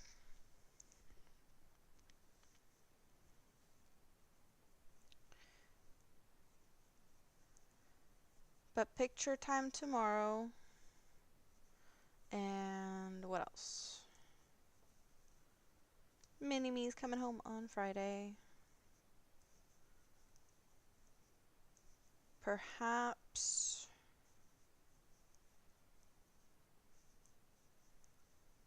Oh, right. Hooker versus Hooker on Saturday. Yes, I will be on panel for that. I did post the community post link thing for that.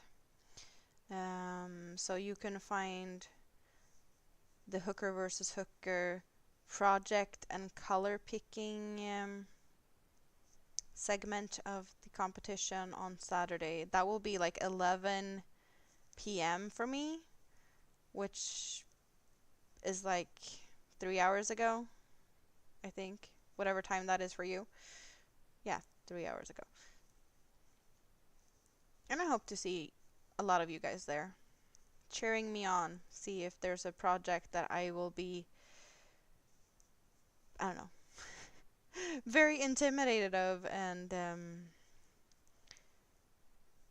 I don't even know. Or if I just ace it with whatever I decide to do.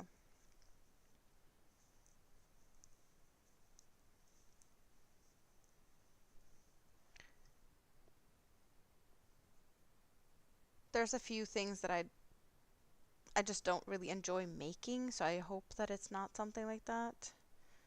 But I'll do the best out of the situation, whatever it is.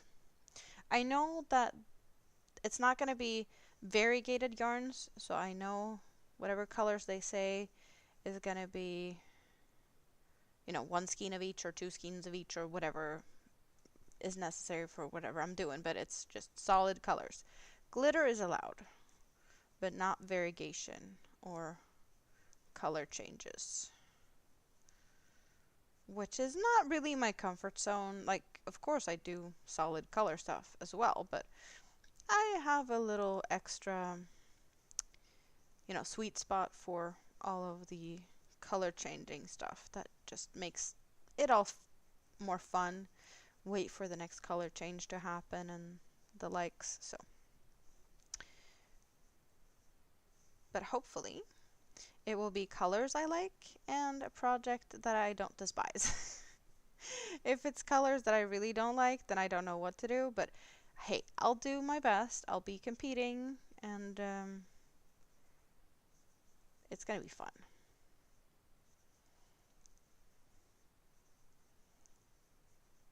It's the first time I'm competing with something crocheted. And there's two people picking the project and the color. I don't know if one is going to be picking the color and the other one's going to be picking the color, or if they're going to be teaming up and work that out together.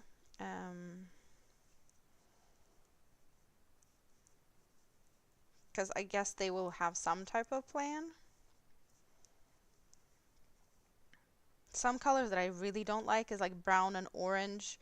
Think like 70s colors, like mossy green, orange, brown. That's just not a color combination that I like. However, they were probably going to be like not specifying colors like that if they say green, red, and orange. Like you can go for like the pastel type of colors or just dark ones, or it's not a specific shade. They will just say a color and then you can find shades that suits you. So there's some flexibility, and whatever product it's going to be also a very like open interpretation, most likely. Like it can be a wearable, like a top. But that doesn't necessarily mean, well, they can have some. They did have um, one request for a top that it had some type of closure, like a clasp or a button. Um, so there might be some specific design items or ideas that needs to be incorporated in it, but it totally depends on whoever it is that decides the project, which is hopefully not going to be too much of a like have too much of an impact, I guess. Because certain things are harder to do than others. Like sew a button, it's not that hard, but it's like, oh, but it needs to have a zipper. Not everyone might be comfortable working with a zipper. Um, but we'll see. We'll see. I think Andy might be here in like 7 minutes. I think that's what she said. I just finished this row. I'm gonna wrap it up now, I think. Yeah. And if you want to go and hang out at the Crafty Witches, let's find a link for that. Even though it's not that many of us here, but if you don't know your way over there, then let's get you there. See, she was still here, lurking in the bushes. Let's. Oh yeah, you dropped your own link. That's perfect. I was thinking of getting the link to your actual live, but that also works. So you just go and click on the link that Nightbot just dropped, and you can find your way over to Andy's to go and hang out there. What are you working on today? Are you making something crocheted, or are you making something else? I know you have like the little houses you did. You had some like doors and stuff that was 3D printed. That was cute. You're playing with the knitting machine. Have you done that anything before, or is this the first time trying? I don't know if I've heard. I know you've talked about it, but I haven't heard you say if you have tried it yet or not, or if it's like the first thing you're gonna do now. Oh well. So you have 5 minutes, and then we're gonna have fun over at yours.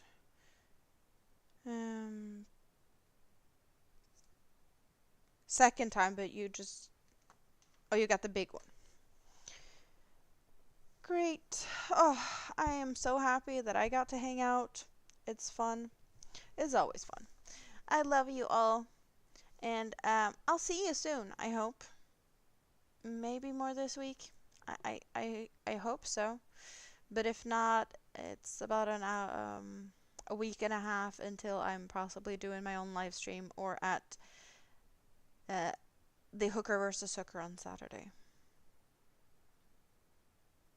But yeah, my goal is to be here next Sunday, not this Sunday, the Sunday after, because I will have Mini-Me.